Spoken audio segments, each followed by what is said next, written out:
All right, ladies and gentlemen, hope you guys can hear me. Welcome to the Northern Winds. Big days out ahead are currently happening. Episode 10, officially the officially canon milestone If you don't count episode 0 and 7.5.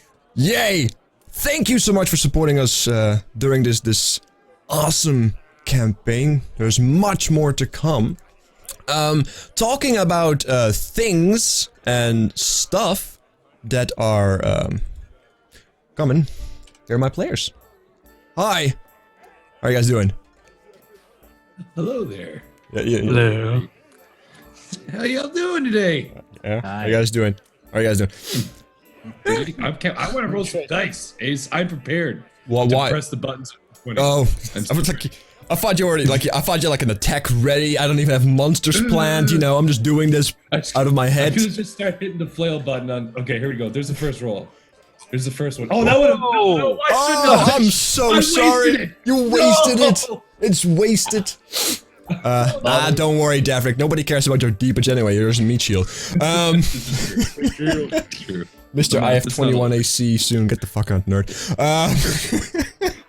Actually, do you have? No, you don't have 21 yet. You have 19, right? 19. Now. Only 19. Only 19. Only. It's insane. Day. But we have a lot to get through. We have some changes, some updates to the systems, which will affect the city and such. We'll go into that in just a second. But first and foremost, as is custom, let us introduce these wonderful people and let them tell us where they are from and what they do before we jump in. So let's start with Davrick. Mr. Davrick, what do you do? Where are you from? Hello. I am from Canada, and I stream games all day. Pretty much Grand Theft Auto. I like Ace. I like to think myself as a variety streamer, but I look at my history for the past month. I've played like 8 hours of Punch Club and nothing else but GTA. So I guess I'm gonna say I stream GTA and do Dungeons and Dragons on Mondays. But that's variety. Ish. I guess. I don't know. Whatever. Yeah. I've been there, man. I've been there. I've done that with Isaac. I'm a variety caster. Streams 3 months of non-stop Isaac. Yeah. Good days, good times, good streams. Talking about, yeah, there you go. And talking about good streams, Mr. Sam, what is up? Speak to us. Hi. Hi. I'm Sam. No, I'm Sam. I am. I can't do an normal one of these like ever. Whack can tell you. I can't just ever like. I think I had the first one on Whack's show was like normal, where I just like complimented everyone else. And then the second one, I just fucked up. But I'm Sam. I'm fucking weird. I do Dungeons and Dragons like a million goddamn times a day. And that's like literally all I do. Like I do like 2 talk shows now, which are both about Dungeons and Dragons. I do 1 talk show, which is called Crossing Streams, which is about male penises. No, it's not. It's a talk show about tiny, itty bitty streamer things.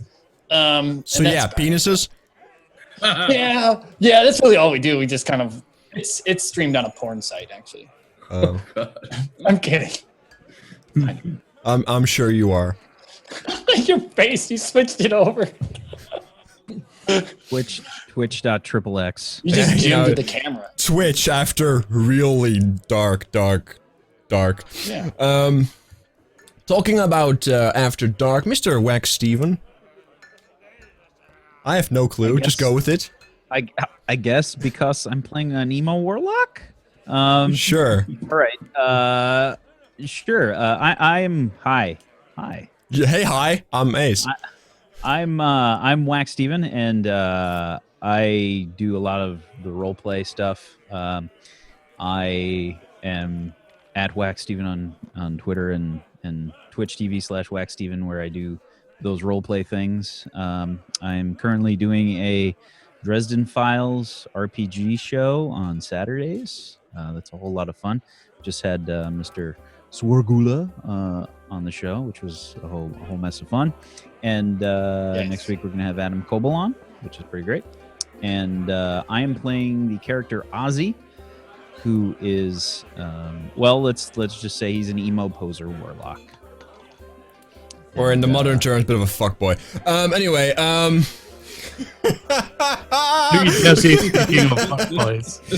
Oh. This is gonna be a good night. It's gonna be a good night. You're gonna have Adam on. That's awesome. Good luck. I'm not fanboying at all.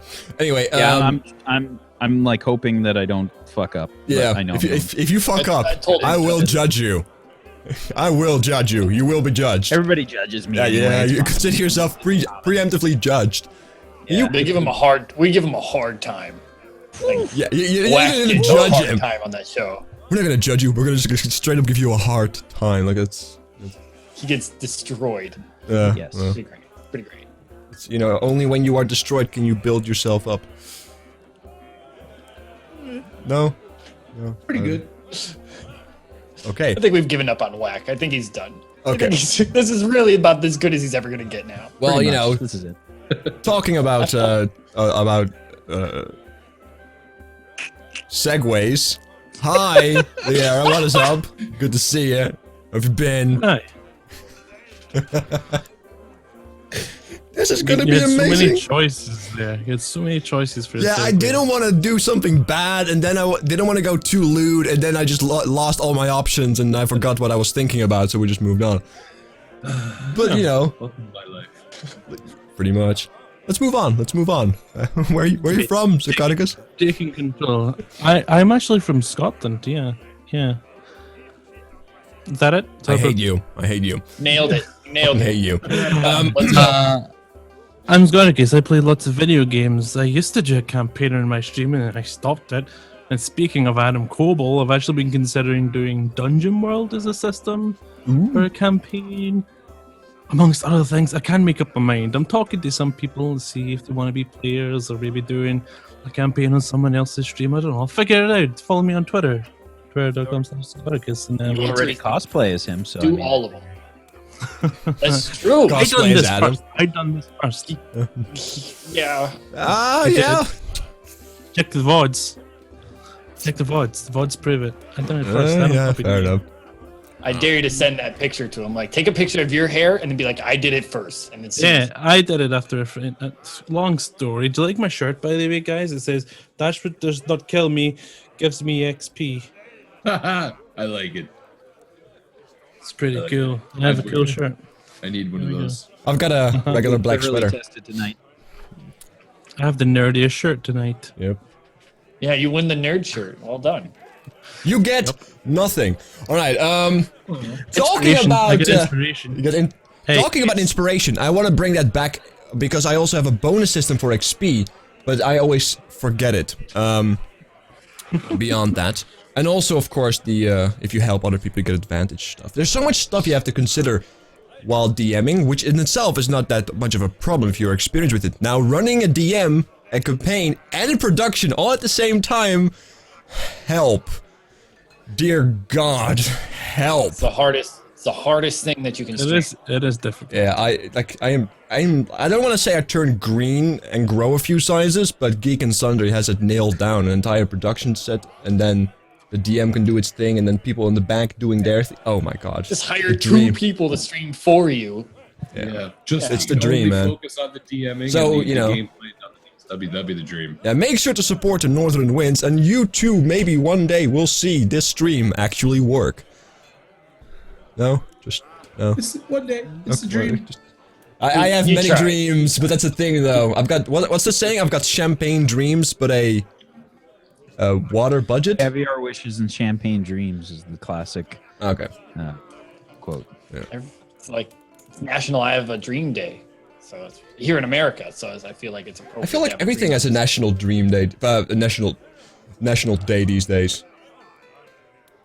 Isn't A lot it of like? things. Isn't it weird? Like everybody, like, wasn't it too long ago that there was a national freaking some? Yeah, there's like a national something. I think you can always check on Twitter. There's always like 3 national things every day. Soon we'll have a soon we'll have a national day.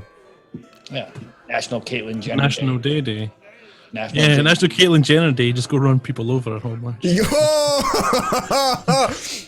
Got her. You know, old people 5 points. But talking about points. Segway. Moving on. You know, vehicle manslaughter is a bit of a bad topic, I'd say. But, yeah, before we go into the campaign, we're gonna decide what these beautiful individuals have done during the downtime, because we're gonna be seeing a lot more time jumps, and time jumps allow for downtime activities, you know, may it be crafting, may it just some work, may it perhaps in the future be other things that could unlock different things. I'm a DM. So let's actually move universally to Roll20 if you guys are with us. Let's see, let me turn on the grid.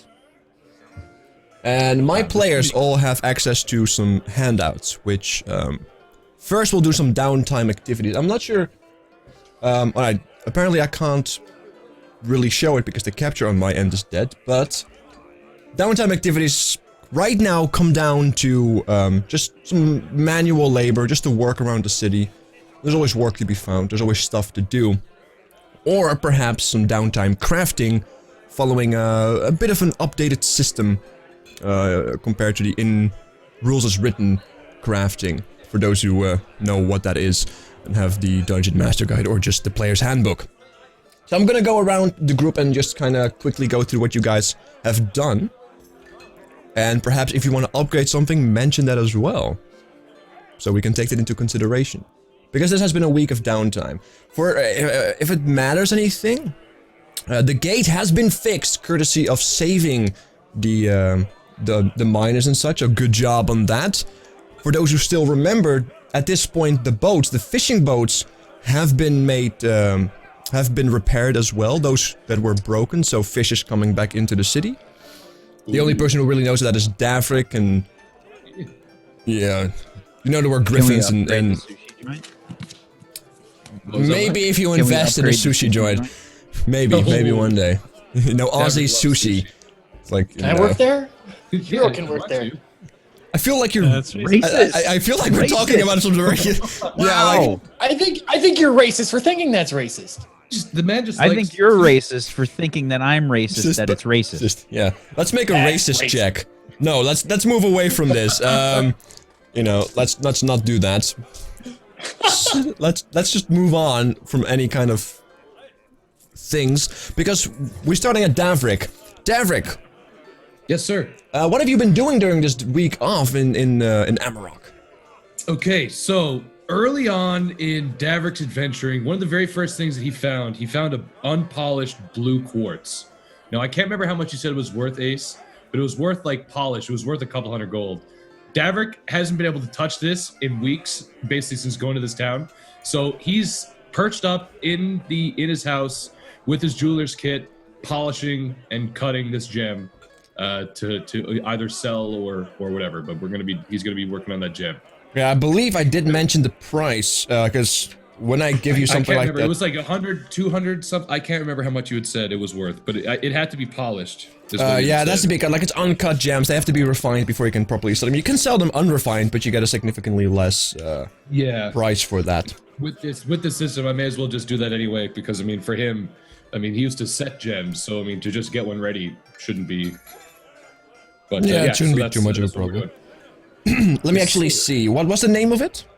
I have written down blue quartz. Yeah, you have a bunch of gems. Yeah, a blue quartz, and I have a bunch of the same, which are smaller, but they're of lesser value. I don't have their names right here, but I think they... Yeah, I got a whole bunch of stuff, but the one I was going to work on was the blue quartz. I'm trying to find the name of the other gems there that I have. Yeah, as far as I can tell, a blue quartz is actually a very cheap stone, which you know. And it's only 10 gold. Once it's properly polished, it's and cut, it's only worth 10 gold. Rip the dream. Okay. All right. Well, I guess we're gonna be doing that anyway. You have more gems, so like, what other gems do you have, right? Okay, I have 4 tiny unpolished gems is what you told me that I got. Oh, okay. In which case, let me put it this way. You know, in your downtime, besides the... It was a blue spinal. I had 4 quartz gems at 10 gold each, and I have 1 blue spinal gem. Yeah, a blue spinal, like, you know that a blue spinal takes quite a while to get resolved and to get... It's a difficult job. And you can start that, but it's gonna take a total... working on it. Okay, then in that case you don't get anything, but just write down with the blue. What I got done. Yeah, maybe. Write down in the blue spinal 7/50. Okay. Right, because we were working with an updated, like a boosted crafting system. Instead of 5 gold per day, it's 10 gold per day. And you've been slaving away at it, trying to get it polished and cut and proper. All right. Perfect. Is there anything else you do? So you said it cost me 10 gold a day to work on the gem? No, you work at it in 10 gold increments until you have finished the entire value, and then you can do whatever you want with it. Okay. So apart from that, I guess we're doing the upgrades as well for the town, Yep. correct? Yeah, I wish I could show this, but my capture is not working. But whatever the upgrading system is, essentially, it means that the players can invest in certain buildings that are unlocked, and they can unlock also new buildings. So perhaps they could come up with particular buildings that may fit the setting once they get the approval to perhaps create that and such, and that could unlock all kinds of crazy things. Right now, we have a couple of things unlocked. We have, for example, the tavern, the general store that you can upgrade. The blacksmith, as you guys remember, is on the way, and perhaps it just needs a bit of a nudge to set up shop. The temple could use some work. The economy in general is a little bit on the low side of things. And of course, as well, as something special that has yet not been defined. And the rest is locked and not yet for your eyes to be seen. So what do you choose, Mr. Davrick? Okay, so I guess one evening after polishing the gem, the blue spinel, Davrick is going to leave the house and going to head to Baltic's general store. All right. Down over there. Yeah, it's just mechanically this. Mechanically? Okay. It is mechanically. Then I'm just going to do... there was 2 upgrades I was going to do. There was the main store upgrade for 500 gold, and I'm going to do the blacksmith as well for 100 gold. So I'm going to drop 600 gold in the store. All right, now this all resolves after the week of downtime, so this is all finished and set up the moment we start essentially playing. Okay. So the blacksmith, indeed, you know, in your downtime, you have indeed talked to Baltic, and you know, his brother has arrived, and you have helped them set up shop. With talking to Eve, you being able to talk to Eve and well and such. Yeah, write down indeed 600 gold total. You lost that. Yep. There's now a blacksmith, there's a forge. It's a basic blacksmith, very basic, and makes some basic stuff. And the general store has indeed gotten some massive changes. May it be via the displacer beast that was recently procured by Baltic, courtesy of the players and sold, or just your generous investments. I killed it. But yeah, like the general store, as you guys know, will now sell small common magic items that perhaps may be of help for those who are able to use them. Very important thing. Also, just one other quick thing. On that, you said there's a small discount. Can I have that what it is, just so I can write it down for future reference? Is it something? Is it not just like you invest this, you get X discount? It's something story. It's role based. Because it's not like you know, oh, you get shit for free because you know you have put money in it. I was just wondering if it was like a 10% cut or if it was like a base discount off of it. Yeah, it's about 10%. It's about 10%. Okay. So make sure to write that down in your character. That's a passive feat you've got now. General store 10%. Yeah, but like, granted, it only works for things you buy for yourself. Okay. Like if it's something that clearly done, you know. Store 10%, and I'll write that down only for self. Yeah. Because otherwise, you know, perhaps the players around you can start abusing the living fuck out of it. Else. Yeah, no, okay. I got you. Anyway, write down indeed that you lost 600 gold, and I'll make sure to make note that the blacksmith and the general store are upgraded and available. Sam, Mr. Hero, what do you do?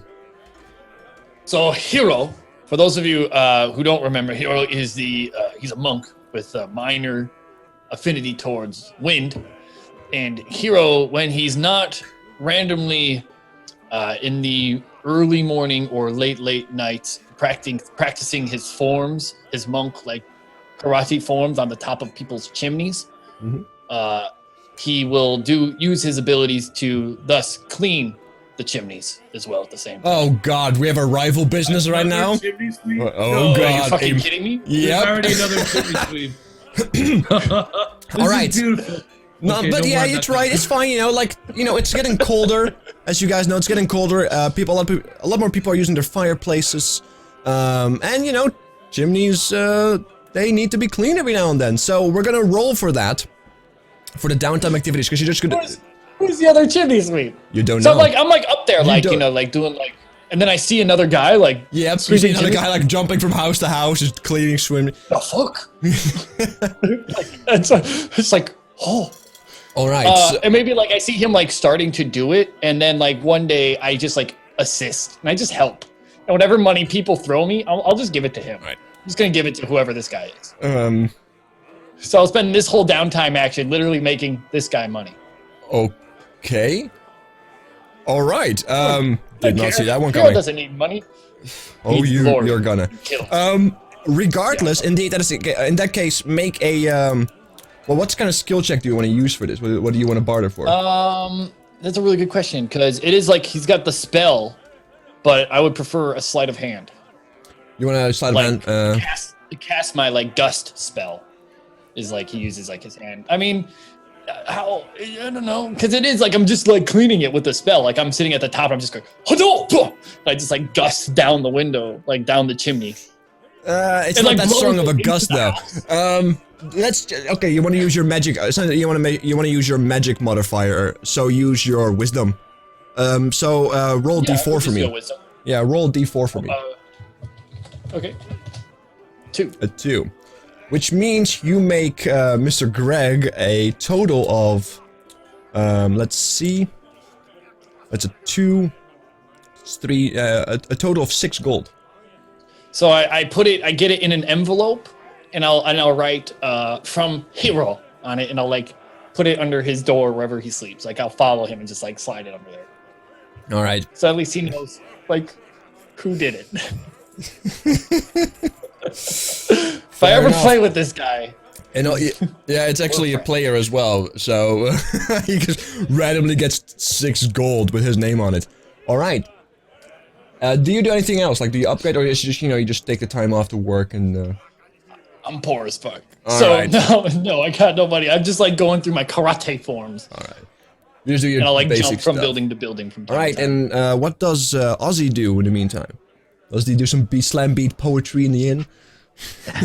Well, Ozzy has a few ideas. Number one, as far as work, he's going to check with the I can't remember who's the head at the temple. Aoth. Aoth. Okay. So he wanted to check with Aoth and see if he could sell drawings and information in regards to dead like creatures and stuff like that. He's doing like anatomy work, right? Like he's gathering anatomy information for creatures and animals and stuff that he may or may not have killed to just stare at. He's like drawing pictures of them and trying to give them like anatomical information. All right. So he's trying to provide them with like that kind of You're essentially trying to do some drawing work around the temple. Like research work, basically, for the temple. Yeah, like you could do that. But you know, as you try to do it, they seem to already know their stuff really well. But yeah, you could work there if you wanted to. Yeah. Okay, that's probably what he would do, and I'm actually gonna spend 100 gold to upgrade the temple, just to sort of like get some connection there and like see if I can, you know, as we go out on these adventures, maybe get them some information. All right. Now, before the temple gets fixed, during the downtime, you are actually being informed that the network, you actually go down with Aoth to help him out closing that network, as it has been recently resolved. But you find out quickly that during the cold, a creature has resided there. Once again, because it's a week of downtime, and the people who were able and capable of closing the network properly, well, they were the miners and the individuals that were still recuperating from the near-death experience that they had. So by the time they were able to actually go back to work at their earliest convenience, a creature already started to decide to have its winter slumber there, as it's starting to snow and they're starting to get into dens and such. So that you are now painfully aware of that. as you Do we retreated. know what kind of creature it is? We'll get to that in just a second. But I'll Okay. write down the upgrade. The upgrade is indeed fine. And beyond that, I want you to make you want to do anatomy work, right? So I'm gonna give you a medicine for that. I want you to make a medicine check. Well, what is your not a medicine check? What is your I don't have proficiency in it. So it's just your wisdom then? I have, yeah, it's wisdom. All right. That's flat 0. Okay. Well, then I roll d4. 4.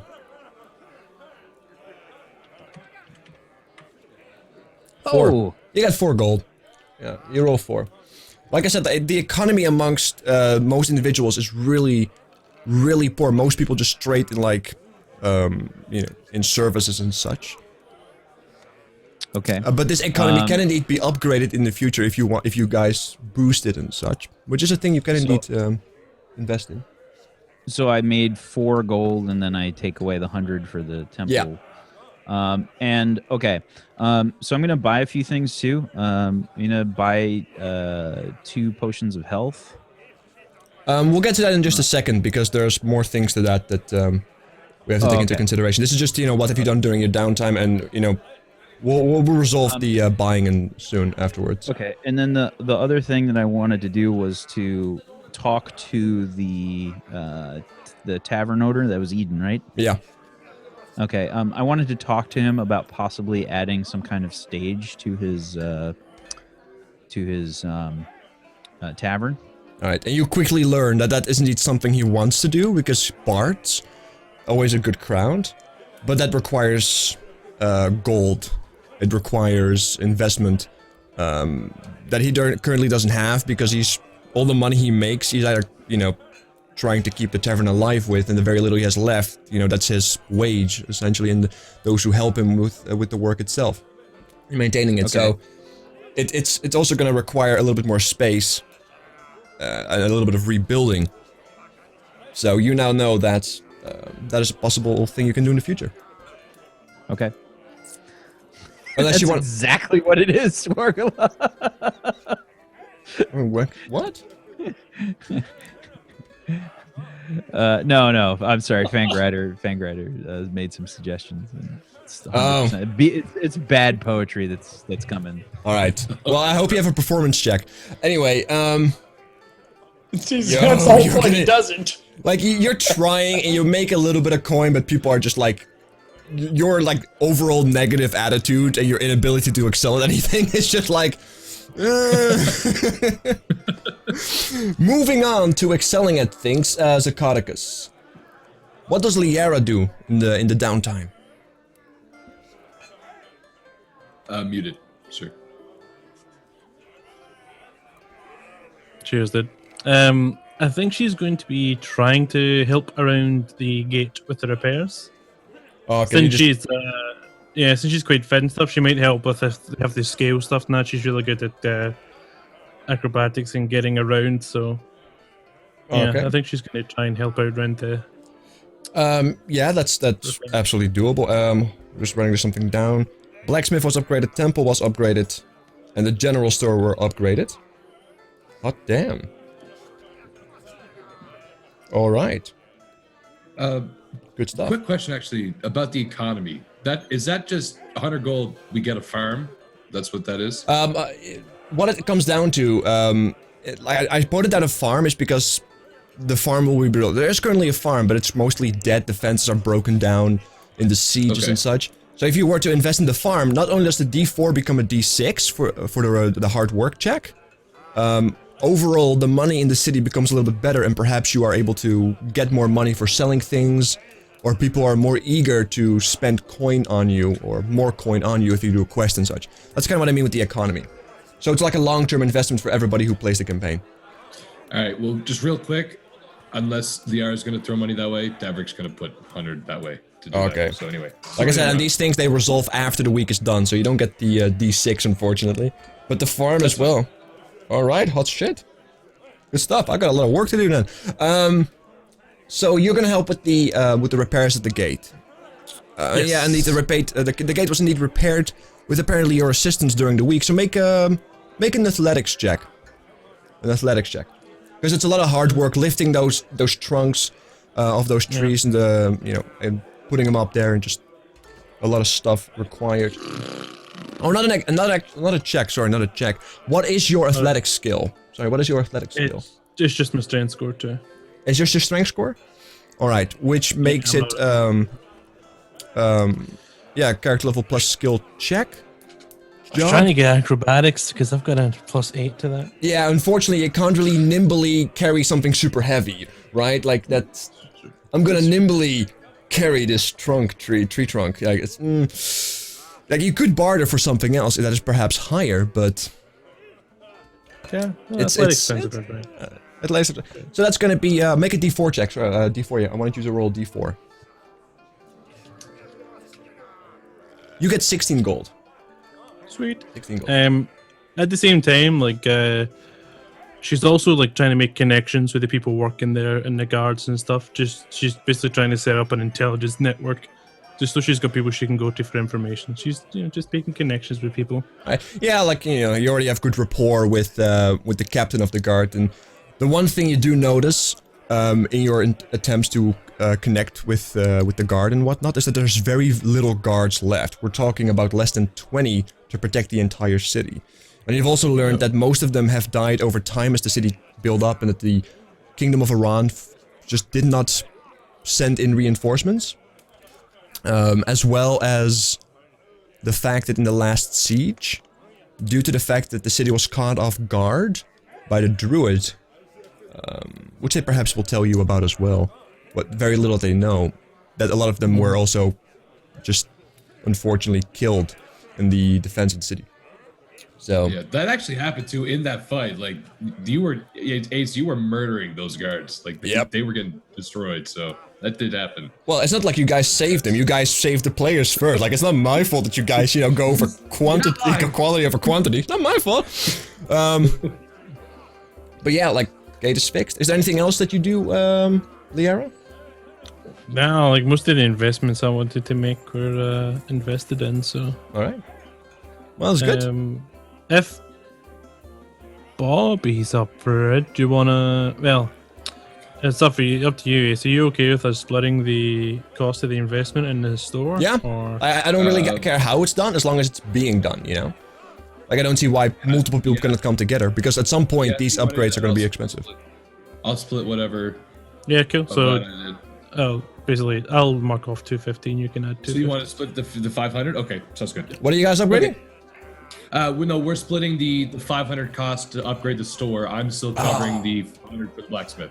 Okay, so we're sounds good. That too. Okay, beautiful. Sounds good. Sweet. All right. Teamwork, I like it.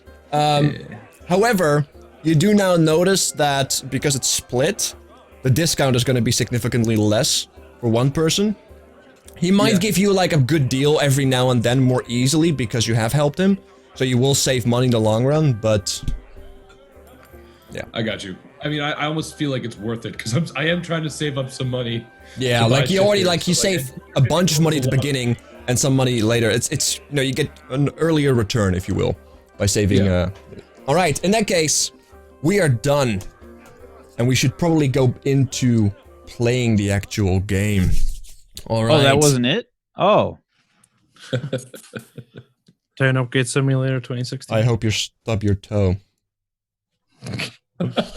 That's just mean. Make a constitution check. On a Lego. Make a constitution check. Oh god, you pass out permanently. Suddenly, all the trees awaken and start hitting you in the face for no reason. Swargula just starts screaming. Ah! Flashbacks, anyway, of a previous life he once perhaps had. Nonetheless, let's go into the campaign. For those who are new here, the campaign is set in the Forgotten Realms setting primarily, but it has heavy influences of The Witcher 3 perhaps, and Nordish elements, and very much Viking-esque in this part of the continent. And it has been a week since our adventurers came together and cleared out a cave for Aoth, the priest of yet an unknown deity, as nobody has inquired about that. In the meantime, though, during this week, the gate has been repaired, as I previously mentioned. The fisher boats have been restored to be able to grab the fish that is required to feed the city. So everybody, like, it's a very upbeat atmosphere in the city, as, you know, the hunger doesn't seem to be that much of a pressing issue anymore.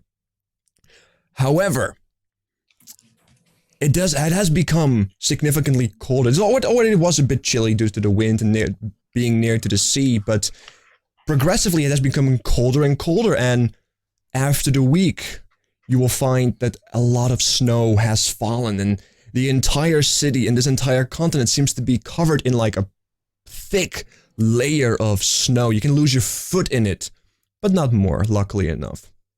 So as you guys awake at the first light and you open up the doors, you look out the window, you are kind of blinded by the reflection of the sun.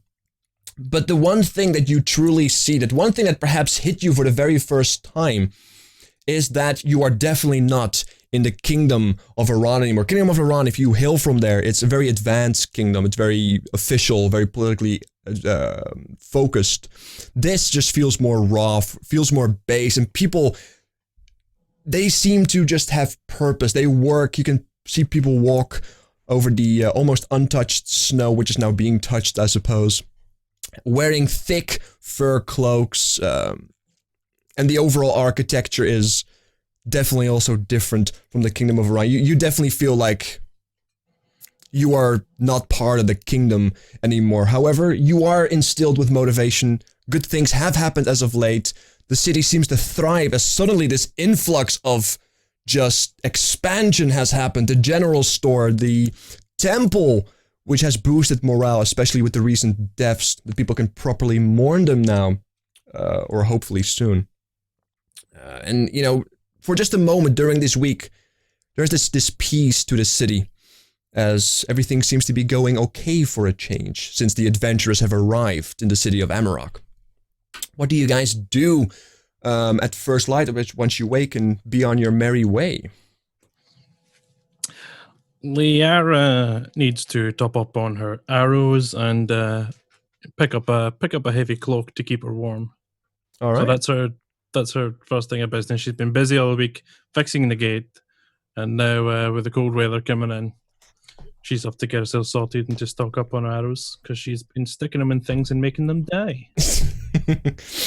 Range sticking. All right, you end up going to Baltic as the place now, as you know, and you know, like, you have recently put a lot of money into here, so you know that they have your stuff. You are confident, and you know, Baltic greets you, Liara. Good to see you, girl. How have you been? Busy, Baltic, but it's paid off. The gate is there now.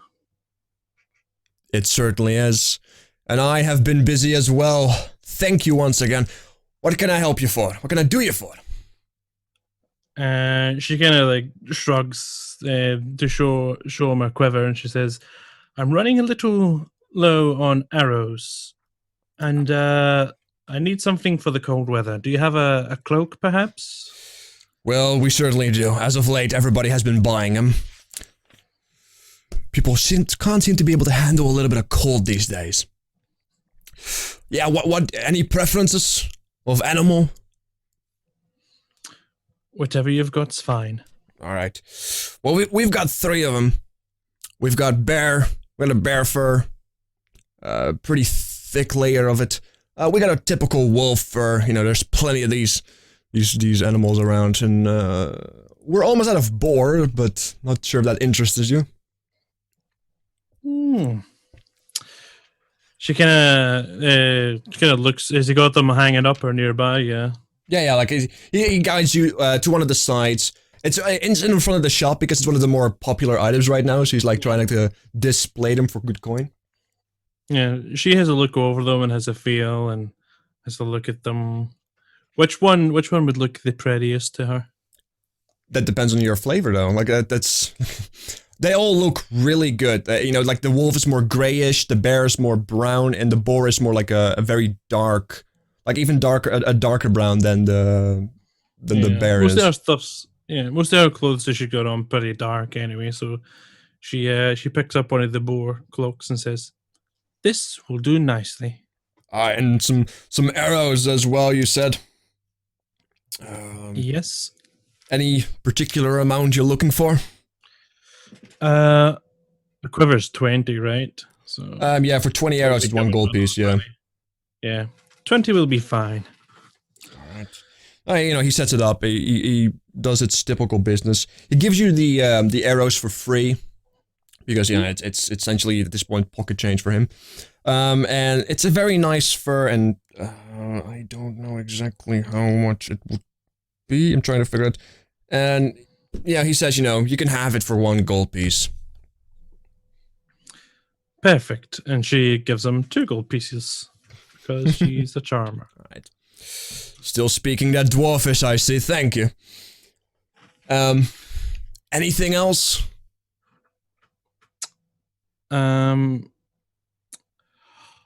She's probably seen the other guys around town. She would definitely pick up cloaks for them, actually. So, Alright. and she's ventured with all 3 of these guys, and she says, "Actually, I think I need a few more cloaks for my friends." And she goes over and kind of looks through them, and she picks up 1 of each. She picks up a bear, a boar, and a wolf. Alright. Cloak. At which point, you know, the boar is depleted. There's no more boar skins. Just bear and wolf skins. Yeah. Add another 2 gold pieces off your gold. And yeah, you carry a lot of cloaks right now. Yep. She kind of just like throws them over her shoulder, and she says, "Thank you." Alright. And you just go to the inn, or just go to whatever meeting place perhaps you had arranged previously. Perhaps you look for a job, like there are jobs around, perhaps you inquire about that, but you're carrying a lot of cloaks, so perhaps you seek out the other individuals first. Talking about the other individuals, Sam, what does your character do? So every morning before the sun comes up, Hero has already donned his cloak, his like Shaolin cloak and his quarterstaff, and heads out to the nearest rooftop to continue his karate motions. But this morning, he opens the door and he sees like the foot of snow on the ground and goes, "Ho! Zenchi-shin! Ho! Ho! And he like gusts on the ground, uses a key point to jump into the air and land in the biggest pile of snow that he can see. Because this is the first time, like wide-eyed, and he's like, "Oh!" And I'm like doing like a snow angel, and I'm kicking it up. And then I'm like, the next scene is like me coming into the tavern. I'm like, "Oh!" Like there's like snow coming off my face. I'm like, "Oh, very cold." It's freezing. And I like come to the bar and I like sit on the bar. "Hot water, please." And Eden, gives you the hot water. He doesn't even charge you for it. And he also guides you to the fireplace that is currently burning hot. Oh, I like dab my cloak in the hot water, like right my face down. Oh. And then I sit there. Yeah, and it takes quite a while for you to warm up. But you are in the inn right now. It's warm. You're getting comfortable in due time. I just sit there, like as many blankets as I can find in the tavern, just like holding cup of water, like. All right, and what does Ozzy do in the meantime? Ozzy is going to head to the general store, I assume, to pick up some potions. So maybe I don't know if he's going to run into Liara. You do. He's, as usual, trying to look aloof and reading as, he's like walking, he's just, he's got his head in his book and just kind of like trying to look casual whenever people walk past, like lean up against a wall and just trying to like look cool. I'm gonna go into the store and go up to the counter and just try and like wave up above the counter, because I'm a halfling, so I don't know how tall the counter is, but I'm guessing I can't see over it.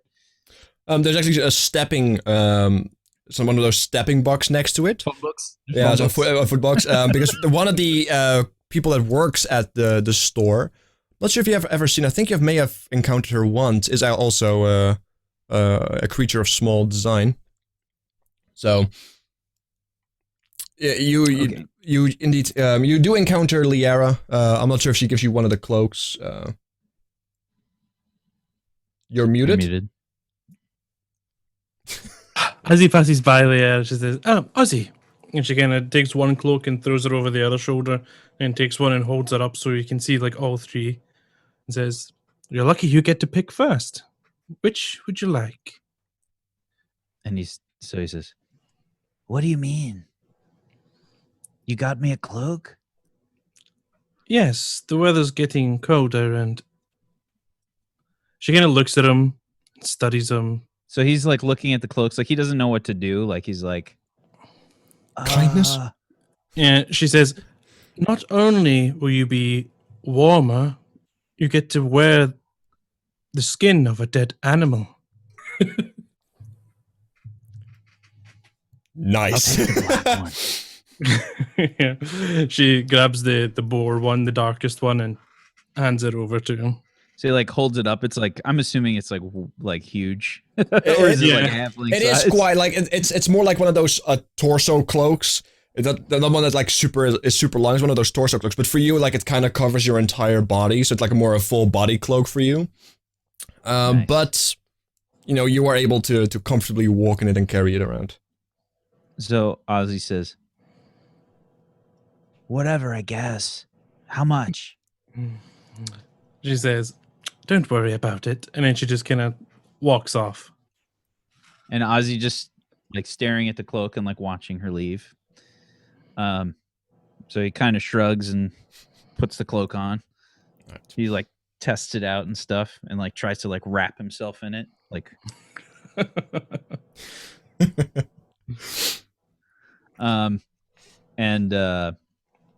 Yeah, I guess he walks up to the counter and just kind of like knocks on it. Both, I guess, present because he just recently did the transaction with Liara, so he's present. He sees you coming, and kind of gives you a nod. Yeah, Ozzy just flips his fringe and he says, "Do you have potions here?" Depending on which one you want, Okay, like, what about some potions that could heal and stuff?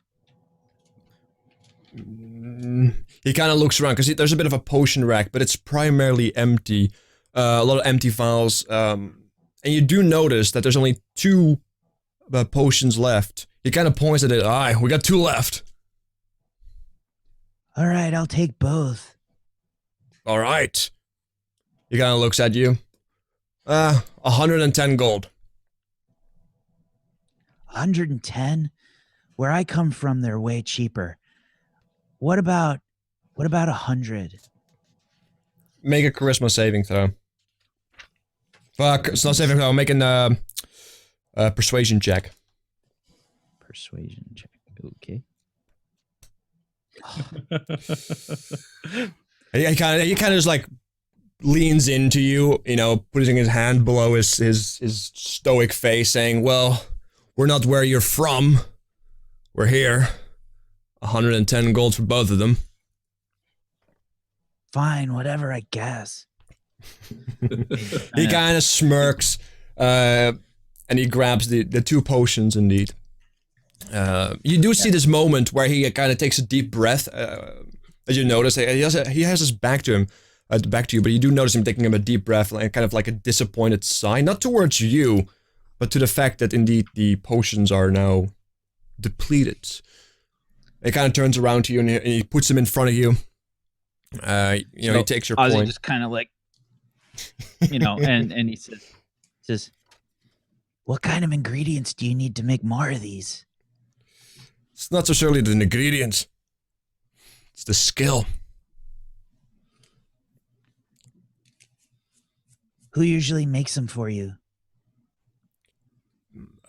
Yeah, people from Iran. My clan. We're waiting on a few shipments. We don't have, but that takes time.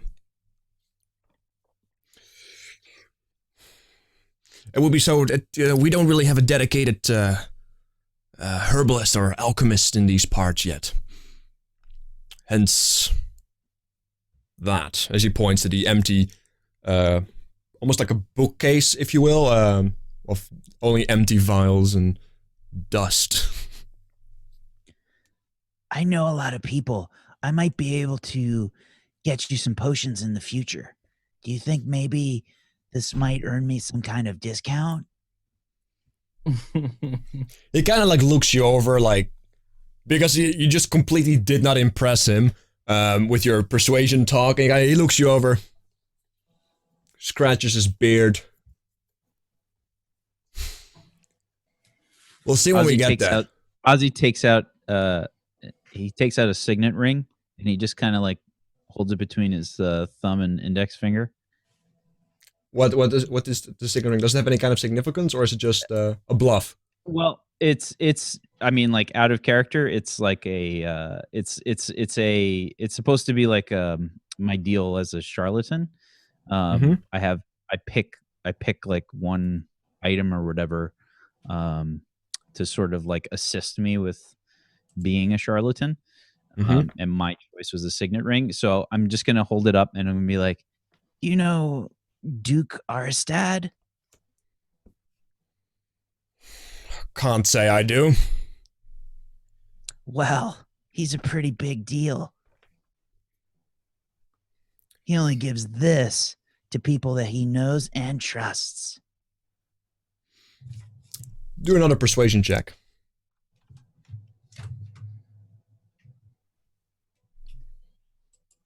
Oh, come on! He kind of looks it over. Damn. He kind of looks it over, and he just stands tall and kind of like, you know, this is the paint chip on the fucking ring or something. It's like rusty. Yeah, you can definitely tell that this signet ring is like extremely low quality. Like, if it's a proper signet, especially from a duke, it would be extremely valuable as a representation of that it, you know, has actual value to it. Jack box. Yeah. And you're talking against, you know, one of the people that knows his stuff, being an Ironbrow, being part of the Ironbrow, being a, you know, a general store owner, having enough people that try to swindle him on a daily basis. He just looks at you, gives you this like, he's not mad, he's just like disappointed at this point, as just kind of shakes his head and just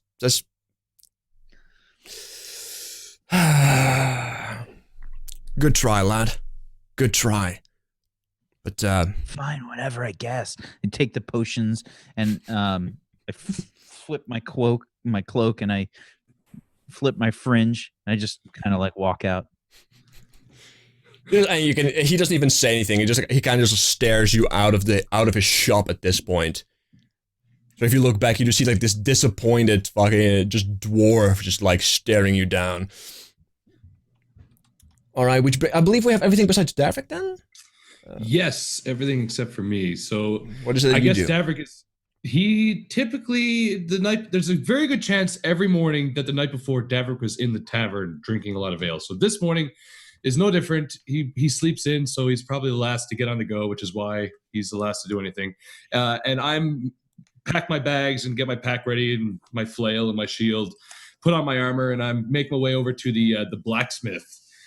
So curiously, Ace, the blacksmith, is that just like an add-on to the general store, like on the side, like a blacksmith, like say like you see like in The Witcher, like just like a hut with an anvil and a smith. Yeah, right now it's near. It's not necessarily directly in the vicinity of the general store. It's like it's in one of the buildings behind it, and it's right now just a hut with a very basic forge and an anvil.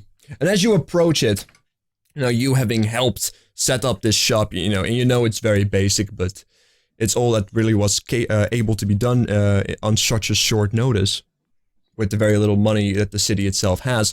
And as you approach it, you can hear the hammering of a hammer on steel, I guess, that typical blacksmith sound, cling, cling, as you approach it. Yeah, so I guess Davrik could probably know who the blacksmith is already because he invested. Yeah. You said it was the brother of Bolthik has come to the town, is what you said? Yeah.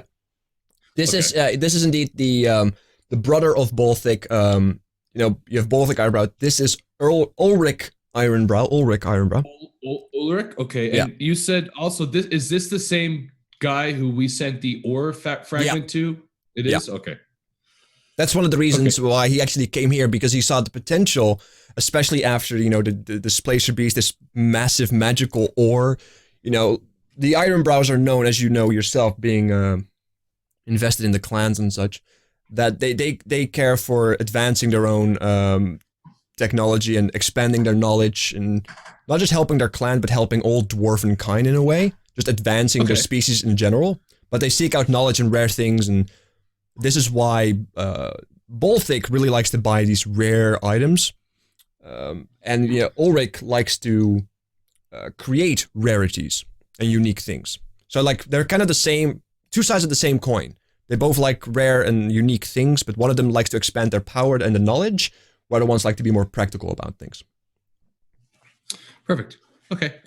So Dav, I'm gonna approach. I'm gonna walk up to the smithy and see where Ulrich is at.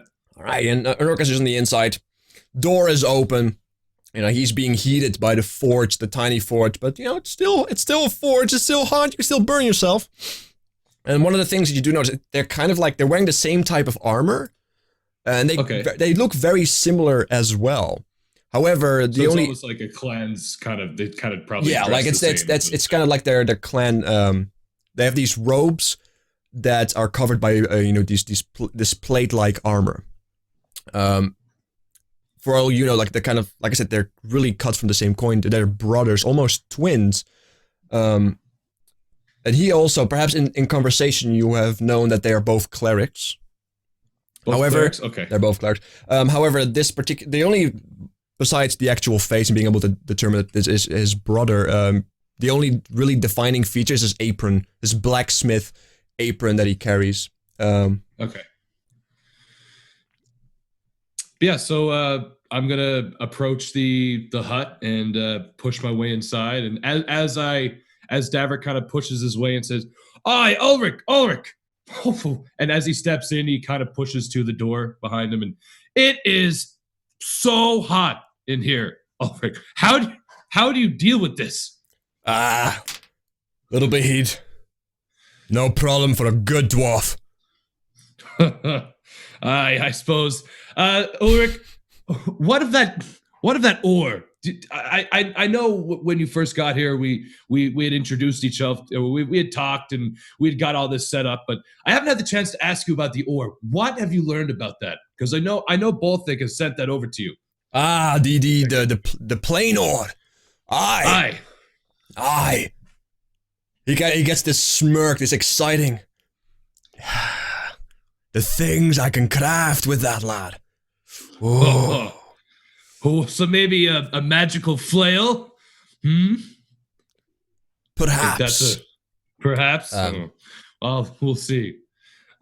Just out of character, who has all the ore still? Did we give that to the mayor? Or? Eve has it right now. Yeah. Eve has it? Okay. Well, we do still have it there, Ulrich, so we may have to make something work out. Either way, I just wanted to drop by. Hopefully you're enjoying the setup. I'm sure it may not be what you're quite used to, where you come from. You gotta get this agreeing nod. You know that the advanced blacksmith, they have a large assortment of tools, even to craft magical items. This is like your basic, you want to be a blacksmith for dummies kit that he has here. So he's not happy with it, but he makes do. Well, we'll get you some better equipment in due time, Ulrich, and just thank you for coming over. I'll see you soon. And with that, Davrik is making his way out of the blacksmith. So all right. Just wanted to drop in and say hello to Ulrich. All right, and as you, I don't see anybody. I was going to run quickly over to the mayor's. As you move out, you can hear the blacksmith sound, going again, and cling, cling. Yeah, you go to the Eve. It doesn't take the snow kind of slows you down, especially since you're lower to the ground. But not enough to be too much of a bother. But yeah, you reach Eve in due time. Actually, very comfortable in the snow. Okay. So I'm just gonna approach the door. I don't know if there's any guards, and I'm just gonna knock on the door. Around what time is it too, by the way? Like you guys walk at like first light, so I would say that all the stuff is going on. It's getting close to like 8 a.m. Okay. Yeah, so I was just gonna knock on the mayor's thing. Yeah, like the door opens. Davrik.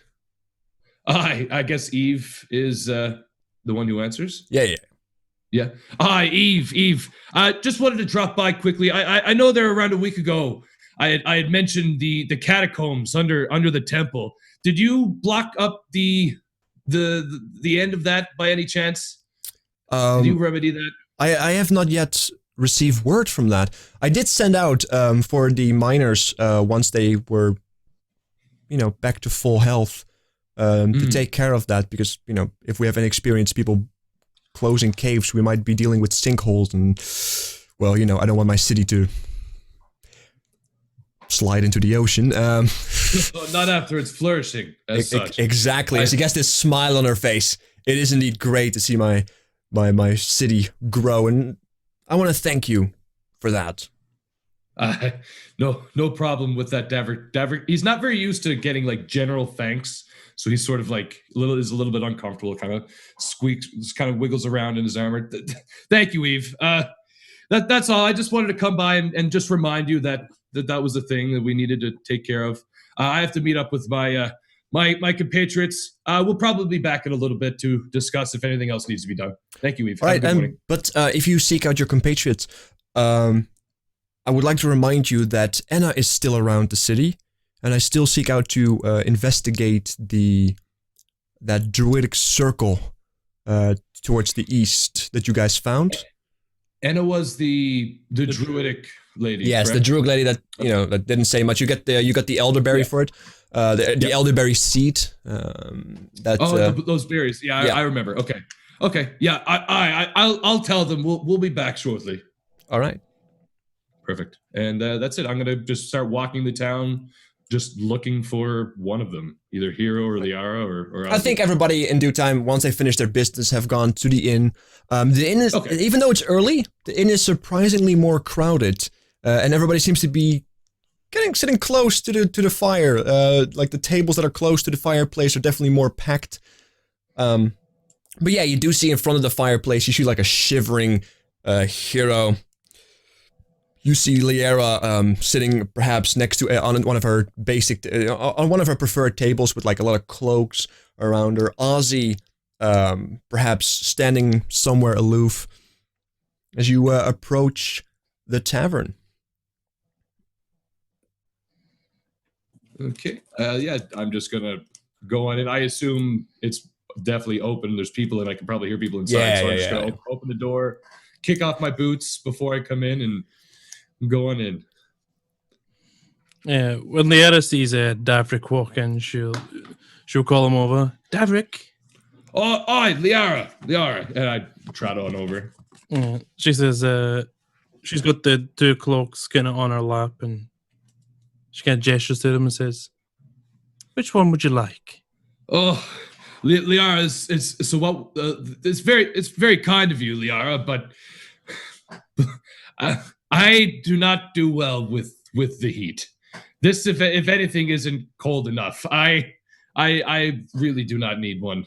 You keep the other one for yours. Do you think I need one?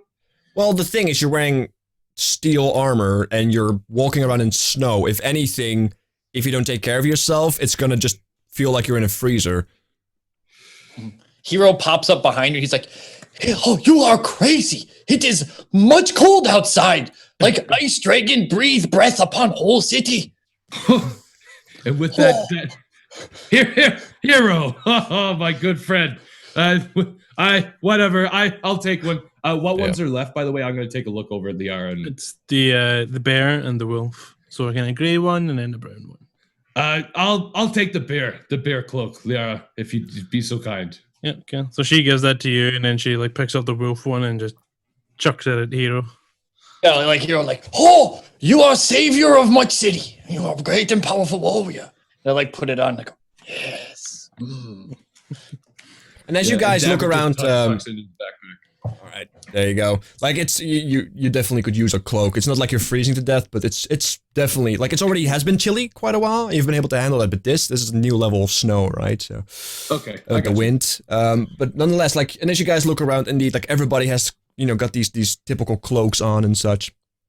Very Viking-esque, and people are actually just drinking ale and kind of cheery this early in the morning.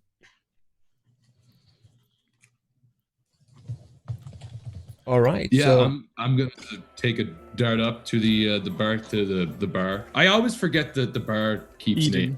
Eden. I always keep thinking a slogan. I know it's not. That's the one we murdered. Perhaps you have to write stuff down. I'm actually thinking about out of character to maybe if people forget something, if I remember it, to give them like a wisdom saving check, and if they fail it, they just don't know anymore. Whoops. That's a good idea. Anyway, You should do that though. Because that's a good idea. So yeah, so I'm gonna hop up and say hello and. Barkeep. And with that, I hop up and kind of put down a small corn purse. 1 ale, please. all right.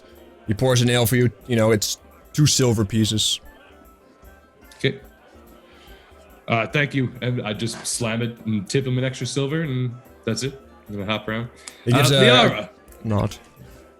He nods back. Liara, I was just talking to the mayor, and we need to go talk to her. There's some things we need to get done.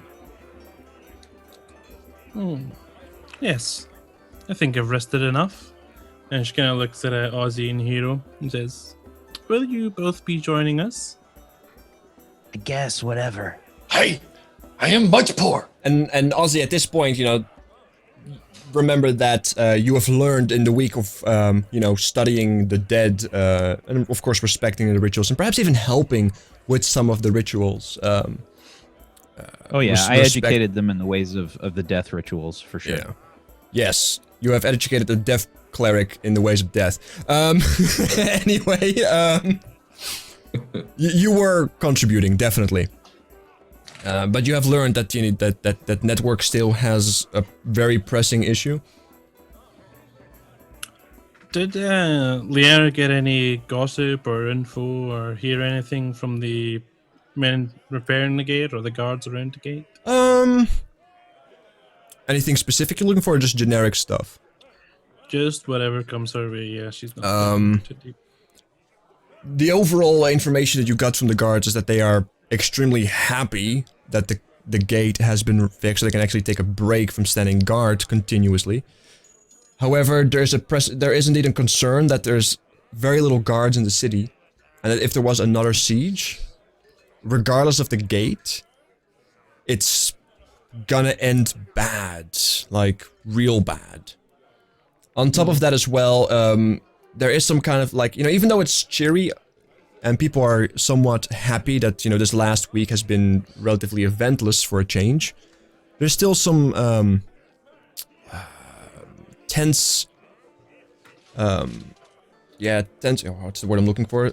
People are somewhat tense in the city, especially the guards, as they have been made aware of the situation that there is still a druid in the city, and that druid, you know, people are now kind of scared of druids considering what has been done to the city due to a druid.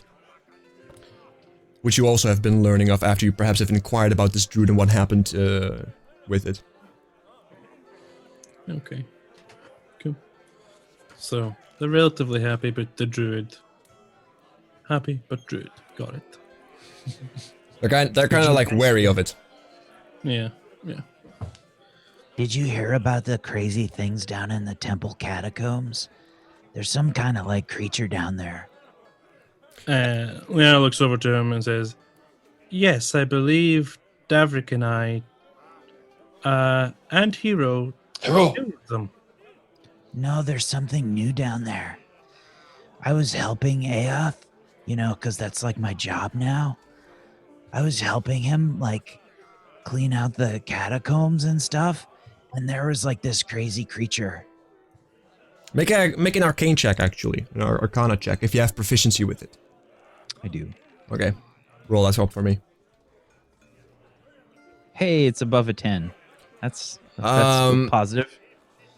You know it's a creature that is not necessarily found... actually, you know it's a creature that is roaming the forest. It is a monstrosity of sorts. However, you are unable to determine what it exactly was due to the dim light and such, and the fact that you guys both agreed at that moment to get out and retreat, as it was unable to fit through the slim part of the tunnel at the beginning, as it seems to be roaming and have made its nest in either both or one of the open parts in the tunnel, as you perhaps remember. We barely got out with our short and miserable lives. Ozzy, when did this happen? Oh, this week. I can't really remember. All the days are kind of like one and the same. You know how it is. Yeah. Every day is more bleaker than the last. And he starts writing in his journal. Well, I guess we should bring that up with Eve as well at the mayor. We need to talk about that too. So with that, let's head off to Eve and bring that up with her. She would definitely like to know, I'm sure. And Agreed. I guess we're on our way. All right. Davrick is actually wearing his cloak too. All right, He and you has- suddenly feel comfortable in the cold. Yeah, he realizes that he could use one, but he's not going to let anybody know that he's too proud. So he Does goes, he put the armor on over the cloak? no. Oh no. So as our group of adventurers now in this awesome cloak approach Eve's place, you know, in slow motion they walk. You knock on the door. Eve indeed opens. It gives you a nod, Davrick, because he was expecting you to arrive. Not as hastily as you did, but nonetheless, she is happy to see you and your compatriots, and gives everybody like an acknowledging nod. Good morning. Eve. Could we come in, please? Of course, it's freezing outside. Come in. Perfect. As she guides you, and it's kind of warm in her home. She has her own fireplace, so it is kind of nice, comfortable. And she gestures to you to sit down. And do you wish to have a drink? Perhaps some water? Do you have any ale? I have different tastes personally. I'm sorry.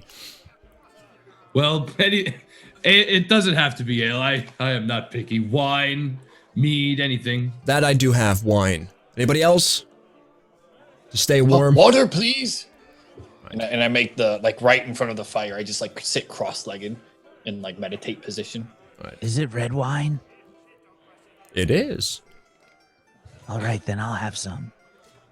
And she still has this stupid grin towards you, right? When she looks at you. Because she knows, and you know she knows. And you know. But does she know him? Does. like it's like this. What? There's like this weird tension between Eve and with Ozzy. Oh, yeah. Ozzy. And she And Ozzy pours you a just red kind of wine. takes it. He just kind of takes, I'm assuming it's a small glass, because if it's Yeah, it's just a small cup. It's Ozzy's like, It is indeed a small cup. okay, yeah. He takes it and he's like, Yeah, whatever, I guess. All right. And she takes a sip of her own wine. Sets it down. So I take it you are here to decide our next step, I presume? I know we were going to talk about the circle in the woods. Aye. Ozzy has some information about the catacombs, however. Is it done yet? Davrick looks at it. Not exactly. Elaborate. Well, there's this creature and stuff in there. It's pretty bad. I barely escaped with my life after saving lots of people. Do you know what creature this is, Ozzy? It's bigger than a breadbasket. You must know more than that, Ozzy. She kind of closes her eyes and you can see her face be It was hard to see, okay? God, whatever. But do you have anything you know? I don't know, do I?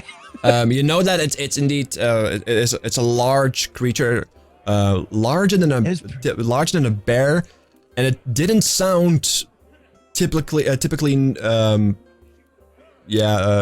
natural, if you will. It was really big and it sounded weird. It wasn't a normal a bear or anything.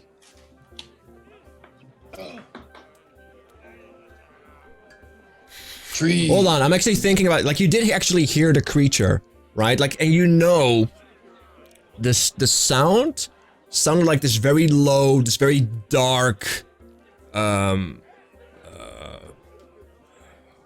almost like a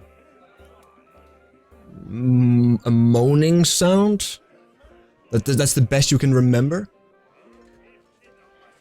Okay, like I look at her for a second. I'm like, It's kind of like it was moaning and whatever. I don't know.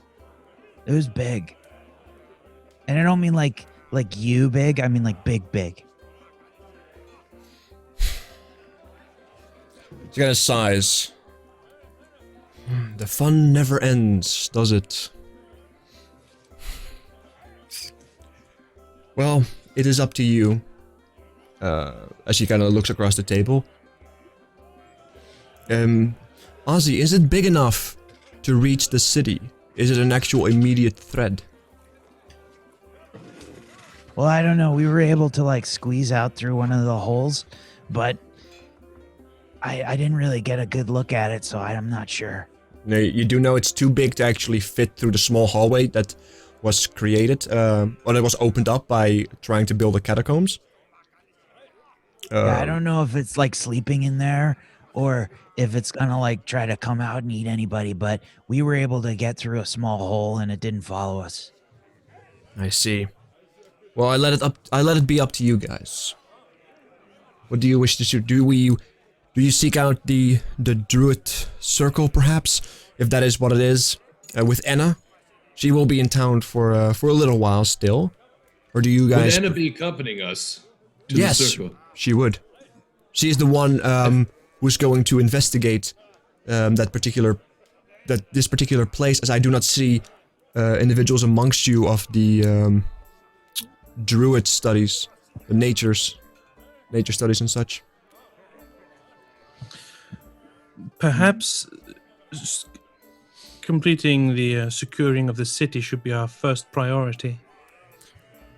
Having a beast so close is dangerous. It's making the reparation of the gate completely useless. However, I worry that if we do not check out this circle quickly, we may get another raid on the town. Eve, would Redolf be free to maybe watch over the catacombs until we return and look into it? If need be, if we do decide to venture out to the circle? Well, as it is right now, and I know that Liera is aware of this fact. She was so kind enough to help with the repairs. Thank you, Liera. The guard as it is extremely thin. Even before the raid, we were already stretched thin. But as you know yourself, we have had several casualties of the guard. Maybe with the raid itself, maybe within the mines. I don't think it would be wise to leave the walls unguarded. Especially, imagine if there was another raid with no guards on the wall. I'm sure that... Eve, sorry to interrupt. Eve, I'm curious. I know you said we're short on soldiers. Is there anyone else in town who we could maybe, I don't know, give Baltic a bit of money and maybe have Ulrich craft some new weapons, some armor? Would we be able to fund maybe a smaller militia to some extent to maybe provide the town with a bit more protection? I mean, I would gladly chip in a little bit of gold to assure the safety of the town. I feel that the ring outside is definitely the pressing issue here. Giving the guards better equipment is always a good idea, and we definitely will look into that, especially now that we have a blacksmith actually working within the city once again. However, it's not necessarily a matter of quality, it's a matter of quantity. We just don't have the bodies. And even though a lot of our people here, they can defend themselves, but they are not soldiers, they are not guardsmen. We need either specific training to allow for that, or we need to hire people from Iran, which is an extremely costly endeavor, and we don't have that much gold to hire a body big enough to defend the city properly. This is why we have people like you. As he kind of glimpses at you, you know, to help the city in need. Well, I suppose both are pressing issues. Hero, what do you think we should do? Hero is like leaning up against the fireplace mantle. He goes, he's got the skull of Jean-Claude Beauregard, what's left in his hand. He goes, there are trees with druids above the ground. And when we went underneath, there were trees below the ground. Hero does not like trees. But push to shove, Hero votes above ground. Trying in the catacombs was scary the first time. It'd probably be worse around the second time, Hero. And I like turn around and I gust, and my my mutton chops just flap in the gust. I love it. Thank you, Hero. And with that, Davrick just kind of does like a small bow, kind of learning all about Hero. Hi. Ozzy, what do you feel? I don't feel anything.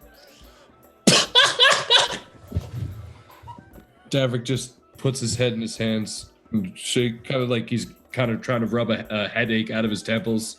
Liara, what should we do?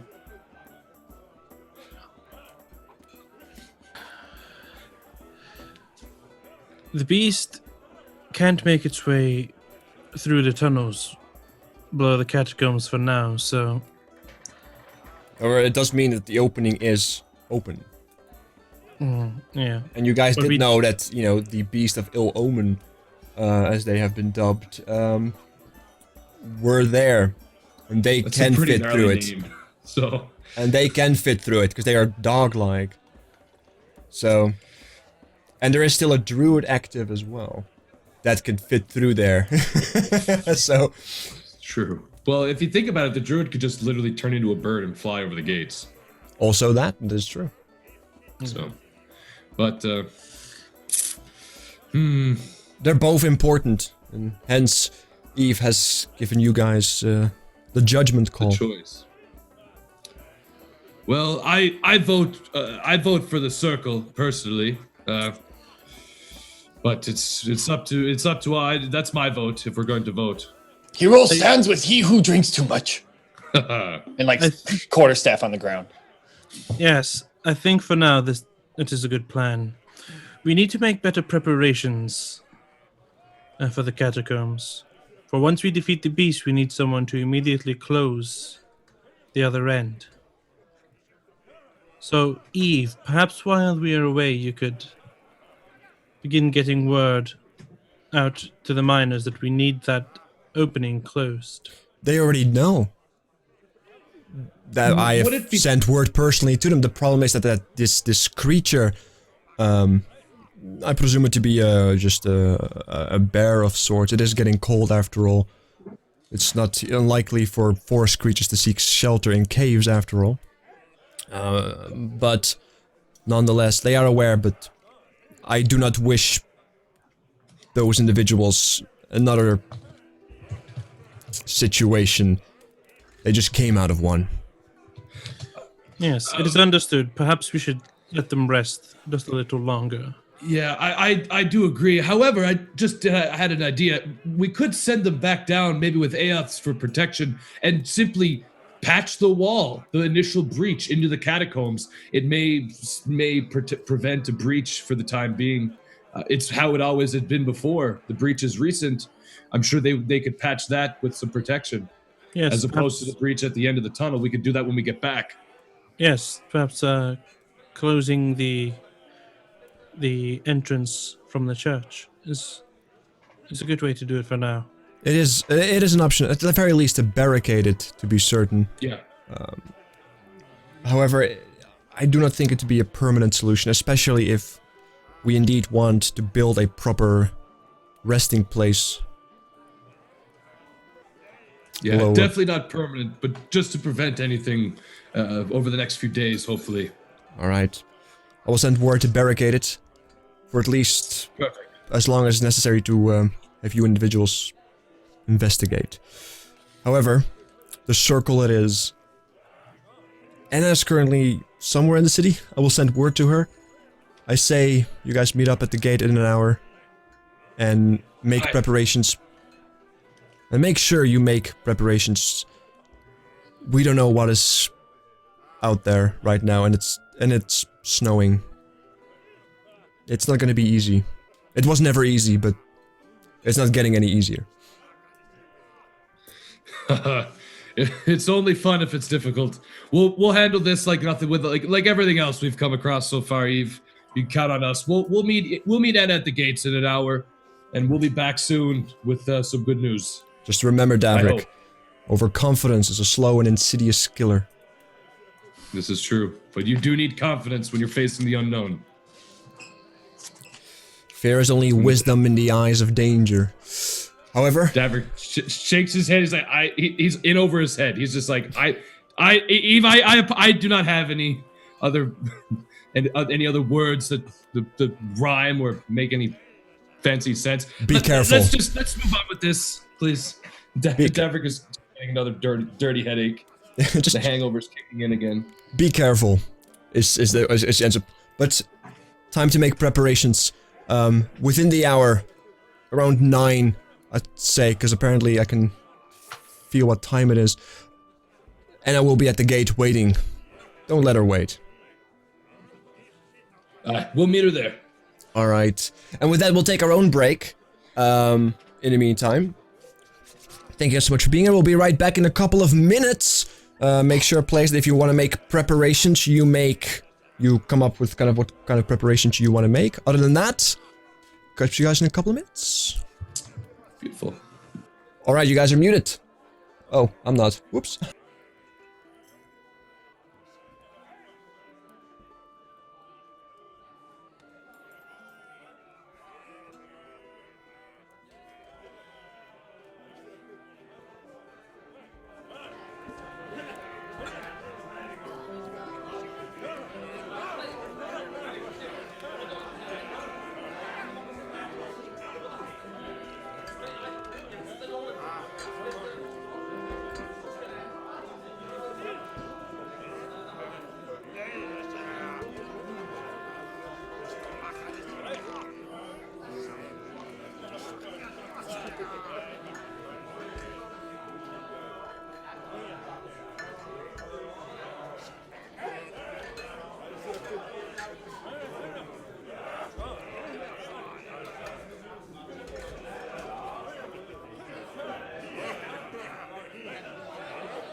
Alright, and we are back!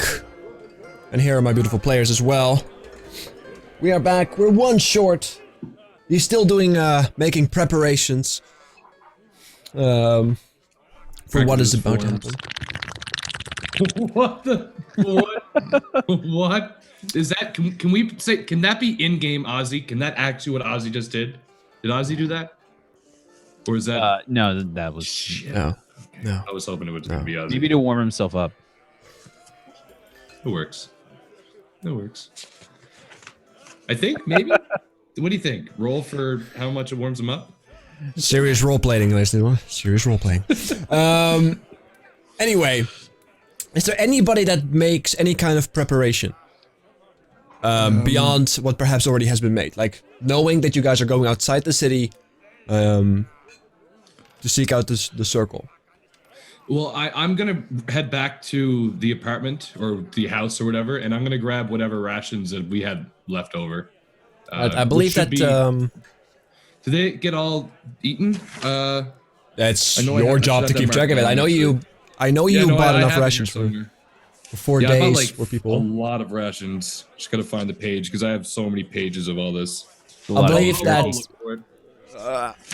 I wonder how long. How far was the circle as well? By the way, it wasn't like it was like a half day, a day. It was. We got there.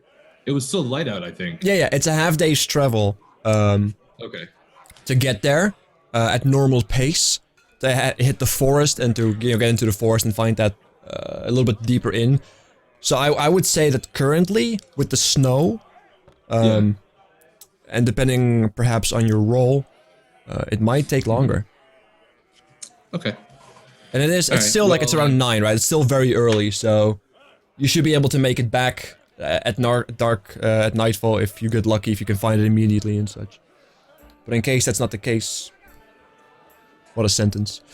You might want to seek out preparations for the worst case scenario.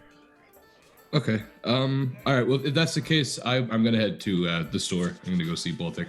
Before I head there, Ozzy, Liara, either of you need anything at the store? Would you like to come along? I guess whatever. Yeah, sure. We will accompany you for now. Well, for the interest of time, let's, like the preparations, let's do them more mechanically than anything. Okay. Because I believe it's just like buying stuff, right? If there's nothing special you want to ask just them. Get some stuff. Okay, if that's the case, I'm gonna just pick up some new rations. I'm gonna pick up rations for 5 people for 4 days. Didn't you have still like 3 Well, days of rations left? I had. For 3 people? 4 people? I'm trying to remember. I just can't remember if we gave the rations to. I think we were the only ones who ate the rations, and not the. Yeah, they used the. The berry. Because The good berry. they did the berry, so we all would have eaten the ration. We so had a I good have, berry. I have, We had a berry I have- as well. Oh, we did as well. So I guess I probably have all those rations left. Okay, if that's the case. Actually, no, I wouldn't say that. Like, you probably did eat a day's rations, because it's a day's travel, and you did travel back. And you didn't eat the berry, Okay, so so that's 15 total rations left. So that's like that should be enough to cover. That's 15 individual rations. yeah, that should be enough. That should be enough to Alright, cover so- you. Okay. Ozzy eats 3 times the normal amount. And in addition to that, Anna will accompany you. And Anna was the person who gave you that good berry seed. Yeah, so she probably has more, maybe. I'll pick up another flask of oil, just so I've got 2. It's like 1 silver or something. So. Yeah, I believe it's not too expensive. You don't have any more. Just I guess this is just mechanics doing that. There's no more potions of. No health more potions, potions, are there? Okay, well if that's the case, then there's nothing I'm gonna want. Ozzy's gonna grab a flask of oil as well. Alright, let me actually see how much oil is. Because like ink is like stupid expensive, for example. Oil Flask flask, is 1 silver. typically 1 silver. Yeah, then it's 1 silver. I don't see Sweet. have any problem. Where is it, like flask or tanker? It's just on the equipment Under oil. table. Adventuring gear. 150. Yeah, I'm looking at it. I just can't find it. Oil. And then It's under oil. Yeah, I can't find the O. just What? oil. Oh, oil flask. And- Yeah, 1 silver piece. Yeah, that's fine. And oh, Yeah, I know how to spell. I just couldn't find the O because it's like what I was looking for, like one word with like or multiple words for like the O, so I could like skim it, but, you know, there's only one. It's oil. Damn it. 1 silver piece. Yeah, it's fine. Just write it down. Should be good. Okay. Alright. As you guys make those preparations, you have some oil now. You have plenty of rations. Protected against the cold. It's around 9 AM and you guys approach the city and you do see, you know, like as Hero moves with you, as he suddenly appears out of a bunch of snow. Poof. As he can't help himself after making all the snow angels. You guys approach the city gate, that is, and you do see somebody in like a, also in a fur skin, but definitely under that like dark green clothing, with brown tones to it, standing in front of the city, and you guys recognize her as Enna, as she sits there waiting, or stands there waiting, with a quarterstaff, what appears to be some kind of staff in her hand. Enna, I guess we reach her. Enna, how are you doing? Good day. Are you prepared for the journey to the circle? It's why I'm here. Perfect. Anything you may know about it before we go on? Information that could help us when we get there? Well, I am as blind as you are. That's one of the reasons why we're doing this, to find out what it is indeed that this place is about. It is said to be some kind of, perhaps, druid circle. I spoke briefly with Eve about it, but she was as unaware as we all are, as nobody took the time to really and truly investigate it, as there were more pressing matters at hand of the gate that has successfully been repaired. We did run into some trouble during that time. It's not too far. We should be there before the sun sets. So all right. Just keep an eye out on the travels, because there's all kinds of things lurking out there that mean us harm. So just be prepared. I see. All right. Well, And, perhaps we're gonna- before we go, indeed, allow me to introduce myself. My name is Enna. As you perhaps have already noticed, I am indeed a druid. It seems that people around these parts don't necessarily appreciate that, I've learned. So I kept to myself, but hopefully after this we can turn that around. Your names? Just gonna eyeballs her. She's also she's been hearing from the guards and the men working on the gate and stuff that are a little bit kind of wary of her. And she says, "I am Liara," and she kind of gestures to Ozzy. She says, "The small one is Ozzy," and gestures to Hero. She says, "This is Hero," and then to Davrik and says, "And Davrik." Aye. Right, by the way, she looks... yeah, she's indeed an elf. She's a visible elf. Also a wood elf, which is not helping her current case for liking her in the general eye of the population that resides here. As the druid who attacked the city is also one of that particular kind. However, she seems to be dressed in a more civilized way. For those who know the other druids, she's more dressed in like a weathered, like a torn green dress and armor that is made from nature, more grown than crafted. She, on the other hand, Enna, has a more like lady of the cloth look. If clerics were supporting nature, imagine that. Or if she's like a nature's priest, that's kind of how she is dressed. And she also has like a massive cloak, of course, on that she can wrap around herself to protect her from the cold. But she looks more attuned to civilization as opposed to nature. Even though her accessories are, you know, flowers braided in her hair. She has a bracelet that looks like a leaf of sorts that is tied to her hand. But beyond that, she could pass for a priest if it wasn't for the colors of nature. Kind of how she's looking, you know, long brown hair. And just, you know, a pleasing demeanor, but nothing super out of the ordinary. Good or bad. You should be off. Lead the way. And you guys, you know, you start making her... sorry? Yeah, it turns to Davrik and says, "Davrik, I believe you know the way." Aye, I do. I'll lead the way. And please. So with that, I guess we head out the gate and make way. And as you guys pass the gate, you know, Liara's getting, you know, not some shout outs, but some acknowledgement, you know, from the guards. You know, friendly greetings of peers, if you will. So you guys move through the gate downwards into, you know, the main land. The city itself is founded on a cliff-based peninsula. You actually see, of course, that the farms are, you know, the farmers are actually setting up for when the snow dissipates and for new crops to grow and such. There's fences built.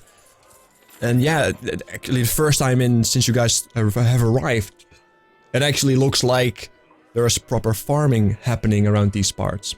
Or it's going to happen. There's a lot of people are working it. You guys move past, move towards the east. How are you guys moving? Are you gonna go north first, follow the path, and then just strike into east? Or do you guys just follow the cliff like you did previously if you helped those lumberjackers? The cliff path itself, is that like a dangerous, narrow path that would be difficult to pass in the snow, or is that just like another way we could go? It's the only way you would know to go is through the cliffside. But it's just an open field, right? It's just an open place, and you just kind of use the cliffside as a base. Oh, I got you. Yeah, well, that's the only. I'm gonna go the way that we went last time because that would be the only way I would have known. So, I would be taking them in that direction. All right, and you guys move using the cliff as a guideline, and it's chilly. And during the conversation, like the first hour of travel, you know, like Anna is trying to make small conversation. Perhaps everybody is kind of talking about you know, just the bees and the flowers and whatever. At which point the conversation turns to, so yeah, the people of the city seem to not like this other druid. Does anybody know anything specific about her? Eve was very cryptic due to her lack of knowledge as well. Nobody has really seen her. But I believe... and I'll keep it brief because I don't know how much information I'm supposed to give, so to say, but needless, briefly, there were the town's the fishing boats were getting attacked by a griffin. We had talked with this druid to help remove the griffin. Bit of a falling out with how that got remedied, even though it was out of our control. After leaving there and coming back to the town, she had attacked the town with some giant monstrosity of nature, breaking the gate. I mean, this is why I'm sure you've seen the gate being repaired. That's what it's all about. I know she was spotted outside of the gates while all this was going down, while the town was being attacked. Apart from that, I'm not sure, but she definitely has it out for us. So hopefully you may be of some assistance to us with this and with her. Well, that certainly explains the initial distaste for my presence in the city. That does explain a lot. But it's strange that a druid would attack the city without proper reasoning. Out of your control. Like, you guys went to, I presume then, kill the griffin? No, we were just trying to relocate it. And that was the agreed upon plan before we had even approached the griffins, that she would help us in doing so.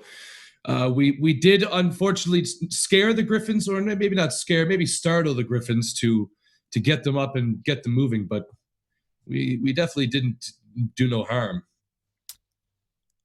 When you say startled, are you downplaying it? Just awoken from sleep. No, well, I mean, no, not startled. I mean, there may have been a net involved, but it's of no great nature, no great danger. It was listen, I am not a fisherman of any extent, but the net was not very strong. The griffin has extremely sharp beaks. You know griffins, I'm sure. I am aware. It was no actual threat to the griffin. But either way, nothing. We could do nothing. We could do nothing. I see. And she had attacked us. We left on the idea that we wouldn't be attacked and we would be safe. And all of this, you're here. We're investigating the circle, but that's it. Hopefully, we come across the druid. Hopefully, you can speak to the druid yourself, and we'll see what happens. Well, But- if what you say is true, and I have asked around, and Eve did tell me, that Tulifat also told me a few things as he was part of the siege, and as were you, I believe. Like most druids, in my experiences, we all care about nature. It's kind of the thing we do. As you care for the divine, we care for nature. But most schools of druids can be put into two schools of thought, if you will. One of them, such as myself, we like to maintain balance, and we accept that, you know, modern civilization is an extension of just humanoids. However, we also agree that nature has to be preserved, and we try to find a solid balance between the two. Other druids, and I believe this might be the case for this specific one, is they perceive modern civilization to be the destruction of nature, a poison, a corruption of it, and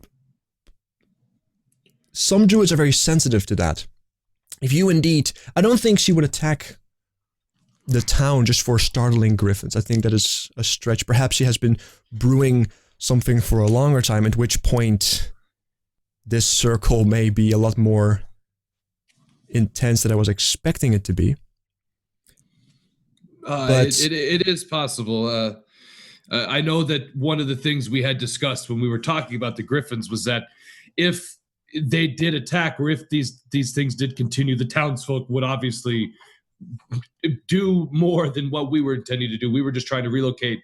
If these griffins kept attacking, I'm sure the townsfolk would have rioted and went in and up there and tried to kill the griffins. So I'm sure that may have, I don't know, led to all of this. But either way, we should definitely just keep an eye out and keep thinking about what we should do if we do encounter her again. Right. She's definitely behind this to some extent, I'm sure. that I can agree on as well. I haven't seen any griffins as of late. I've been here for about a week, a little bit more. Have you guys seen any griffins as of late? Out of character, just like this has been a long time. I've been in town for a long time. Have I heard anything? Like, has anybody heard anything? Or have they just been gone since then? No, everybody here in this party has never seen griffins. Like, the new characters have never encountered griffins. Perhaps you have heard tales, but after that event, the griffin actually never showed up. Because the only promise Syria made was that she would relocate the griffins. And she did warn you that she would attack the city, but you just never told anybody in the city. But that's out of character. Honestly, Davrick totally. Yeah, you just forgot because you went on a bender and just, yeah, this is true. Davrick just doesn't know. He just forgot. So. But yeah, like the griffins have not been there, so anyway. Okay. Yeah. If it is as you said,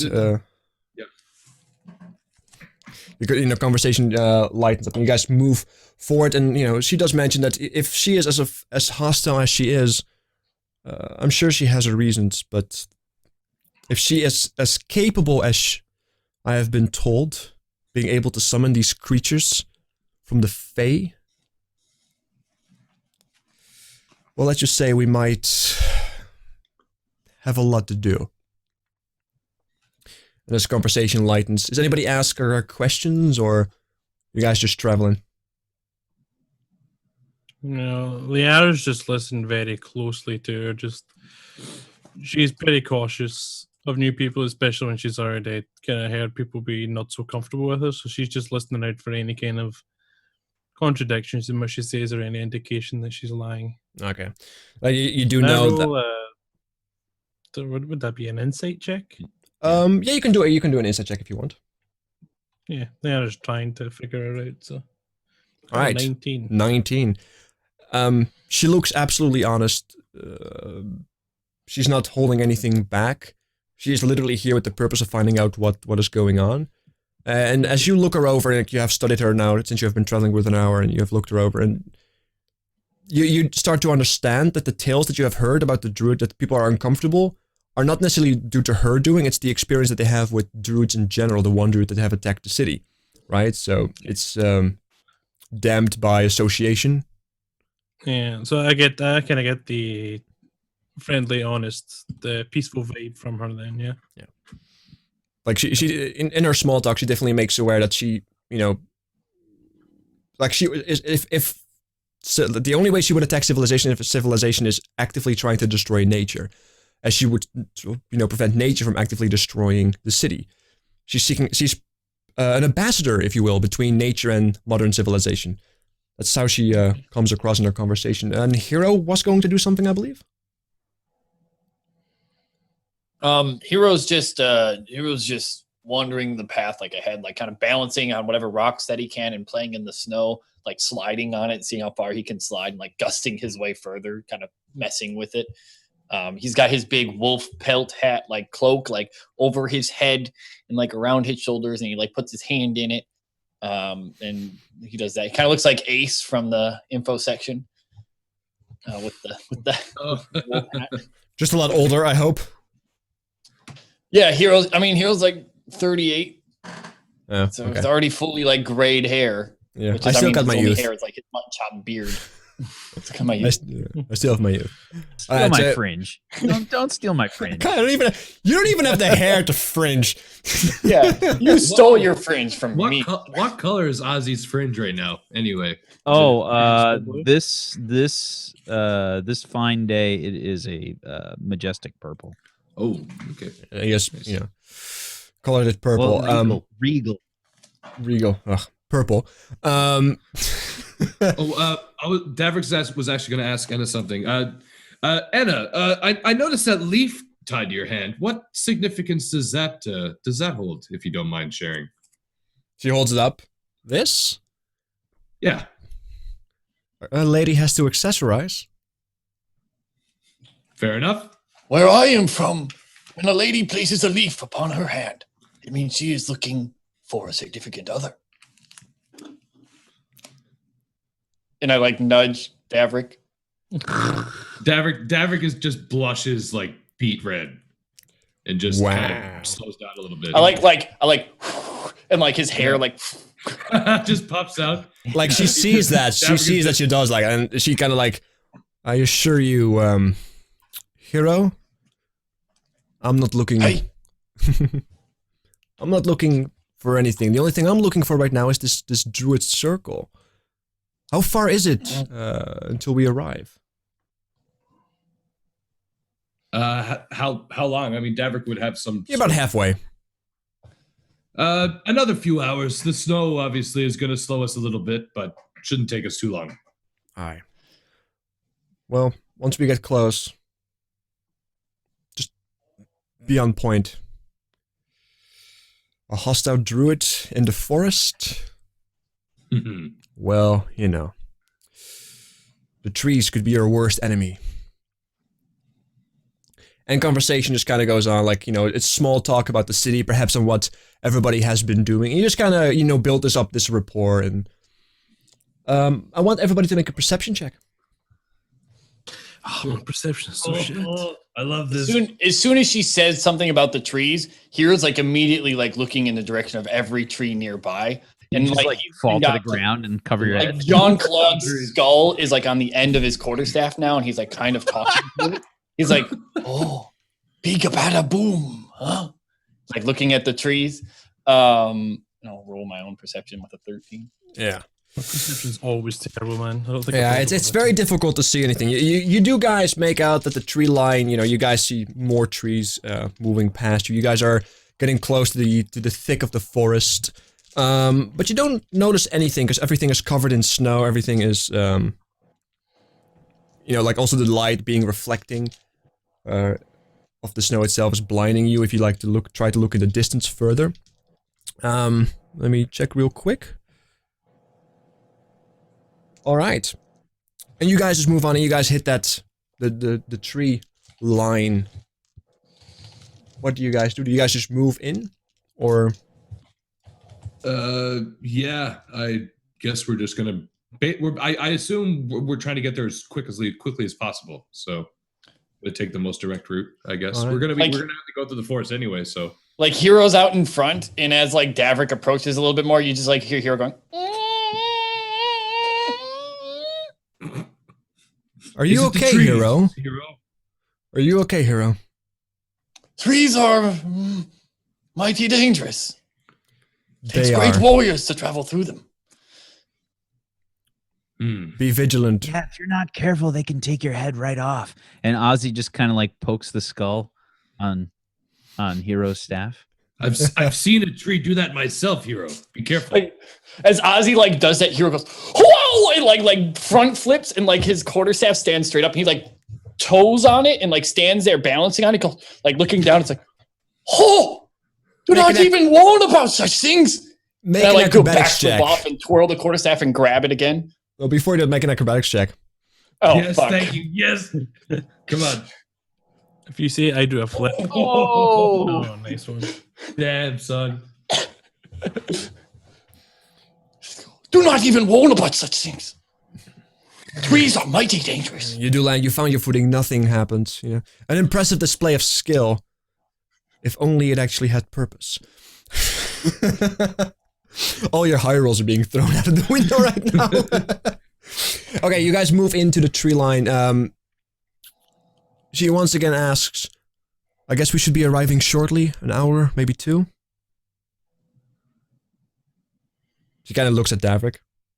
Aye, not much longer. All right. In that case, she plants her a quarterstaff. There's this green energy that goes through it as from the leaf that she is wearing and from the accessories that she has, she starts to grow magically as it appears in this organic way, like bark skin starts to grow over her arms and legs and a bunch over her chest as well. She kind of, stretches her arms. All right. Let's move forward. Aye. We're Hero's like making in our way. action mode now. He's like walking diligently and like he's like full on like scowl, like warrior scowl. Oh, that's Right. about it. That's all I got. Now, this you mentioned, if I recall correctly, Davrik, a couple of hours ago. I should have asked earlier, but it slipped my mind that you did run into some trouble here in the forest. Like, what kind of trouble have you guys been running into when you approached the forest? When we had we were basically felling trees to repair the gate. We ran into some sort of wood elf, not wood elf, was wood nip, some sort of druid creature. Ace, what was she called? Like again, the little. She wasn't just another druid, was she? She was not a druid. She was indeed a creature, but you just don't recall. You are very forgetful. Make a wisdom saving check. Make a wisdom saving check. This is. I thank you. Okay, let's do this. Wisdom. That's core stats, correct? Yeah. Yes. Just make a wisdom saving throw. Bam. You do remember vividly. Everything. You vividly remember that Sunny mentioned it to be a dryad. And you also remember that that some of the lumberjacks were indeed mind controlled and started attacking the group that you were with in an attempt to defend the dryad, which was then brutally axed by Squall. Aye, yeah, it was a dryad, Anna. Very difficult. She had been mind controlling some of our lumberjacks. It was disappearing in and out of the trees. It was quite a battle, but we did manage to defeat her. But that is what we came across. Nothing else from what I know. But again, I feel that the dryad pales in comparison to Syria, the other druid. So who knows what we could come across. I'm sure she does. Capable druids are able to summon creatures from the Fae as what that is, which is what a dryad is. Anybody else have any kind of experiences that would be wise to inform me about, so I know what I'm dealing with? I did fight a tree here in these forests, I believe, or nearer the city. You fought a tree? Yes, it came to life and it slayed one of my friends. It came to life and chased us down, and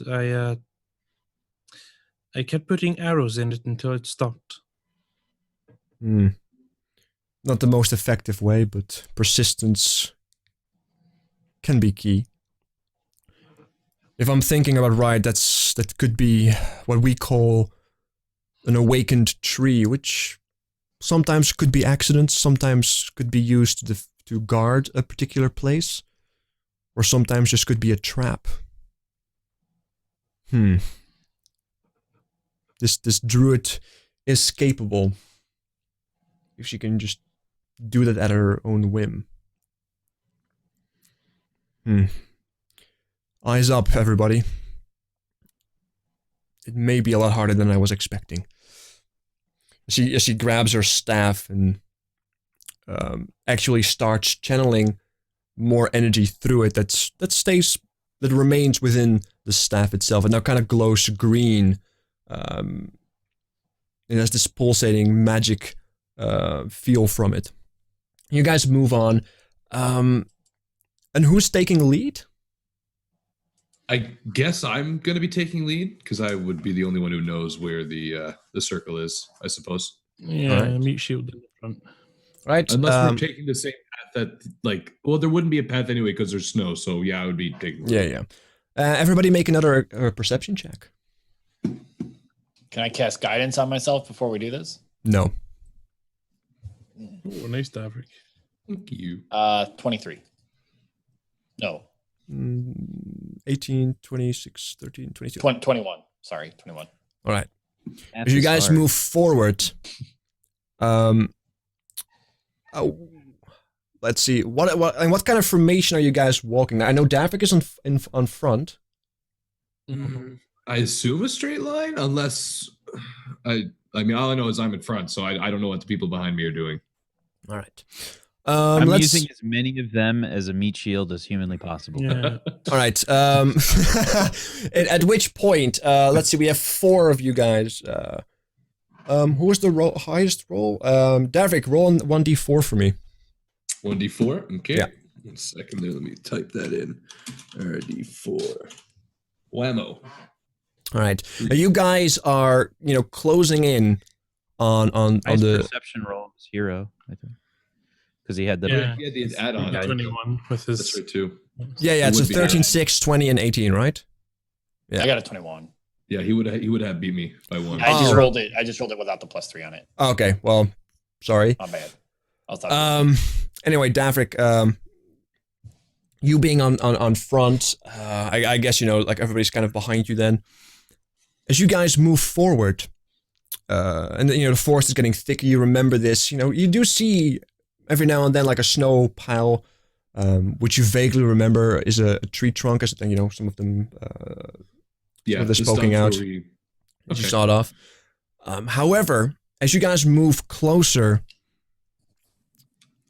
Davrik and Hero, you guys hear the creaking of wood as suddenly snow on the 2 sides of you, snow falls from a tree, from 2 trees in fact, and you could swear, but you are quick enough, but they take a swing, just a massive swoop. However, you guys are able to duck out in time to, as you guys were paying attention to that. The rest, however, what is your armor class?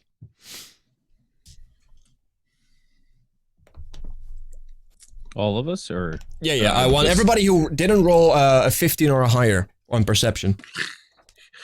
My AC is 15. 15? mine is low, See ya, Oz. very low. It's 3. Are negative numbers a thing in this? game? 'Cause Oh it's dear. pretty close. I'm 13. 13. Yeah. All right. Yeah, you guys just suddenly, you see the snowfall on this tree, just like this massive branch essentially gets swooped across the party. I was And- gonna say that Liara was backing off to the side because. Yeah, but there's 2 trees and like you're in the forest. Okay. So, and it's a massive swoop. And it's like, it's essentially designed to like hit everybody, but those who are aware of it in time have been able to avoid it. So I'm actually gonna throw something real quick. It wouldn't be too bad. Like this is not, like we're talking about massive thing. Okay, this one is for Liara. I would do a backflip. Yeah. Right, yeah, you need- You are aware, you just flip over it. with your surprisingly agile, you know, reflexes. Even in the snow, you land just fine. And who was the other one? Who was the other one? Be Ozzy. Ozzy. 24. Oh, come on! Damn! Oh dear. Um, Would it matter where he's standing at all and how small he is? I am very No. tiny. yeah. However, you still have those temporary hit points. Yay! Okay, well, as long as it doesn't crit, you'll be fine. Oh no. Come on, baby. Come on. He said the word. Come on. Min damage. Fuck you, Sam! 15 damage. You get caught off guard, and this tree just hits you right in the face because you are smaller. You were aiming for like a torso hit, but you are smaller, so it hits you right in the face as you get knocked back a couple of feet and you fall prone on your back for 15 damage. 1 HP. I think it's Oh, not here good. comes. He's acting it out. Hold on.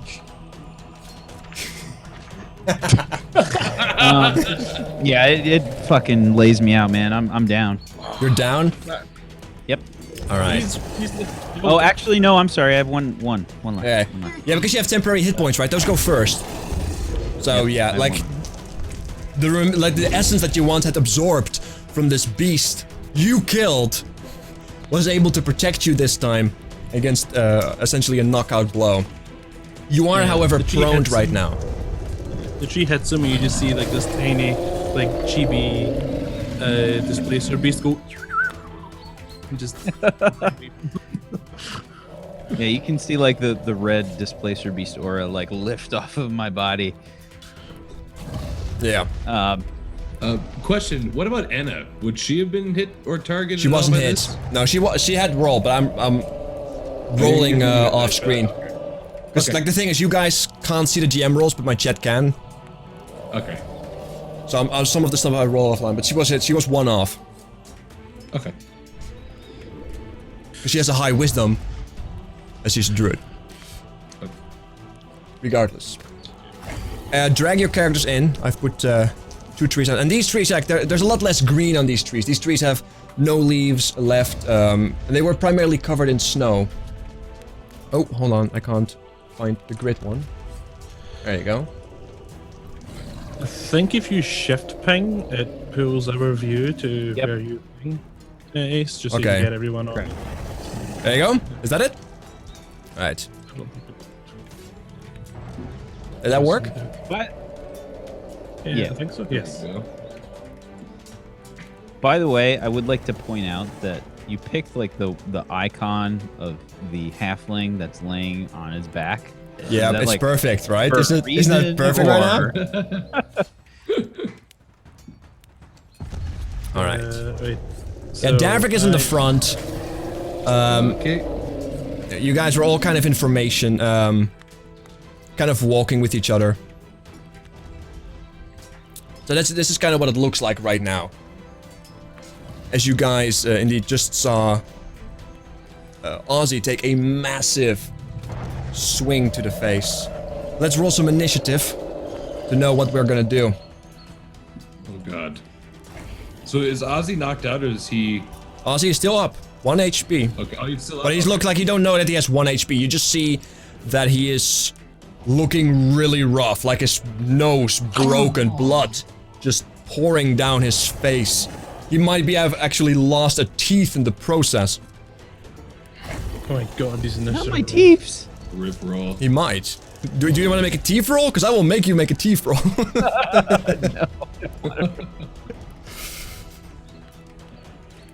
All right. Roll the 2. Now, luckily Not enough, good rolls. What is happening? This is entirely Swargula's fault. Come on, Drew. 100%. I guess we can blame him. He wasn't here last week, and I was rolling amazing. I'll kill you. I'll kill you. well, you guys No, we know gotta that get- trees we are gotta get- pretty slow. So you guys know what to do. You have those who fought them before know that they are very slow as well. Yeah.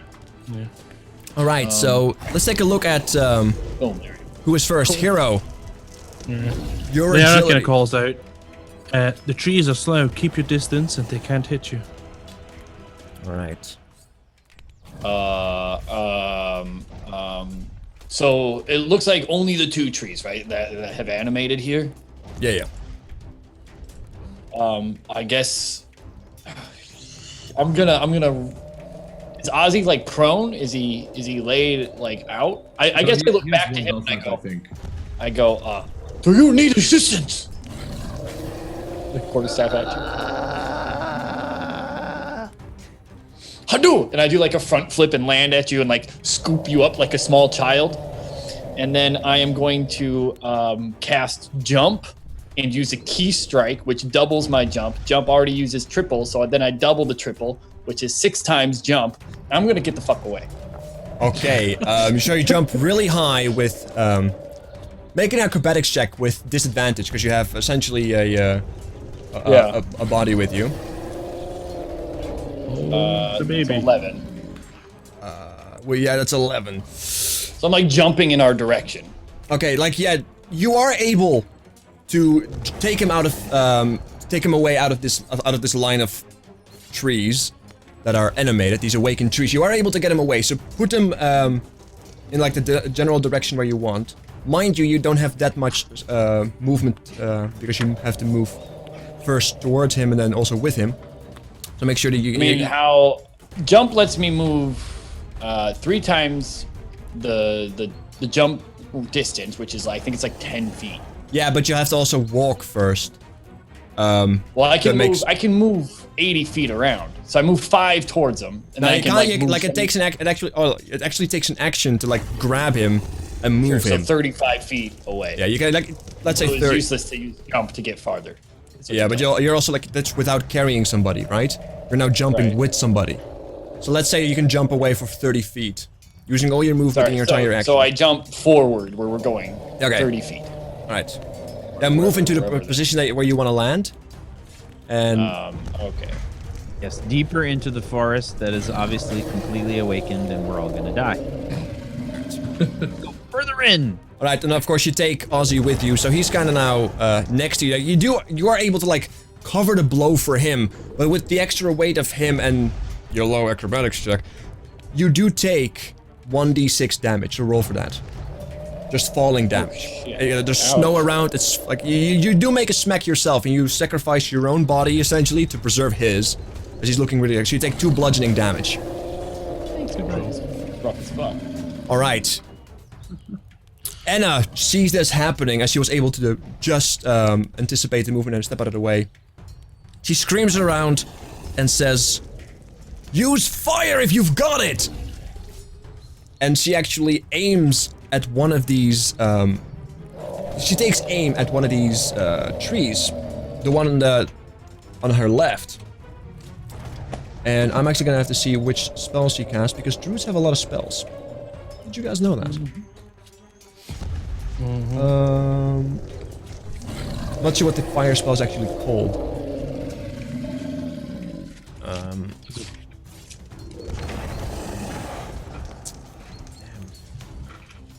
Oh wait, no, it's not a sorcerer. Oh, hold on. She doesn't cast fire. It's fairy fire, right? Now, fairy fire is not a fire spell. Is it the druid thing that produce flame? Yeah, that was what I was. Is that druid? Yeah, it is druid, right? Yeah, it's a druid cantrip. Yeah, they can pop a flame in their hand and throw it all in one. Yeah, that's okay. That's what I was thinking. So yeah, she does. Let's see. I'm just making sure I've got. Oh, she may have like flaming sphere. No, she's gonna use a simple, like, you know, her hand starts to glow with fire, and she actually aims it at the tree on the left and just takes a shot at it. Let's see. Yeah, it's a ranged spell attack, right? Oh, how do you calculate spell against? Damn it. It's 8 plus proficiency plus modifier, right? Yeah, spellcast modifier. Alright. That's 4. Let's see, roll a 1d20 plus 4. Plus 7. Hold on. Alright, she hits it with this fire as it like kind of burns away, scorches the bark, And it does 2 fire damage. Great. Beautiful. As one of the trees is now... this tree right here took a hit. And actually starts slowly moving towards... towards Anna. And actually takes a swing at her. Oh, great. Anna. Oh god. But misses. Ozzy, your turn. Okay, so Ozzy, I guess, is still in Hero's arms, or did Hero put me down? Hero did put you down. I mean, Okay. yeah, sure. Okay, so Ozzy's gonna try and like right himself, like, and he is going to. He's gonna like hold his head and just be like, Oh, wow, I almost saw the abyss again. Let me show you. and he reaches out with his gauntleted hand, and the gem glows, and he's gonna cast Eldritch Blast at the nearest tree. Go for it. Which I guess is this guy right there. Yeah, you do hit it, Jack. You actually, there's this minor explosion on the bark, and it just blows off like a big branch for 4 force damage. Not bad. All right, Liara, your turn. Liara is going to take a shot at the one on the right since it hasn't taken a turn yet. Okay. And because of my assassin class, I get advantage on my attack. What is that? What's the specific skill for that? Ooh, it's I get it for being an assassin rogue, and it's assassinate. Starting at 3rd level, you're the deadliest. You have advantage on attack rolls against any creature that hasn't taken a turn in the combat yet. That's pretty awesome. It is, and if they are surprised, the hit is automatically a crit. All right. Well, they're not surprised, as they were the ones attacking you first. They are aware of your presence. Let's see. It's assassinate. So that only works once per combat, essentially. Yeah. So any hit you score against a creature is surprised. All right. Yeah. Go ahead. Make the attack roll with advantage. Well done. I'm gonna move 30 feet first. That was 30, right? 25, one more. Okay, just to keep my distance, and then... Fuck off, come on. You do not nail it. You, like, it's... You see the arrow, like, scrape the bark, but leaving no actual damage. A snowflake touches it in midair and knocks it off course. Exactly. Unfortunately, you do not strike true. The creature you just took a hit at is actually now also gonna take another swing at the druid. And misses, as the bark is able to protect her. Bark versus bark. Untouchable. Davrik, your turn. Okay, so the only tree that's been hit so far is the one that I'm standing directly in front of, right? Yeah, that's the only one who has taken some minor scrapes. Okay. I am actually going to move to attack the other one. In that case, you do take an attack of... Actually, no, you don't. You don't. Never mind. Okay. Good. I don't then? Oh, beautiful. No, I'm also you're still gonna use within the- range. They have 10-foot range. Perfect. And I'm going to use one of my channel divinities, which is a bonus action, the Valve Enmity. So basically, I'm going to look at the tree and hold on to my little wooden amulet and say, just under my breath, I'm going to fucking get you, tree. And just look at it. Basically what that does, it adds advantage on attack rolls. And I'm going to go to hit it with my flail for my first thing. 15. No, you can advantage, Wait. bro, 25. Yeah, like what? You used your Vow of Divinity? I use my channel divinity, yeah, for Valve Enmity. As Okay. my bonus action on this. And just if that hits with that, Yeah, it does. So you hit 25. You crit with it. Beautiful. I'm actually going to be using Searing Smite, All right. which is a fire spell. Yeah. I think it's 1d6, and you have to roll I think it's a wisdom. I'm flipping. There's so many pages. I'm going back and forth. Searing but I think Smite. it's, I just gotta find it really quickly. Don't blow your wad. No, I know. Searing Smite. Concentration up to 1 minute takes a bonus action. So you can't cast it. I'm sorry, because your Vow of Amenity actually takes a bonus action. Yeah. Oh, rip.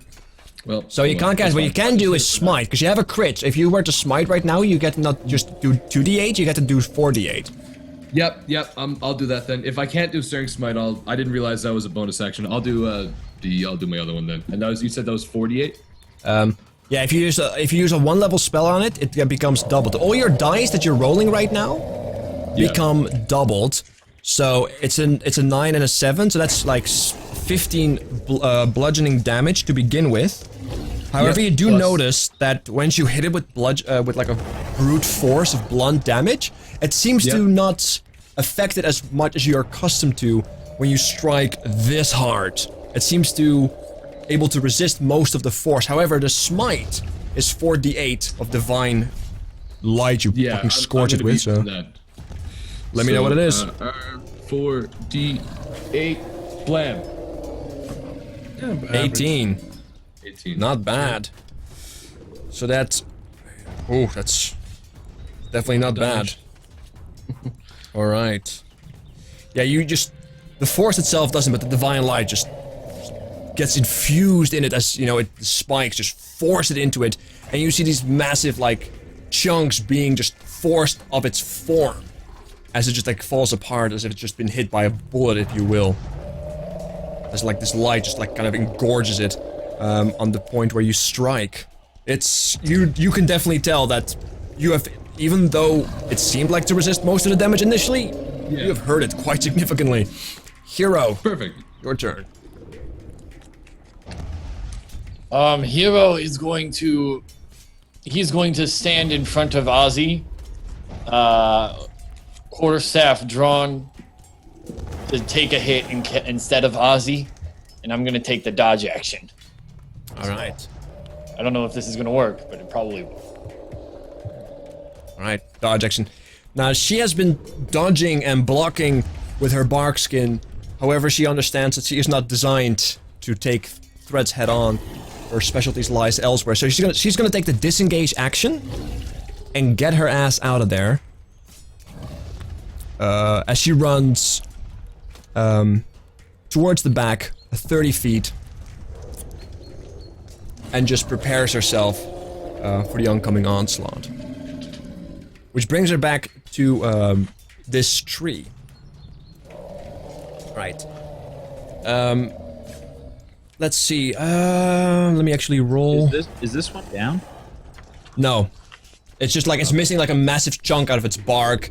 Like sap is sipping down as light. Like you see like the flickering of light of like almost like a thunder strike has hit it. That pattern, but then out of holy light, coursing through it a little bit. All right. 2 options. Okay. This tree right here actually takes a swing without moving. You now actually see once again at the range it's like massive for this tree, and actually it takes a hit towards Hero. Just slams down one of the branches it has. And now you did the dodge action, correct? Fucking. Now, Fucking. however, you did take the dodge action, so that crit of an awakened tree does not land. However, it still strikes true. Well, Trees, man. Fucking Now, these are trees, dude. huge trees, right, that you're fighting. You know Yeah, that this part of Hero knows. and you take 11 bludgeoning damage. God! So I like do the super Shaolin thing, and I just get like smashed, but I just stand there without moving. Like how you take a punch to the gut, and they just like stand there. I just do the.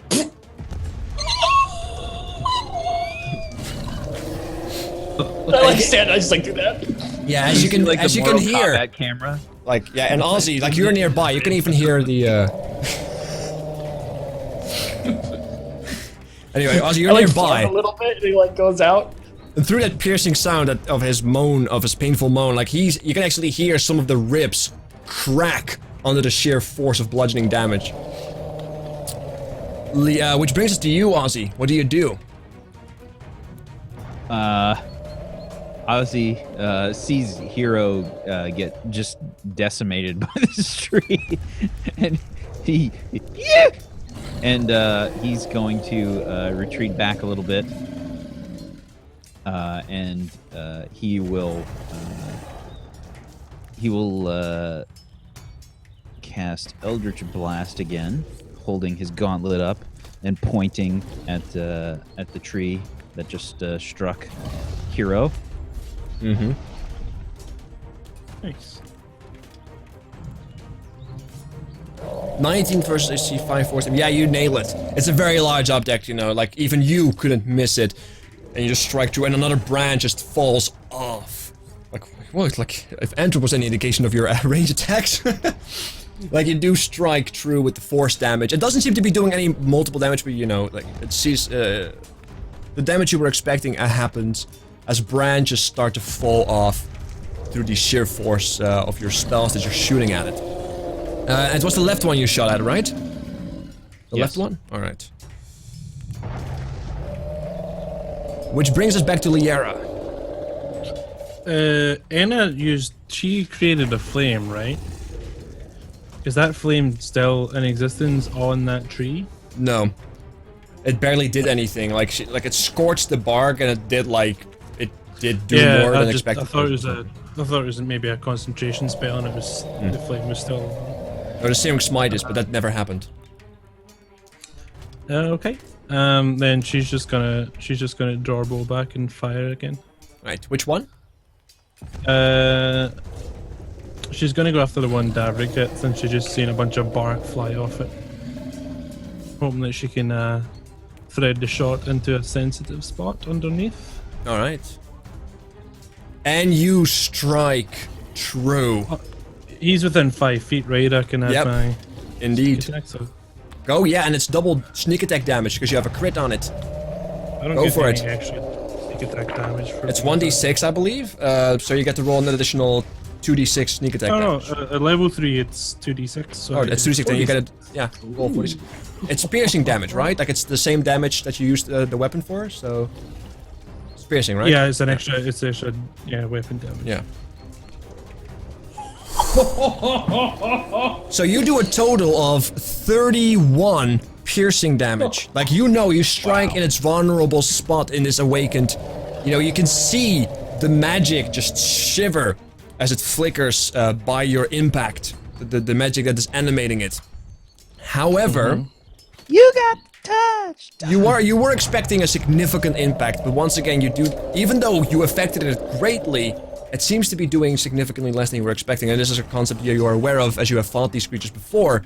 And they don't seem to be too bothered. However, for somebody who's not bothered, they definitely seem more bothered than usual.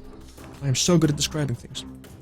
So let's see, that's 31 piercing damage you just did. Alright. I'll need to check and make sure it is weapon damage, but yeah. It should be as weapon damage because it's sneak attack. I don't see how it else could be. But yeah, go check that. Right now I'll treat it as weapon damage. Yeah, Alright, this tree that you just hit, like it flickers, you can see the animated magic visible for a short amount of time. It's on its last roots, if you will, as it takes a aggressive, painful swing at Davrik. Davrik is ready. He's clenched and ready. Shield raised. I love how Ace rolls so low against our most heavily armored. Yeah, I know, right? I agree. Nonetheless, You it just actually intimidate the trees into swinging poorly. it also starts moving. It also starts moving a little bit to the left. Davrik, your turn. Okay, I still have the Valiant Entities. I'm just curious, like, I have an advantage on attack rolls. Is there any way I can add that into the roll, or do I just add 1 to whatever? Advantage just means you get to do 2 attack rolls. And you take the highest of the 2. I got you. But you mean the spell, like if you do a spell or something? Okay. No, I just wasn't sure on how advantage worked. Yeah, you nail it. Okay. With So I take advantage, 16 there. you're able to do some damage, and it does take 8 bludgeoning damage. Once again, you do feel like it. The bark, just the toughness of a tree, just doesn't seem to be affected too much by your flail. Okay. Yeah, I just checked that it is weapon damage. Yeah. Alright. Hero, your turn. With your cracked ribs. What do you do? Get it, bro. It's hard to say things when your mic is muted. It's Swargula. Fuck, I clicked the button and then it didn't actually. Which tree is the one taking all the damage? The bottom one?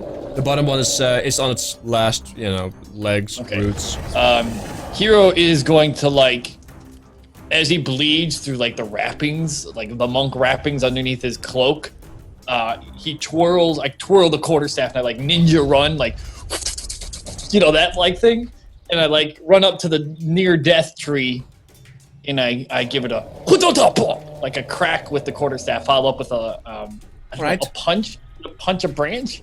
Fuck you, Brent. How do you move? I take a twig of the branch and break it. Like, how do you move, actually? I mean, I like quarterstaff behind, and I do just like, ninja run. Alright. The high. Alright, so you try to get away from the other tree that just, like, completely cracked your ribs. Yeah. All right. I'm staying far away from that one. Alright, however, you stay far away and you leave its reach, which gives it an attack of opportunity, so hold on. Within reach?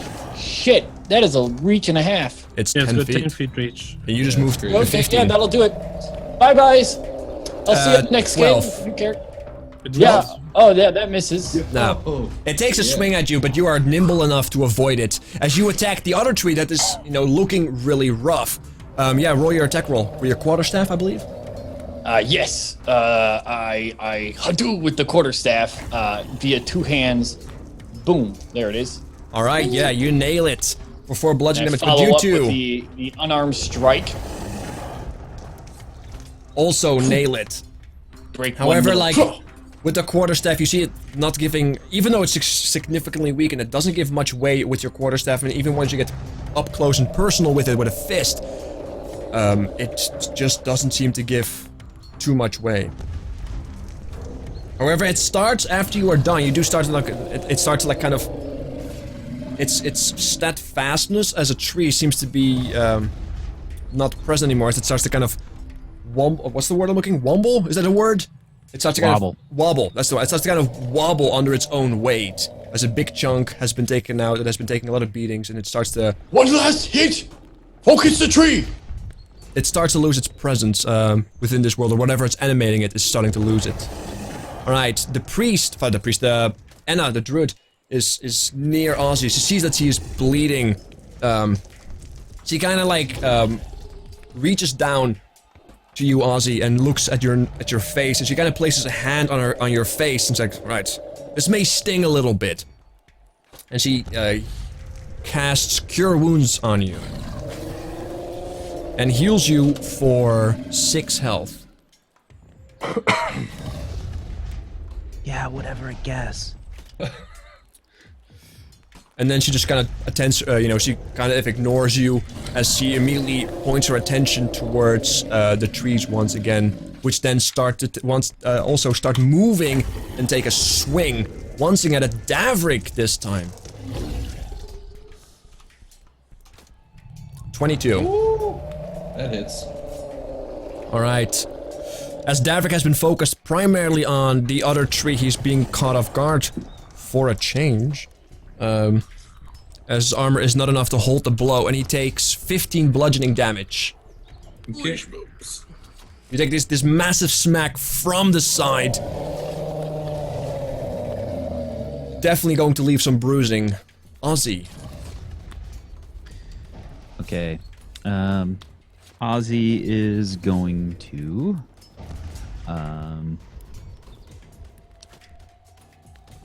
Ozzy is gonna say... Hey, he stops things from hitting me and stuff. Don't do that. And he reaches out and He's gonna shoot out another Eldritch Blast. Go for it. Which one? The left or the right one? The one that just hit Davrik. That's Okay, the right? left one. Yeah, the left one. Okay. Yeah. Go for it. Jeez, man. Yeah. Getting them attack rolls. Your Eldritch Blast comes out of your glove. This chaotic energy just scorches across the ground, you know, blowing some snow up behind it to the displacement of air, and just like burrows itself in the tree, and it just like blows away this massive chunk of bark. Takes 8 force damage. Alright. Liera, your turn. Yep. She draws back and lets loose on the one she just nailed. She's got an eye for it now. 17. Alright. And you actually do get sneak attack damage on that. Alright, so that's a total of 13 piercing damage? 12, sorry, 12. Which one did you alright. just hit? Sorry. The one that we've been attacking. Yeah, like the one who has been weakened, like, you can see, like, you know, some of the branches are starting to, like, instead of being animated, they become, Dead. no, not dead. They become, what's the word for it? I can't even think of it. They lose their ability to be animated, they just become normal branches again. Okay. They harden, as you would expect from a tree. Nonetheless, this tree may be at its wit's end, but it's not gonna go down just yet. Let's see. Let's roll d2. All right. As it's been taking massive hits from everybody, it's just gonna take another swing at Hero at this point, just wildly. Bring it on. Bring it on. 16. Fuck. That's I don't know if you. What do you do for ties? But Tie wins. Makes it. Makes yes, it hits. You were able to almost like duck under it, but then it just hits your the jaw, your lower jaw, and just knocks you on the ground for 14 bludgeoning damage. How much? My 14, I think. browser just froze. Okay, yeah, I'm down. Wow, Okay. it hit you so hard your browser froze? Wow, that's harsh, Ace. What can I say? Davrik, your turn. That's what I'm saying. Okay, well, Heroes down. he's down, yeah? Yeah, Hero's down. Okay. I'm gonna... Lay of Hands is a full-on action, correct? Yes. You can still move. Yeah, you can still I'm use a gonna- bonus action, but yeah, it takes a full action. Yeah, but if I move out of their range, they get an attack of opportunity, correct? So Correct. There's not really much. I don't want to. But they have 10 feet range, so you have some movement without getting an attack of opportunity. Okay. Well, I am going to turn to Hero, reach down and place my hand upon his chest, and I'm going to channel him 3 health points to bring him back to life. Life. So just going to focus some divine energy into his chest, and I'm not able to do like a dodge action as well after that, am I? No. No. Okay. If that's it, then that's all I'm going to do. I'm going Alright. to stay right there. I'm not going to move. Hero. When dwarves heal people, does that make their beards grow? Is it? Yes. I see like a just like a- twinge in my mutton chops. It's just like Yeah. Yeah, like he gets a facial little hair bit just- more. He go a little bit longer. Never been Yeah, able to he grow a beard before, right? Suddenly beard. Anyway, Instant beard. Hero. Yeah, I hit for 3 damage. You know, you blacked out, but you were brought back as you are prone right now. Prone. With 3 hit points. Okay, I am going to stand up and man, I'm gonna take dodge action. Alright. Pussing out. Alright, yeah, you get ready for whatever onslaught may come your way. Right, this druid, just having brought Ozzy to a comfortable level of hit points, sees that this tree is hurting. Once again, she charges up this fireball in her hands and just throws it, or launches it in the general direction of the tree that's extremely in a lot of pain right now. Let's see. Lucky tree. And it doesn't, like the fireball just whiffs past it. Roll. Alright, we have another tree. The branches lift up and they smack down on Davrik Oh dear. for 14. No sir. Alright, Not your today. shield raised, knowing that you could expect the onslaught from that particular side. Yeah, the branches that hit your shield and you're able to like shrug it off like it's nothing. Ozzy, your turn. Like it. Okay. Ozzy, so this one is, they're both still up, Yeah. correct? On the right side is looking really rough. And the left side is looking still pretty stable.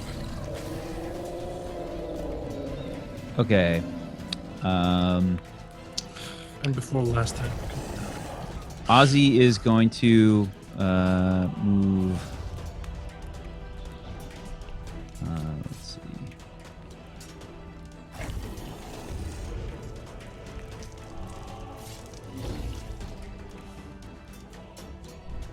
I think right there is the best spot. No. I want to get hit, man. See. I think Ozzy's just going to fire off another Eldritch Blast. Keeping your distance.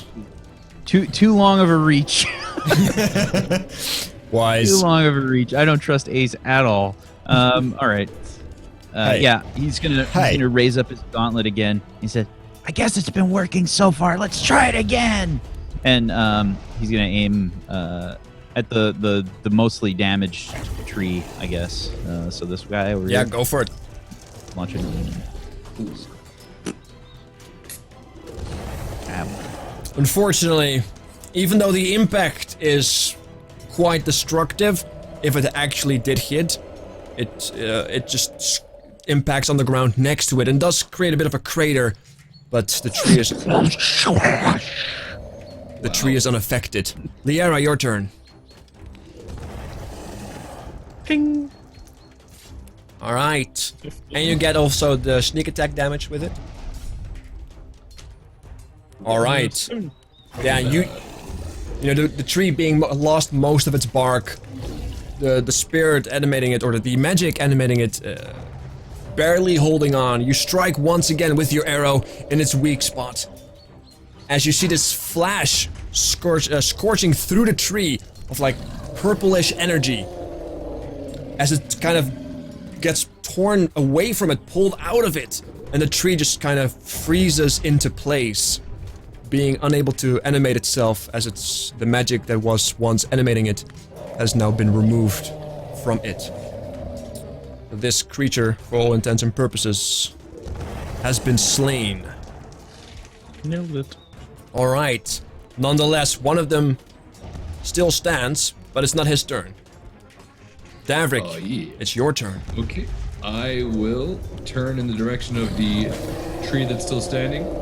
Gonna move up a little closer, Alright. and I am going to attack this motherfucker. Whammo. 17, and Hits it. I am going to use Searing Smite on this one. Alright.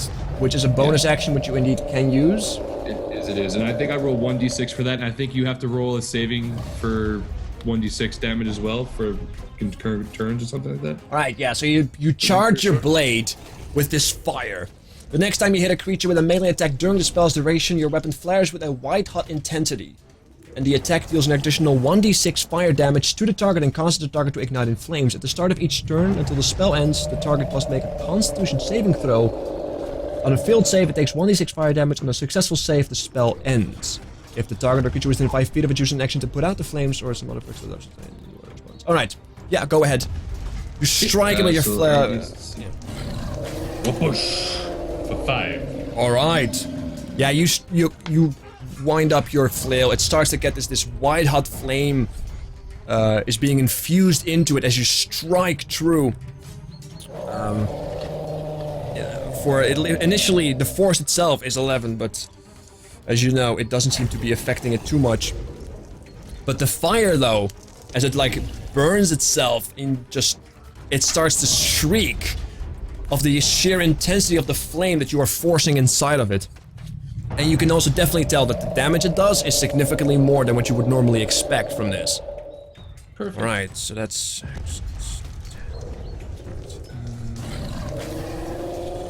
Hero, your turn.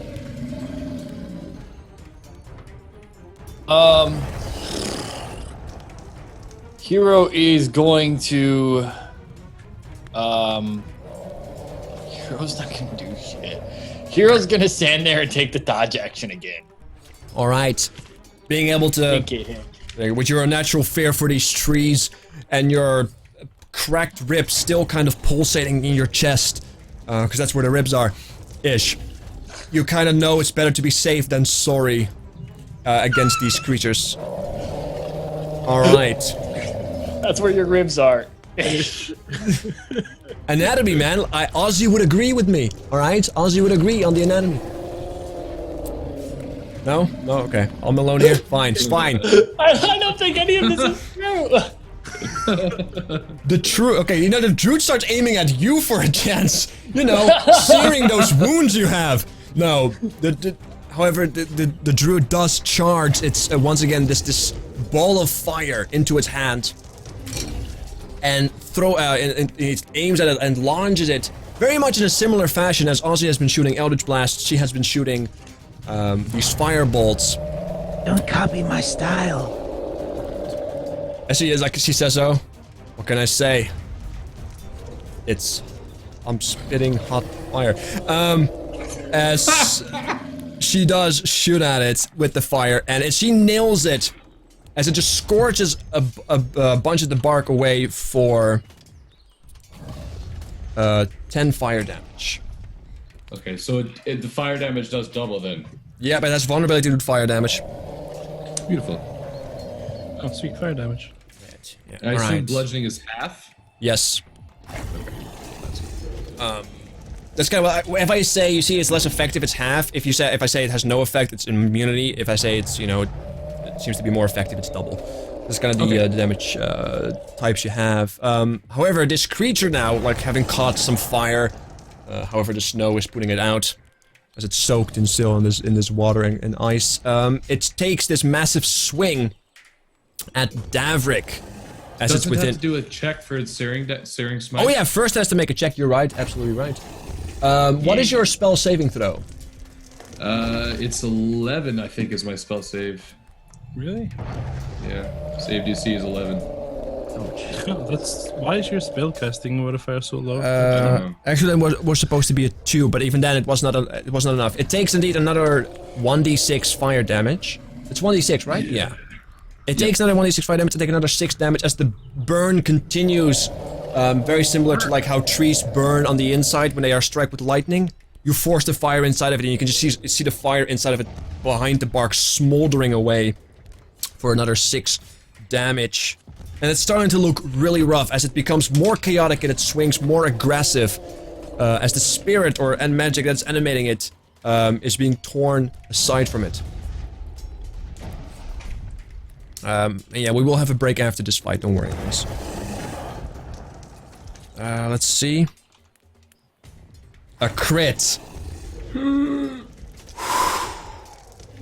The awakened tree crits on Davrik, even though he just infused it with fire. The continuous burn has angered this tree, and it's forcing its entire weight behind it on this dwarf. May the gods be with you, my dear friend.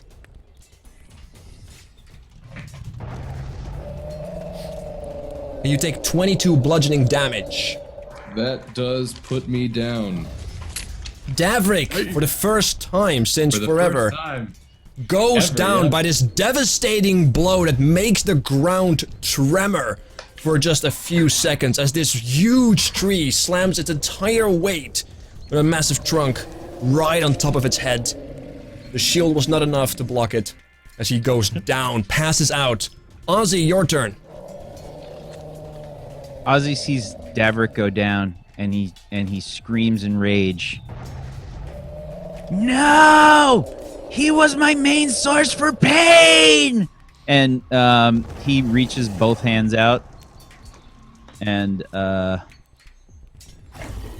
do. I am gonna cast Burning Hands. Ooh. Can a tree make this deck save? Like, It's got They, really they bad can damage. make deck saves, but they I have, guess. they're It's rough. 5 or some bullshit. Yeah. Yeah, this is in range, right? Yeah, it's 15-foot cone. Burning Hands. Does a warlock have access to that? Oh, yeah, you do, because you have, I do because Yeah. I am using my fiend expanded spells. You actually learned those spells? Because you have to learn them, you don't always know them.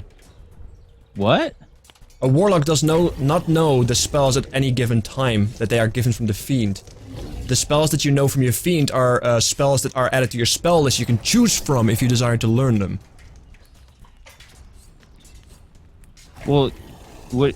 No, warlocks know their spells all the time. I have don't to, believe that's study the in case. morning.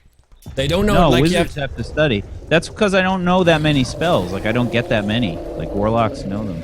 No, like, the thing is, warlocks are very similar to sorcerers in that way. They can learn any spell, but they can't prepare them. And I believe Nah, that for the dude. warlock, Negative. their spell list becomes extended, so they have a bigger spell list to choose from, depending on which patron they have. I could be wrong. Allow me to You are look wrong. up this. That is not correct. I will. I think I am, but hold on. No, look it up. Spells known. You might be right about No, the um, Fiend lets you choose from an expanded list of spells when you learn a Warlock spell. The following spells are added to the Warlock spell list for you. Meaning you can learn them instead of just the Warlock spells you have access to.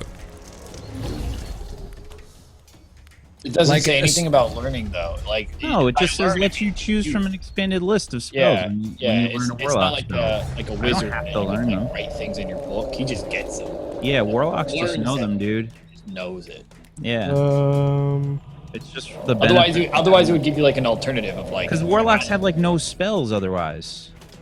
I have like practically like no spells. I only have 3 level 1 spells like that I know. It's worded pretty poorly in there, but otherwise it would give you like a reason for like, well, you have to spend this many hours studying it before you can actually know the spell. Like Well, a the thing is, wizard it does word it specifically, for example, like the Cleric, when they say you always have these spells prepared. It always says, if you get additional spells from a feat or from an ability, it specifically states for everybody. Yeah, but under Warlock it says all spells that you know you have prepared, like all the time. No, it doesn't. Yeah, the spells you know, you always have prepared, but it's very similar to the sorcerer. You choose the spells based on your charisma stat from the spell list. It's like the paladin in that case, right? A paladin knows all the spells, but you have to prepare them. With a warlock, as you know all the spells, but you have to choose which ones you know on a more permanent basis. There's You can no only change section them. on preparation in the book for warlock. Yeah, Warlocks I don't know. have to I'm know gonna their look whole into it. list. I'll allow you to cast it because I'm gonna look into. I'll make a judgment call during the break. I'm gonna read through it, but in the meantime, just cast it. I'm fine. Okay. Let's go. Yeah, so it's a 15-foot cone, so I think I'm in range here. This is enough to like hit the edge of the tree. Basically, I'm just getting close enough to cast a spell on this thing. It's fine. Yeah, it's 15 feet, so you can, if you're at the edge, you're still without its range, and you can just cover it and fire. Go for it. Fuck me. That's max 18. Is it max? Jeez. It's a dexterity Preceptors save. conditions. So hold on, I have to make sure that it's a dexterity save I have to make against a 12 dex. 12. Yep. And otherwise I take 18, otherwise I take 9 fire damage, correct? Yeah. Alright. So it has to make a Yeah. dexterity saving throw. -2. 15. It does make it safe, so it only takes half damage. Nonetheless, it has vulnerability, so it's still 18 fire damage. As this fire just completely scorches it, and it starts to burn. It still moves, but not for long. Liera, your turn. As it's completely caved in fire, covered in fire, as it's burning, this last arrow, as you see the flickering of purple energy, just strikes through. It hits the source of this magic, and it's just being just pulled out of it by your arrow. It's being dragged out of it as your arrow pierces it. and comes out of the other end as this tree now kind of falls over, almost in the direction of Ozzy, but not quite yet. This tree covered in fire just falls over and falls to its side. And that... Liara dashes over to where Davrik is and like starts pulling him out of the ground where he got pummeled into.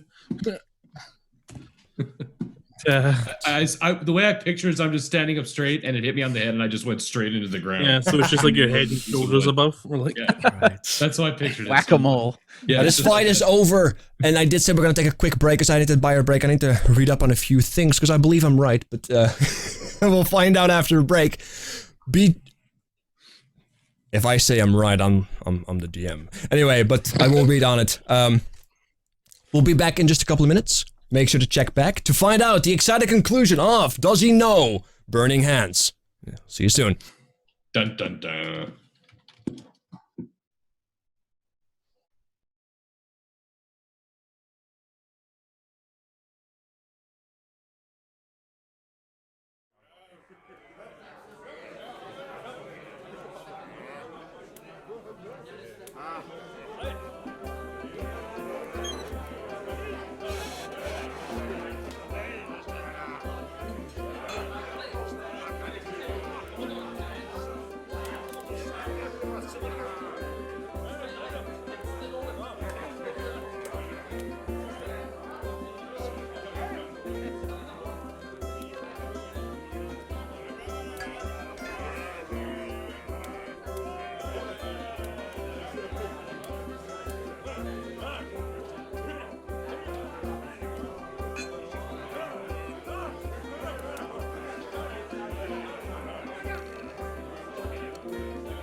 And we are going to be back if I unmute them correctly. Here we are.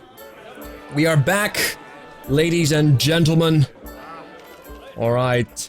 For those who are waiting on the exciting conclusion on my ruling on the Warlock spell, as far as I can read it, and this is as I'm reading it right now from the book, page 107 and 109. Based on the wording, I'm gonna say that you only know 3 spells, and you can choose one of those spells to be from the expanded spell list, but you don't know them by definition. That's the way I'm gonna rule it. Yeah, but they count on my list, so like. Yeah, like, but there's a difference between your known spells and your spell list that you have access to. Because otherwise, with your the way you're putting it, then all the spells that you are that are in the Warlock spell list, you would know. Which is not No, I don't. Oh, okay. So this is a misunderstanding. I don't mean the entire Warlock spell list. I mean the spells that I have chosen. That is one of the spells that I have chosen. Like, I only have 3 level 1 spells that I know. Oh, so it's just a straight... Oh, it's just a straight up... You're trying to say that the Burning Hand... You have access to the Burning Hands because of your pact, and you have learned it due to that. Yes. Oh, yeah, that's fine. That's exactly what it is. I thought you said... I was like, dude, Warlocks suck then. I was like, man, I'm gonna kill them all. No, okay, so what you're saying is you know a total of 3 spells right now, and Burning Hands is one of them. I thought what you meant was more like in the sense of the cleric, or let's say the sorcerer, where you have a certain amount of spells known, and then you have a table where you know. All a misunderstanding. Oh, okay, it's just a misunderstanding. Sorry, my apologies. My bad. It was confusing. Normally it's done in like the sense of the cleric, you know, you get a domain and these spells are always prepared and they don't count for your spells known. I thought you were kind of referring to that. That they didn't count for your spells known, and you just always had access to them because that's what your pact is. Which would have been cooler, but the rules as written say that you can choose them as your spells known, not that you know them. It's a chosen spell of the 3 spells that I know at level 3, and then I only have 2 spell slots. Yeah, Warlocks are very unique. Here too, Davrick. Dude, I should have been preparing spells too. So from now on, I'll be doing preparations before every adventure. Yeah, unless there's a specific preparation for spells that needs to be done. It's like, you know, that's when I kind of say, when people are preparing, that's when they decide what the spell lists are and if they want to make any changes. Most people don't really change their spell list unless there's very specific events happening. But nonetheless, talking about specific events, Davrick went down. Liara ran. Yes, I did. To his aid, and that's where we are at right now. Yeah, so as we cut back to the scene in the snowy forest, Liara's kind of dragging him, getting him into a comfortable position, and she just looks over to the druid and just points at her and gestures for her to come over.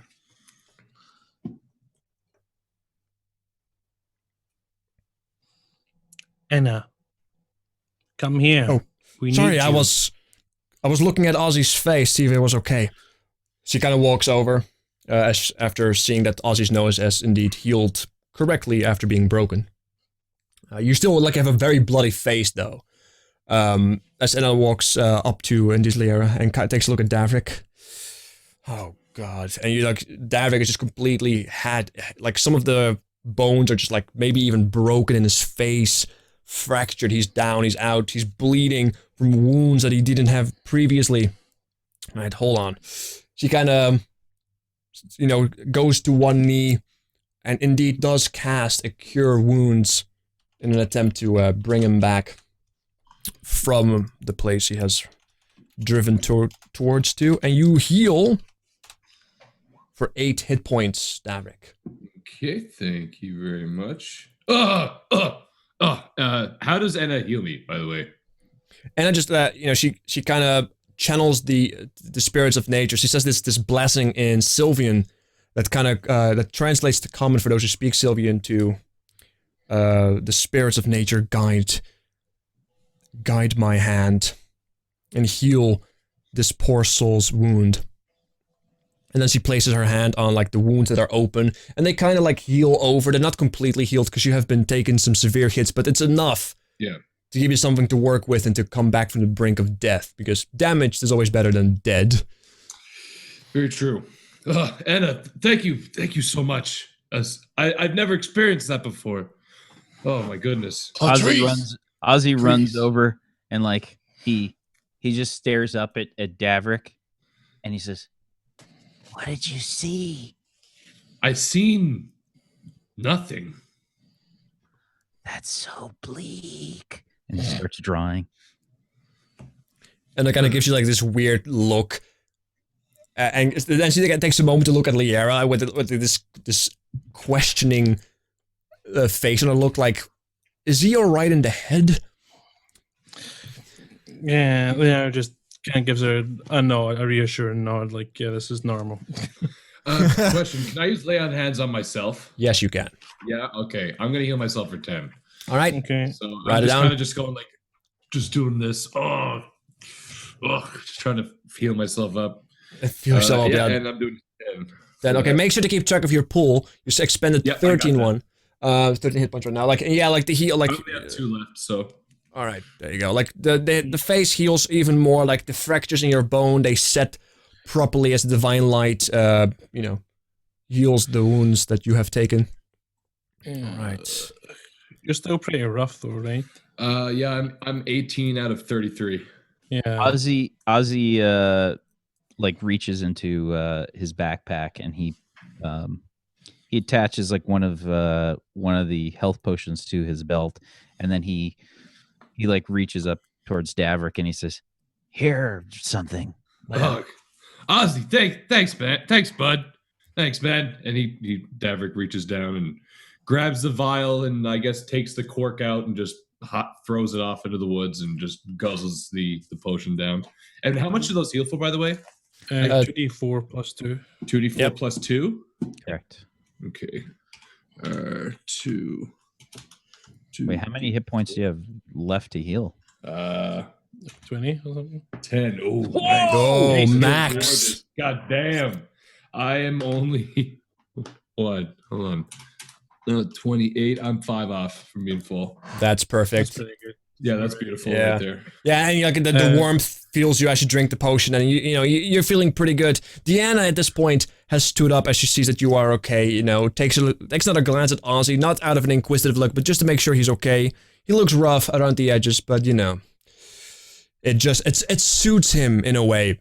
As she moves up to the trees, especially the one with the massive hole in it, and she starts to inspect it, and she kind of like starts to commune with it in a way. Like she closes her eyes and places her hand on it. That's what she's doing right now. Hero walks up behind her and like listens in a little bit, and I go, trees are all evil. All of them. They kill. Ozzy checks his mascara and eyeshadow. Yeah, which some of it is leaked, because of the blood and such. Reapplies. Deanna opens her eyes, as she listens to Hero say that trees are evil, and she kind of says, with like an agitated tone, trees are not evil. Nature is not evil. Nature is. I don't know. Those trees seem pretty evil to me. I mean, it's cool and all, but whatever. It's not the trees that are evil. It's the force that drives them that is. Saying that these trees are evil is saying that a sword is evil. I met an evil sword once. It was pretty bad. It had a goatee. You take this deep breath. However, it seems that these trees have been animated by some powerful magic. I am confused.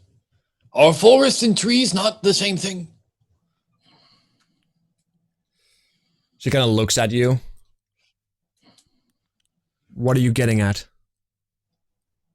If trees are evil, then forest is evil. Trees are always evil. What makes you think that the forest is evil? Because these trees are evil. And then you just... Am I saying this right? I look back at everyone else. Liara kind of looks at him and says, Hero, are you injured? Yes, very much so. Yes. Yeah, that might explain things. And she reaches in her bag and chucks him a potion of healing that she got from Aof a couple of weeks ago. A week ago-ish. Yeah. Yeah. Hero like I try to catch it while doing a handstand, and I drop it in the snow and pick it up and chug it really quickly. Oh, tastes quite bad. Oh, and I turn the other way and finish it, spewing, spitting the whole way. Oh, oh. Yeah, roll your health that you get back. 2d4 plus 2. Alright, that's 7. Beautiful. More like a potion of death. And I look back. Oh, okay. Yeah. Okay. Anna kind of thinks this over. Liara shakes his head. Anna thinks over, like, if they are animating trees right here, whoever this is, and I think we all have a good idea who might be doing it. Because this doesn't seem like an accident. We must be close to this druid place, this circle, this whatever it may be. I do not know if we will find more of these. Wouldn't surprise me if we did, though.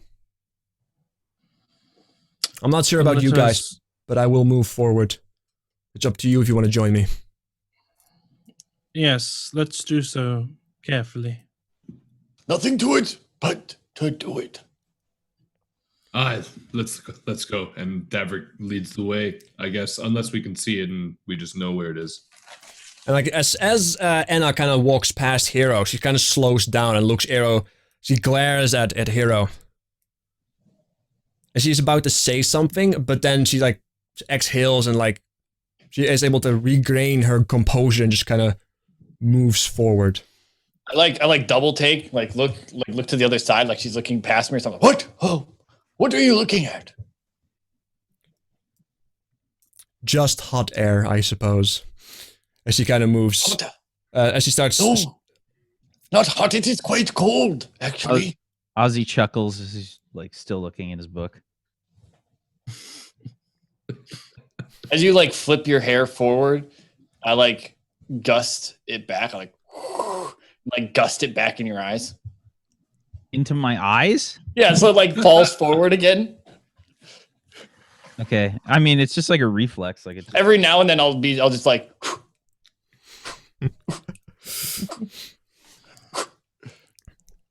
do that for a while. And I'm I'll give up for a while and then start doing something else, dragging my quarterstaff in the snow behind us. Yeah.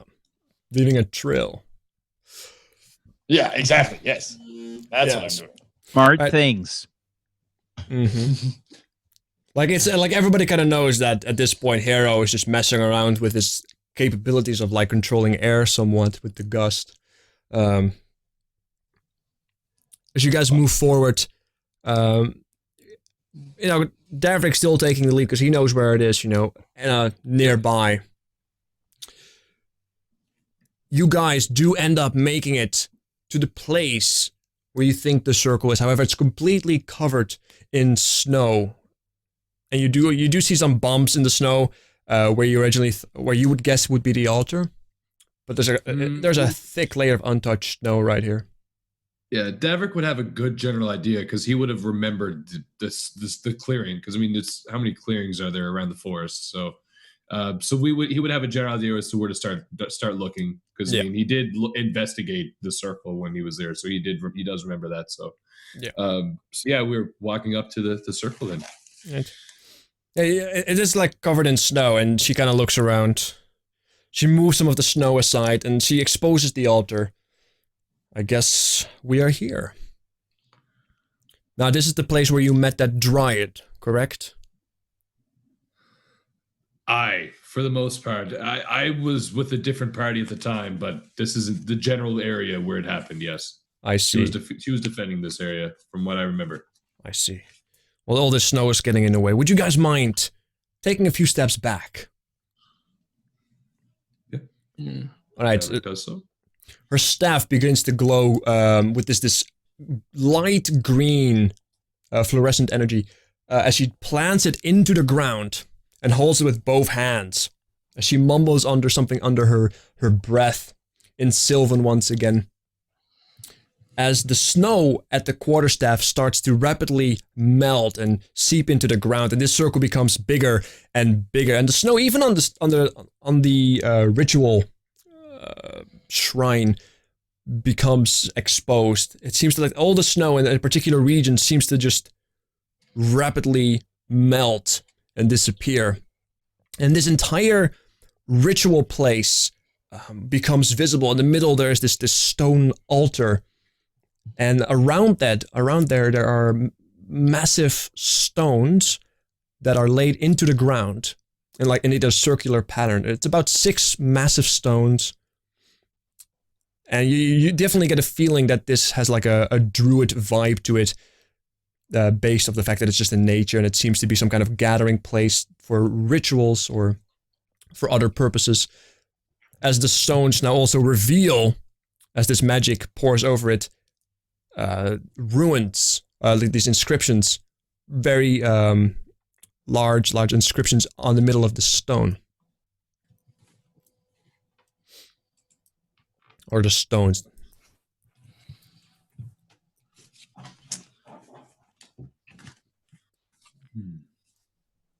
So I guess we're just kind of,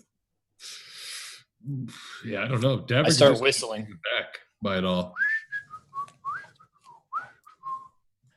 All right, so she pulls out the quarterstaff from the ground and she says, well, that should work better. So, did you do anything? She kind of looks at you. No, I did not do anything.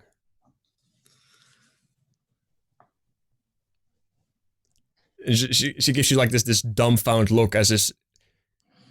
Where were you hit? You would think it was the chest area, but the ribs are not actually part of the chest where I am from. They're more like below the chest in a land called Ish. Right below.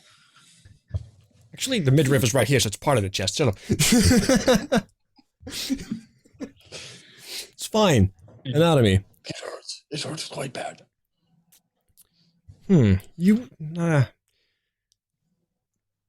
I'm so sorry it hurts. She kind of like turns around and tends her attention more to the altar. So Davrik, you were the one here.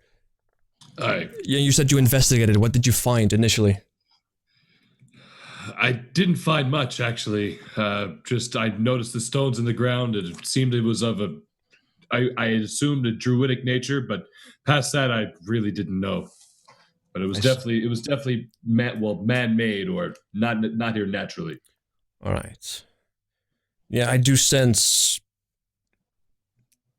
some kind of presence of an arcane nature.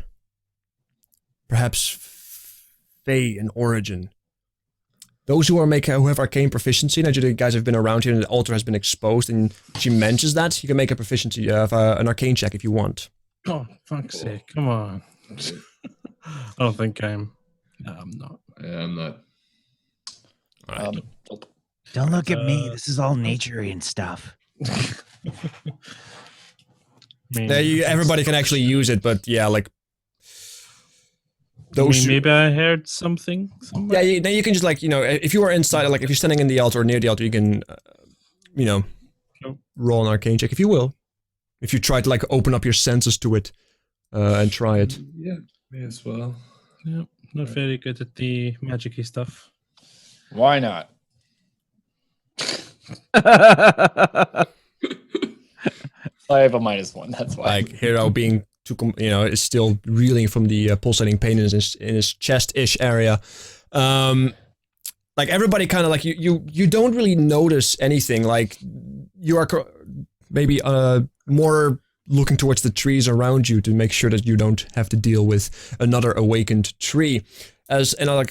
She puts her hand on the altar and she kind of like closes her eyes and she starts to focus. And she mumbles a little bit. Give me a minute, guys. And she starts channeling some kind of magic around the altar. But it's gonna take it's gonna take a while. Like, do you guys do anything?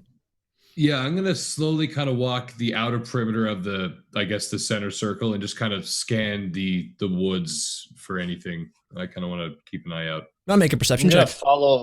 follow behind him. I'm gonna as he starts walking and looking into the forest, I tap him with my quarterstaff.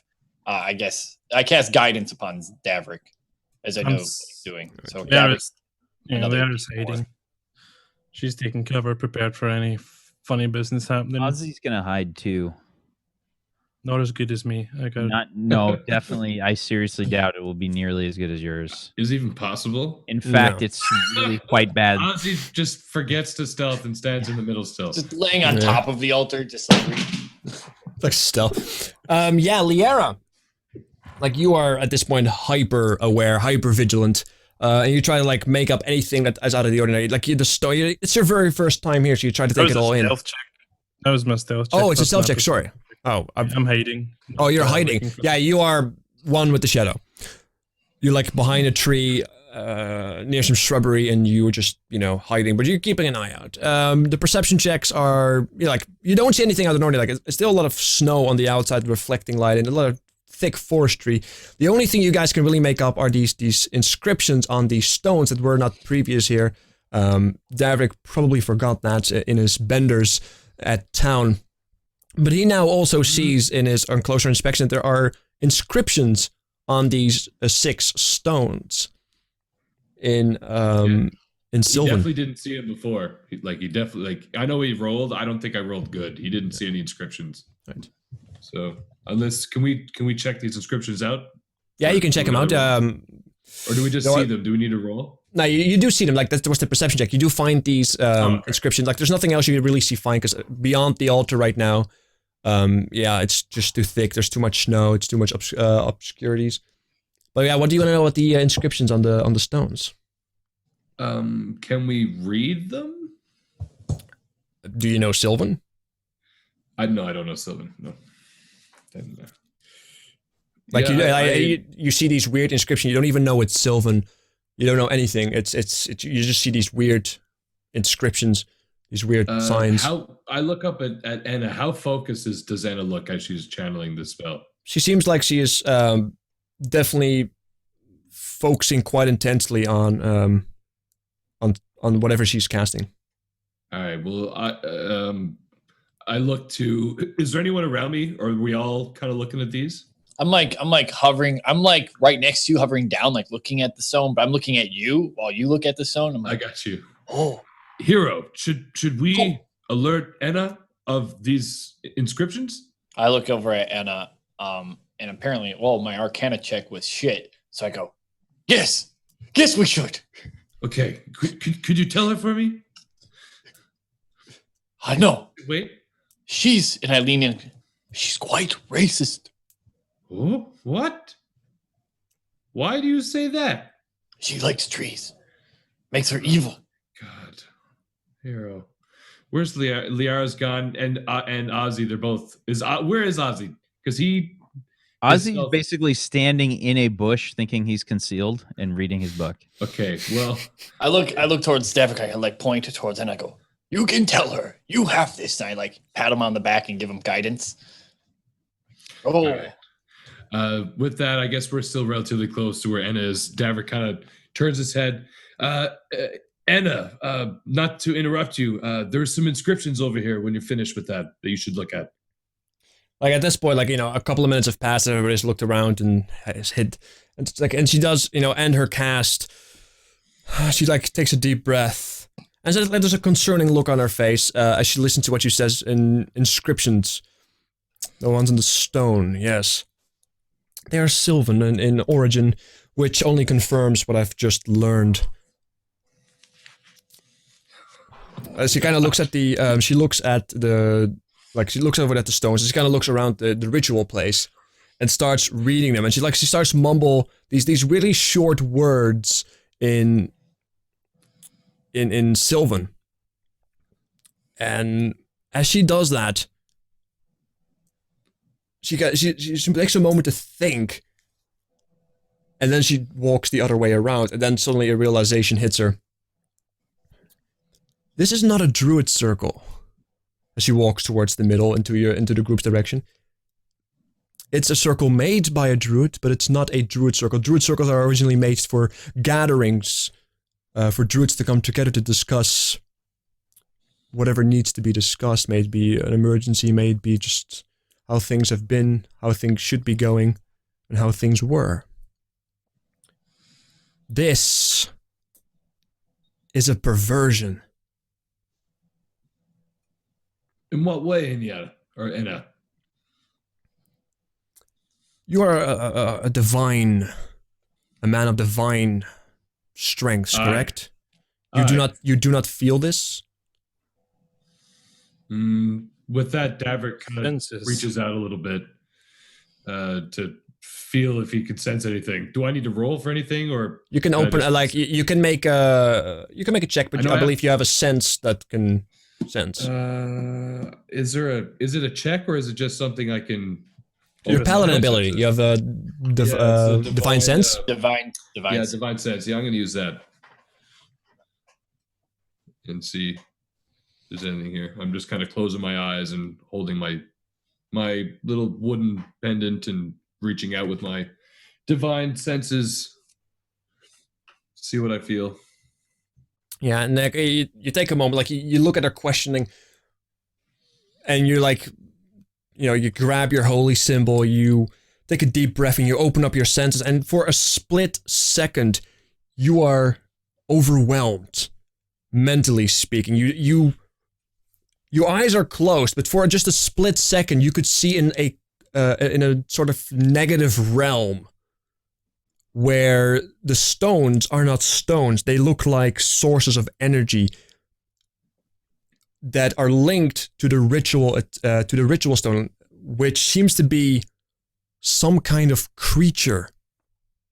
And it's only for a split second as you open up your eyes again, and the only thing, as you have this sharp pain coursing through your head, as if somebody just stabbed a knife between your eyes, you can only make out that what you just saw is in nature of the Fae, which I believe you guys that you can detect. I believe you can detect Fae with the divine sense, but if not, I don't know if I would be able to detect Fae.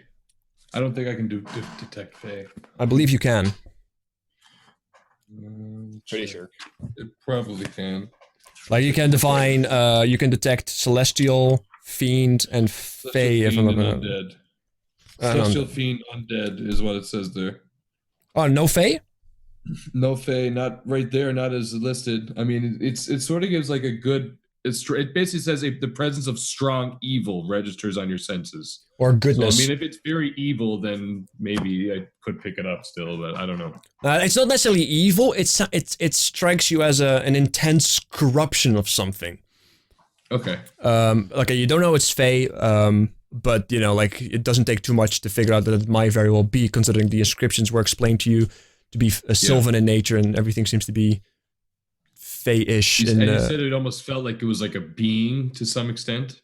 Yeah, like the creature bound to the ritual table, and whatever you just saw felt like a living presence. It didn't feel like when you looked at it looked more like dense energy, but there was like a sense of life to it, and it struck you not as evil, but as a corruption that just struck your brain from the front, as it like somebody just carved a knife into your skull. Okay, perfect. With that, Devitt just kind of braces his head. Oh my, Anna, do you feel that corruption? That must be what you're talking about. She nods. Serious power here. Yeah, this is not an ordinary thing. Evil trees. I look hero. This is not related to the trees. I don't think. At least not directly. Oh, What kind of corruption? evil trees. Oh, It feels like something is chained here, forced to act as a medium. It's difficult to tell, but if I had something like this at my disposal, not beyond the fact that it would make me sick, but this could act as a catalyst, or as a necessary ingredient for perhaps a bigger, greater thing. You see these stones with the inscriptions on them? Aye. They are sylvan in nature. However, what lies beneath these stones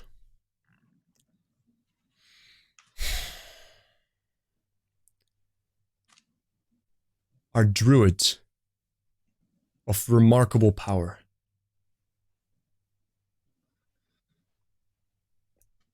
Do you know the nature of these druids? Why would they be buried, so to speak? I don't think they were doing this willingly. No druid in his or her right mind, unless pushed to an extreme, would perform rituals such as this. It seems as if whoever has built this, whoever has created this, is trying to tap into the Feywild and grab whatever they can to do whatever they want to do. And they have used this ritual place, preying on fallen druids as a way of achieving this. And she gets this disgusting look on her face. And she actually becomes quite, like, she's not about to pass out, but she's overwhelmed with disgust as she kind of like leans back on the ritual shrine. So, from the shadows, Liara says, should we destroy this place?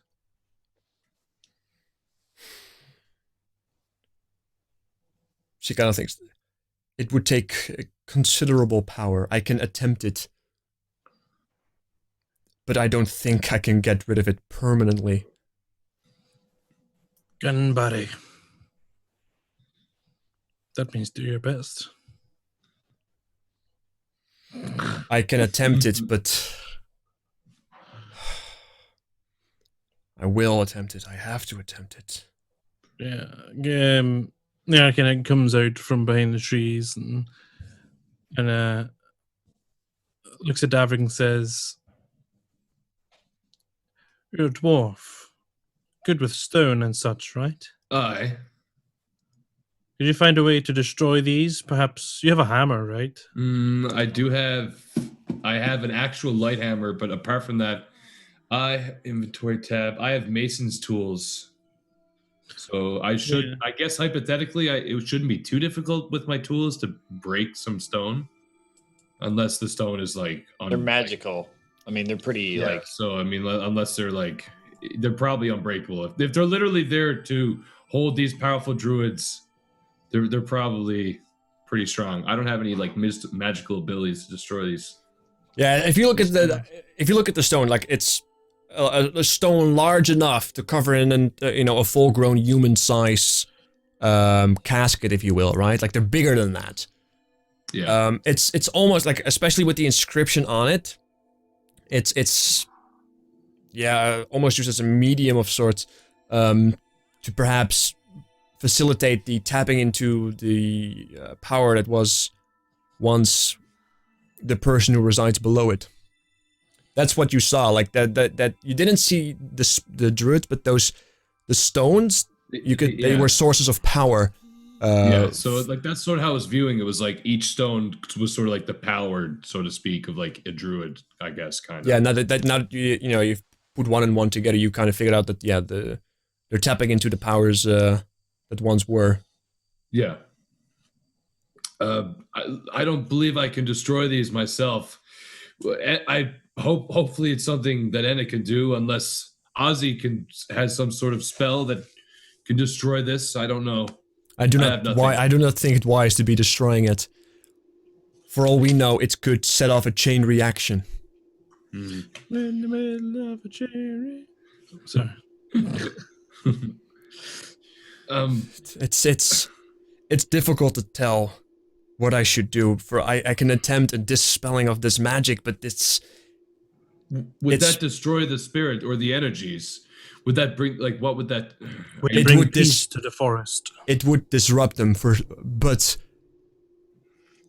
the magical presence here, as you saw, is almost alive. It's very strong. I would argue it would disrupt it, slow it down at best. Evil. I think we should try. We will It's worth protect. trying. And then Liara goes back into the shadows. What time of day is it too, by the way, Ace? It's about, it's in the early afternoon, maybe 2, 3 p.m. Okay, I'll say about 2:30. Hi, Sam, you okay? It's like the first time you do that, like ever. You're just like, it's like out of nowhere. Your description of that was just fucking hilarious. And isn't She is the Liara, shadow. fairly tall too? Like, Liara's like a. I envision her like really like as like a half ballerina, half rogue. Like she like cartwheels away. She's so big instead of like doing flips and shit. I don't know. She seems pretty stealthy. This is your 28 stealth. Like flips, I can believe it. I can believe some flips. So I guess we're going through it, right? Or she's Yeah. gonna channel her shit. I'm gonna. Okay. She kind of says it takes place, and she starts writing these symbols in the ground as a way to give her facilitate. She feels this motivation, this magical motivation. That's kind of steals her composure, steals her nerves a little bit, as she, with more dedication now, starts to write down these symbols into the ground.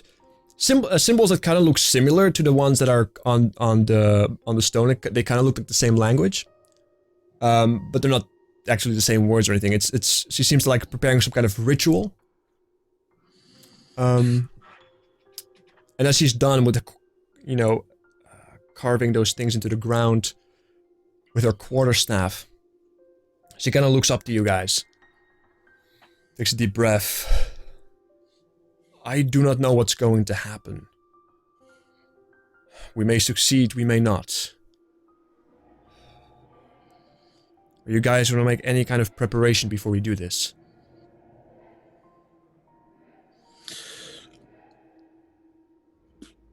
Hero like twirls the quarterstaff above like his head and slams on the ground, like puts a hand out over here, like lets the quarterstaff stand on its own, puts his other hand out, casts guidance on himself. He goes, "Bring it on." Your confidence. I'm like expecting like demon spirits to be summoned and rip me apart. Your confidence is inspiring, hero. I mean, I'm ready to die. Let's go, Ace. I mean, Let's go. Hero's already lived too long. Ozzy comes out from his super good cover, and he says, Maybe we should, like, put some of that oil around in case more trees come. We can burn it. perhaps we should take a short rest to prepare ourselves. I mean, has it been a short rest already? Like, can we say that while she's been, like, ritualing? I mean, I guess that's an hour, and but... stuff. Let's say if you guys didn't do much intensive, like you can write it down as a short rest. Yes. Spend hit dice. One for the good guys.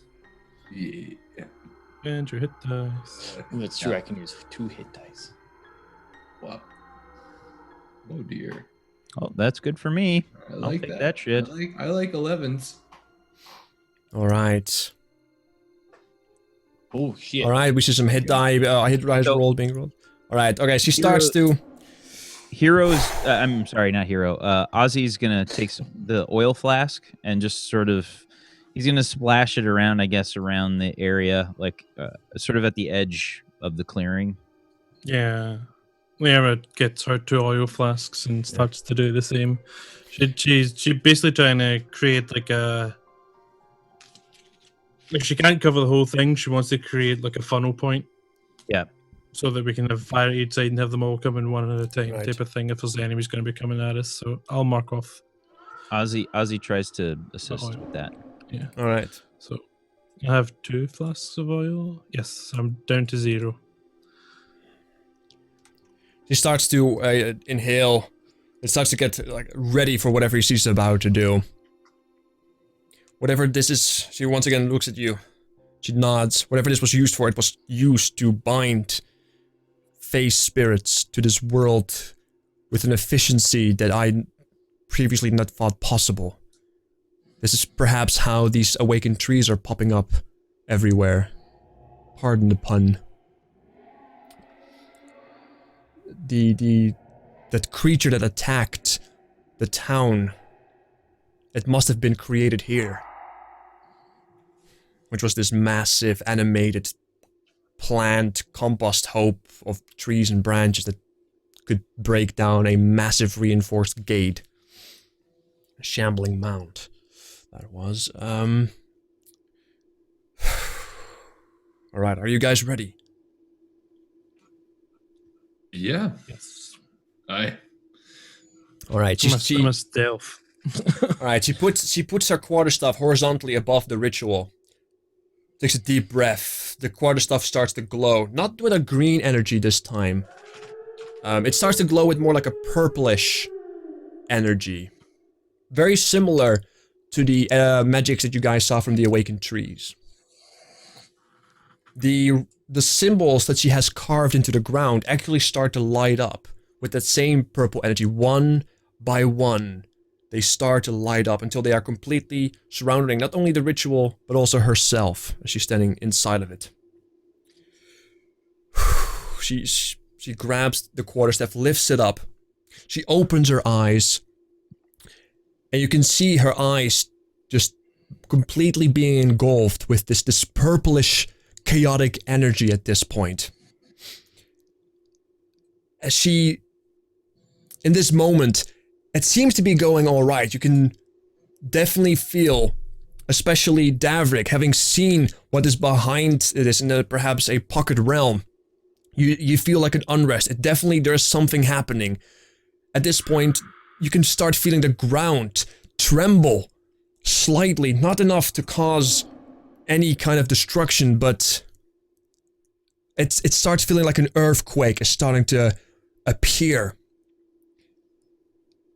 She opens her mouth like she tries to scream out, but the only thing you get to see is this purplish energy that comes out. And she starts to, her pose from confident, purposeful starts to break down into being beaten down, overwhelmed. But she's fighting back, like having this magical motivation, this guidance. She's able to push back. And some of the stones, they start to vibrate. One of them cracks on the left. You know, the one where you poured the oil towards you, it starts to crack. This steam comes out that is colored with this purplish taint. This purple taint as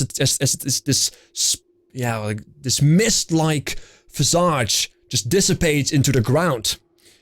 If anything, it seems to like it starts to work. However, at that point, make a perception check.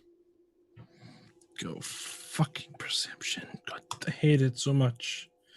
Damn it, Davrik. Not as much as Davrik. My eyes were closed. He's just like, Yeah, I'm not looking at anything. Davrik's like, ale. I want some ale. I want Just some ale. Kicking the snow. All right. wow, it's a sad day when I have the highest perception. Yeah, one of the stone cracks as he was able to push through and take whatever it was and take it away and just tear it asunder, free it perhaps from its grasp that held it here. However, at this point, Ozzy, your eye catches in the back, the opposite of where you're standing, that one of the stones starts to float. It just kind of starts to float, weightless, and you see these purplish chain electricity, particles, not tendrils. You see this chain of lightning, of purple lightning, connecting it to the ritual. She starts to push through it, but as she breaks that connection and the stone seems to seemingly go down, another one pops up, and it does the exact same thing. She tries to put it down, but she's now slowly being overwhelmed as more stones start to float up. There's one stone that doesn't float up, as whatever has been stuck there has been broken free. But all the other stones, there's 5 other stones that seem to seemingly start to kind of like twist and turn as if they were stuck in a vacuum in space, if you will. The intensity of the chains of purplish energy of lightning become more intense. They actually start to strike her. You can see her skin being scorched in an unnatural way as she tries to push through it. However, followed by that, I want everybody to make a dexterity saving throw. Oh, I'm good at these. Oh god. I'm good at these guys. Fails. I got 21. Davric's like, ale. He like tries to do a cartwheel and he just like falls like flat. All right, Hero jumps off Davrik. using his quarterstaff. Yes, sir. Davrik and Ozzy, I want a 2d6 from you, both. Oh, sweet butts. And Zcotticus and Hero, I want 1d6 from you. Oh yeah! Yo, look at Damn it, Ozzy. Oh, yuck. Oh, well, I'll take. I guess 7's okay. It's not Snake Eyes though. Oh my god.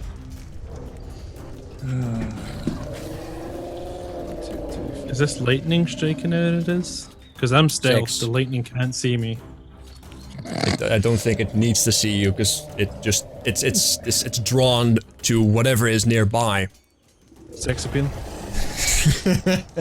No. Ozzy, you see this happening and you guard yourself with your gauntlet as it's kind of like acts like a lightning rod. You still feel the shock coursing through your arm. However, the gem that you now have also glows purple instead of red for a moment. Is there like a connection like in Harry Potter when Harry's fighting Voldemort and like Ozzy's parents come out and then like just do it! No, Hero, even though you were prepared, Hero, you still take 5 force damage of this purplish energy striking across you. Davrik, you take 7 as your armor acts like this magnet for whatever it is reaching out to you. Zcotticus, you take 5 as well. Even though you were hidden, luck did not have you in mind today. So you take 5 force damage. And as I said, even Anna is being stretched. She's trying to push through the pain, but her skin starts to like tear. You see these rippling lightning burns on her face and on her arms as she's trying to push through it, knowing how important this is. However, she is then thrown in like this massive burst of purplish energy that kind of expands as a smoke, as a sudden expansion of mist that entirely covers the ritual place.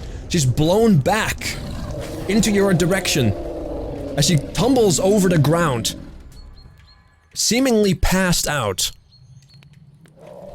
What do you guys do? That's probably bad. Have the rocks settled down and the lightning stopped, or is that shit still going on? No, actually, you don't see them at this point right now. You don't see them, like, it's this rapidly expanding purplish mist, like what looks like an extremely angry thundercloud. Purple angry thundercloud has engulfed these stones and is still expanding over the ritual side. What do we do? I'm gonna I want to reach out again with Divine Sense and see if specifically at Anna, if there's anything emanating from her, because I would heal her, but I want to make sure that she's not gonna zap me with crazy purple stuff. In this situation, you try to open your senses, and as you try to reach out to Anna specifically, as you are nearby her, trying to find some kind of presence in her that perhaps should not be there. You don't find anything. There's no evil, no good. Nothing registered on your senses. However, you do see that the energies you once saw what you did see, have left scars on her face. And as you look through your senses, they actually look like they're still present in her face, as if it was trying to get inside of her, but was unable. A lightning bolt on her forehead. Oh god. No, she has this purplish like still fluorescent scar on her face. As whatever was trying to grab her, to find a footing, has not grabbed her. Okay. Can we grab her? Can we like see her clearly? Or Yeah, she's in like in your direct vicinity. She was blown away from the ritual place due to, as the that mist-like translucent particle expanded. Davrik is gonna rush over to Anna and reach down with lay on hands, and before he makes contact, like he knows that obviously she doesn't feel, there's no crazy feeling coming off her, but he's gonna reach out, like almost using the spell as he's reaching out to hopefully be protected by the divine, so to say. And I want to heal Anna for one to kind of bring her back from whatever, at least make her conscious. All right. Doing it to like counteract use my divine to counteract the whatever energies are being used. All right. To protect myself. Also, everybody who is not Davrik, make a perception check. Oh God. As they are doing it, Davrik, as you heal her, as you reach, you try to cleanse her with your lay on hands. The wounds kind of heal, and the divine light that you use to cleanse whatever it is, it seems to awake her. She seems to be, you know, she wasn't dead, she wasn't down, she was just knocked unconscious, and you were able to bring her back, as she like kind of is completely bewildered and like out of breath and looks around scared, but doesn't say anything. She's currently speechless. Ozzy, you're the only one who gets a glimpse if you look around as you're trying to like, you know, figure out what's going on. You get a glimpse of an eagle flying by. That's it. Just an eagle flies by and makes a large screeching sound. Ozzy points up and he yells, Druids can shapeshift and stuff, right? Davrik immediately looks to where Ozzy is pointing. Yeah. I want to make, like, I remembered that Syria was an eagle or a bird when we met her first. Is there a check that I can do to know if like that's the same thing, or if we can tell? But no, like, but as you look at it, it just looks like an ordinary plain eagle that's just like circling around this place right now and completely screeching out continuously. I'm gonna fucking blast it with Eldritch Blast. How high up is it? I would say it's like maybe 200 feet up or so. Yeah, I'll list an arrow. Mind you, like there's this ever-expanding cloud in front of you guys. You're like, oh, eagle. Ozzy's like backing away slowly from the cloud. I hear this eagle screeching, and the guy's looking up and knowing of druids, and Leanna is just like, yeah, fuck this, I'm not taking a chance, and she just ping, sends a shot up towards it. Yeah, this arrow. While this is all happening, I just wanted to tell him, guys, the first time when we met the druid Syria, the evil druid, it was an eagle. So just be careful. The arrow's already like on its way. Yeah, like the arrow is already on the way, and the arrow does pierce this eagle. And for a split second, you see, as of whatever it is, seems that there's this fracting of light around it for just a split second. As now, and you know, as the arrow is stuck in this eagle, as you do that and you look up and you see the arrow hit, you start hearing these thunderous strikes hitting the ground as if you are standing next to the impact of an actual thunderstorm.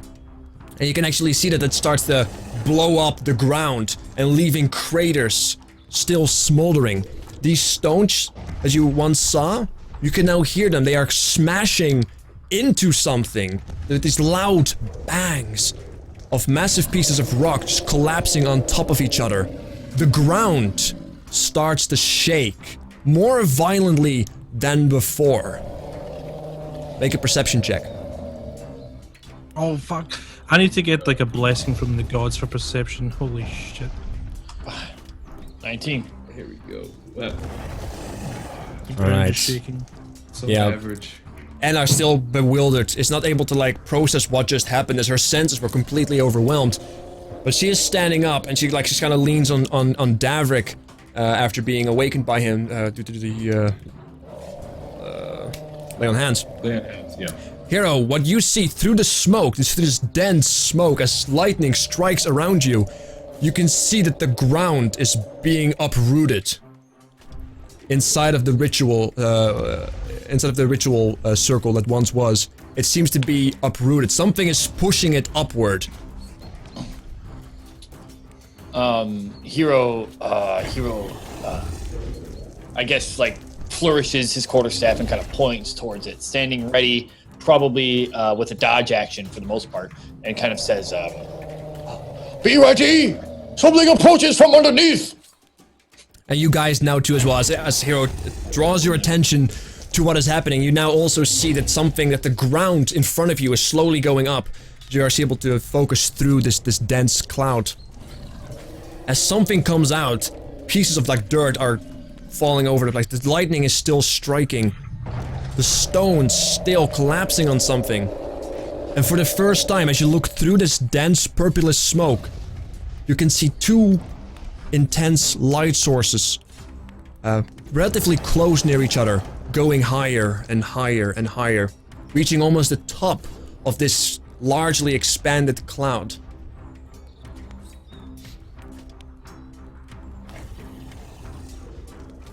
Nothing? That's probably bad. And we start to like look at. I take a quick glance up. Can I still see the eagle No. flying above? No, like the eagle was hit and he just fucking winged it. I guess I think Hero goes, "Stand your ground! Stand!" Yeah. Just preparing himself. Yeah, I guess are we running away, or are we gonna get out of here? I don't know. Or are we gonna just plant ourselves right here? As you guys are- Ozzy's kind of gone. As you guys are trying to figure that out, if you should run away, you hear this massive stomping sound. And the ground shakes. You hear another one. And the ground shakes. As you now hear this low, guttural echo arising from this mist that still is striking lightning.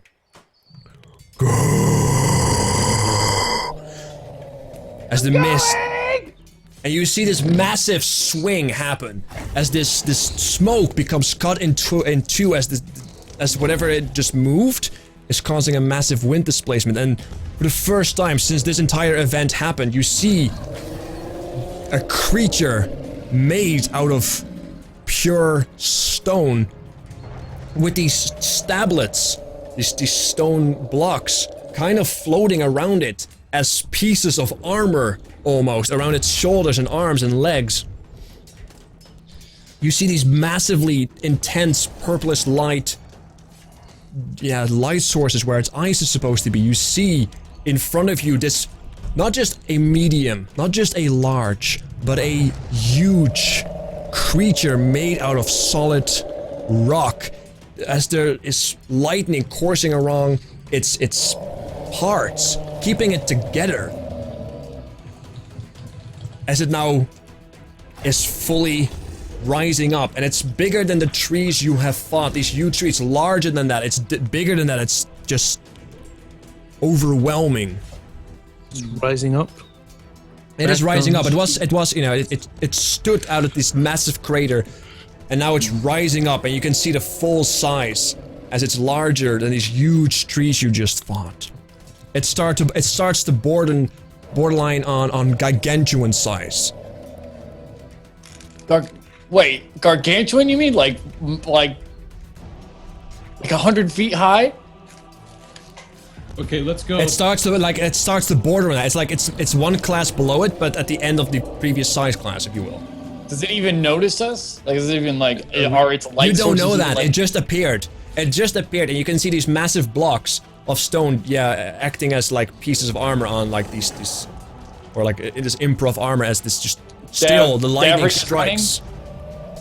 I guess as Davric's like right before to run, you see Hero, his big old man bushy eyebrows are like furled down. I have twirled my cloak off and the under like Shaolin cloak as well, and I'm standing there in like my knickers cloak, which is the one just around my waist, and you see like the full-on tattoos from the neck down, covering the legs, covering the arms, and it's just like looks like it's lists and lists of names.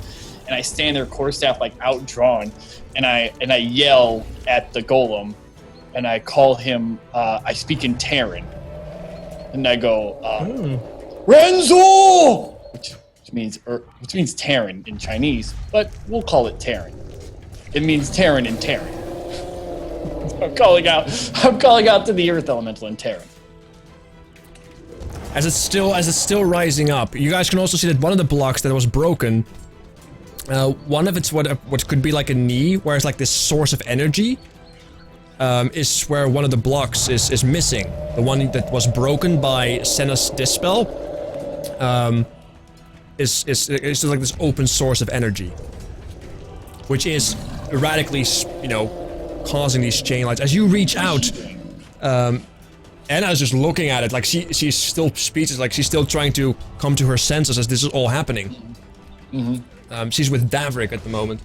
As you guys just see this massive creature, you reach out, you say Terran, right? Yeah, I say Terran in Terran. I'm calling it Terran. That sentence doesn't go. Make a charisma check. This is it, boys. I'll see you on the other side. Not 20. Nope, this is gonna be shit. Wait, there's no check button. Save? Save. Do just charisma. Just a charisma 13. check. It seems to be not paying any attention to you. It's this large creature that's forced in, aggressively into being. As like dirt is still, falling off, and it starts to rise up, and it just doesn't act for a second. And as you guys are still standing there, it takes a look down. I like twirl my staff and flourish it, slamming it into the ground more, causing gusts to like fly and twirl about me. Like my mutton chops just like flying in the wind, and I call out Renzu again. I stealthed when I heard it moving. You stealthy. It's there, it's on the screen. I don't know. It's a serious one too. Am I alone here, boys? As you reach out, it kind of says the same thing back to you. And when it says that to you, its eyes flare up, and it actually goes back to its original position, as if this Earth Elemental doesn't have full control over itself. Fight it. I'm going to shout out at it. I'm go, who is your master? And I like again, and like cause a ripple of gust, and it's just a tiny little ripple, like a couple, like just a tiny one, just a tiny ripple. Yeah, because it can only affect like a 5-foot area. It's not like a huge like burst of wind, and it's just like a tiny little. It can cause my mutton chops to flap, and that's what I do. Like that's essentially all it is. And I'm like freezing at this point. Like my skin is like turning like to ice very quickly. Your skin is turning to ice? Well, I mean it's cold outside. I'm literally practically naked. Yeah, you did strip Yeah, down. but the adrenaline's going down. Yeah, I'm in my monk knickers. Alright, whatever they would call it. I don't know. Undergarments. Undergarments? I'm trying to actually see if it actually speaks any other languages. Because yeah, it does recognize Terran, like it spoke Terran to you as well. But actually, like once it has, alright, like Ozzy is looking for the down druid who's at Davrik. You do see her, and she now starts to grasp what's happening, and she starts to push back. She started to push Davrik back. I actually whispered that to you because it was kind of a thing I was doing. Oh, yeah, like, the thing is everybody can see that, because I have GM chat. Anyway, like, is there anything specific you do, or? Are you asking me? Like, Ozzy? Yeah. I'm sort of, like, trying to book it out of the immediate area and, like, look like I ran away. And then I'm going to start, like, looking through the forest to see if I can find that downed druid. Alright. Oh, you mean, the dude who was shot? Yeah. As you make a perception check. While that is happening, though, Hero, you're trying to make this ripple effect, and it just doesn't seem to be agitated at all, or notices it at all. It's currently struggling with something. As these eyes that it has, these massive, the way you think it would be eyes. It's a rock elemental, right? But the socket of his eyes that are filled with like this purplish energy are like pulsating, getting more intense and intense. I drop the quarterstaff, and I like both fists out to the side like I'm going Super Saiyan, and I like punch myself in the chest, giving myself guidance, and I like stare at it, trying to figure out what the hell it's actually doing, because I want to like insight this bitch. All right, yeah, make an insight check. Ozzy, as you try to search around, you're kind of trying to figure out where you're starting to believe that the druid wasn't actually downed at all. Once it got shot at, it just went away.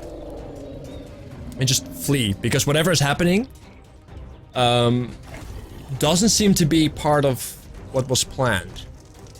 This just seems like chaos incarnate. It doesn't actually seem to care about anyone or anything. It just seems to be its own self, corrupted by something.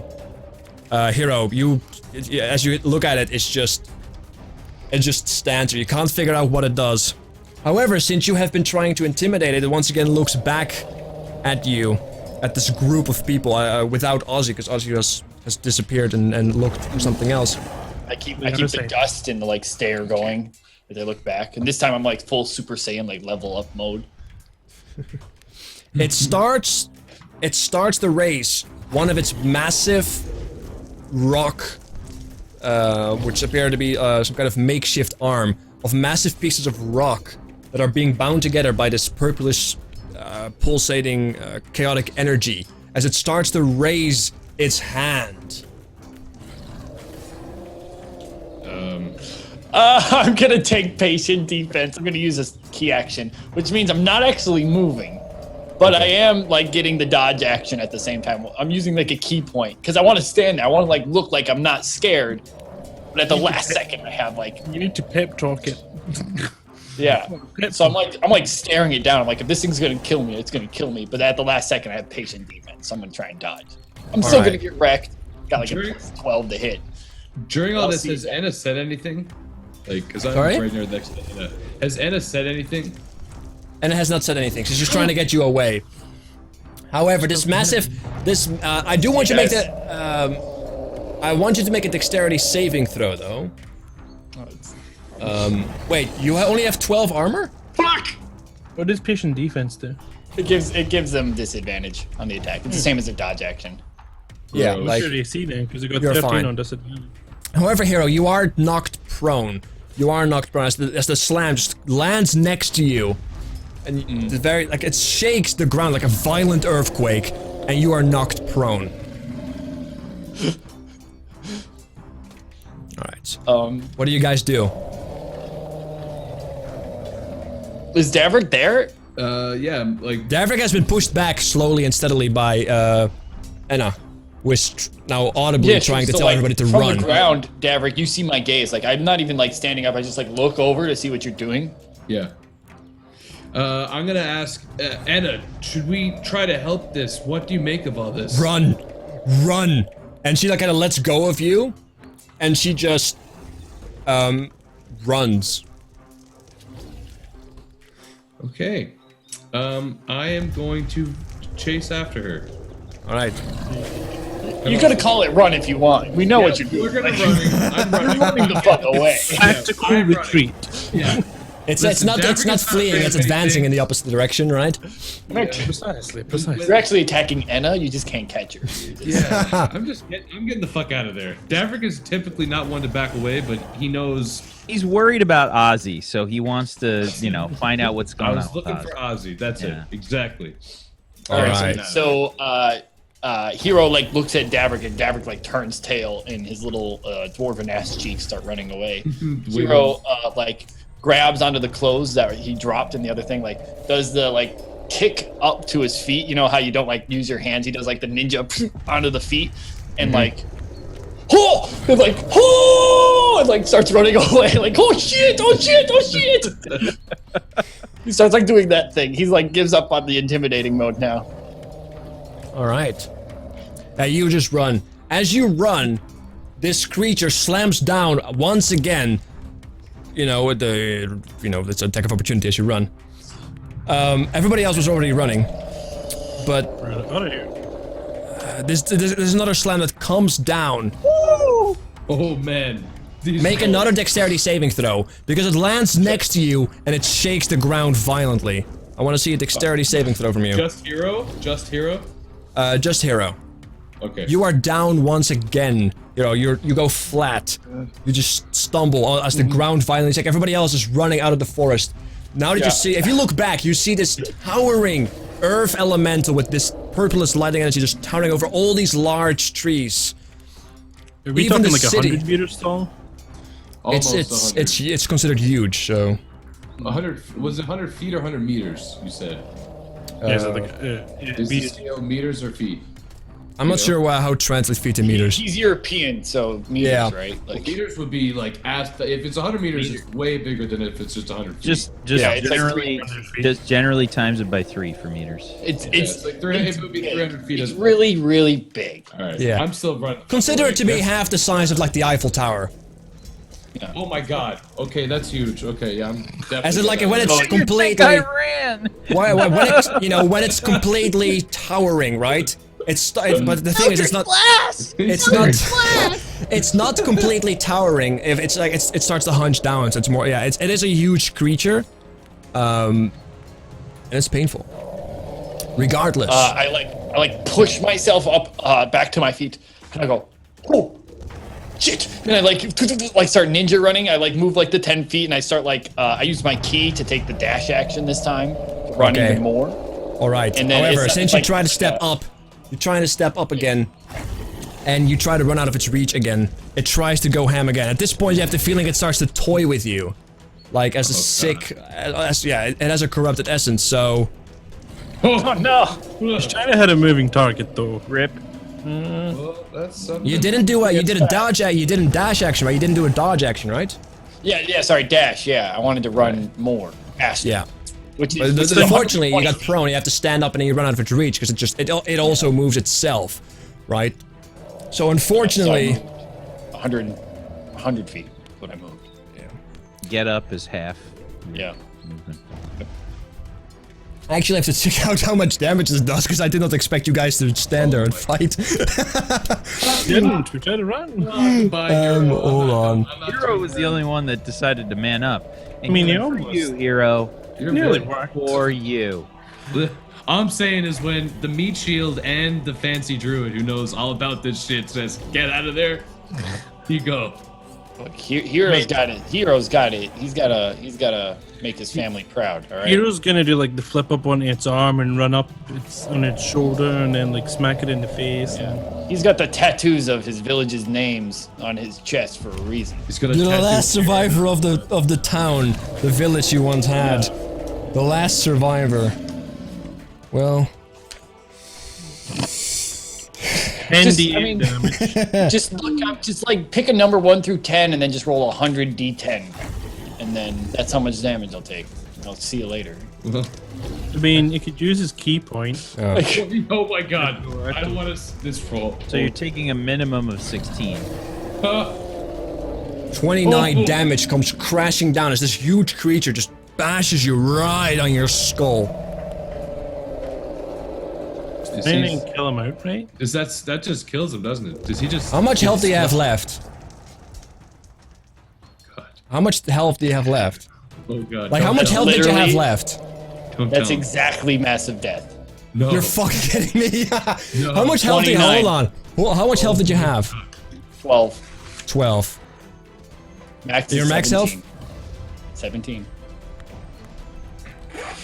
This massive creature just slams itself on your head with this arm. The spurt, like, at this point, it also sounds, in addition just to the hit itself, it also feels like it's infusing its hit with a thunder strike as this purplish energy just comes forcing out of the ground, leaving nothing in existence. Whatever once was is pulverized and evaporated due to the sheer force of the crush and whatever energy is infusing this creature. So when it squishes, does he like spray out the sides? Yeah, it's when just you like stamp a- on? No, it's Like a like puff straight up. He gets punched into the ground. Like this massive crater, and you don't even like. Maybe you see like a bunch of crushed bones if you were to look back into it, but there's just no body, nothing left. Everything is just like it's instant bury. That's like 2 insta kills of his characters. Even Jean-Claude Beauregard, his skull is His smashed skull is as well. gone too. Both are gone. You're trying to intimidate a huge creature. I don't know what you want from me. No, that's what I wanted. It's okay. I expected it. Nonetheless, I expected it. with this was brave hoping the dash sacrifice, action would- however, this brave sacrifice does allow everybody to get away freely and being out of the range of this creature that now stands back up and it stands above the trees. It looks around. It, however, is not attracted by your presence as you guys are covered by the woods that are covered in snow. It just kind of starts to roam.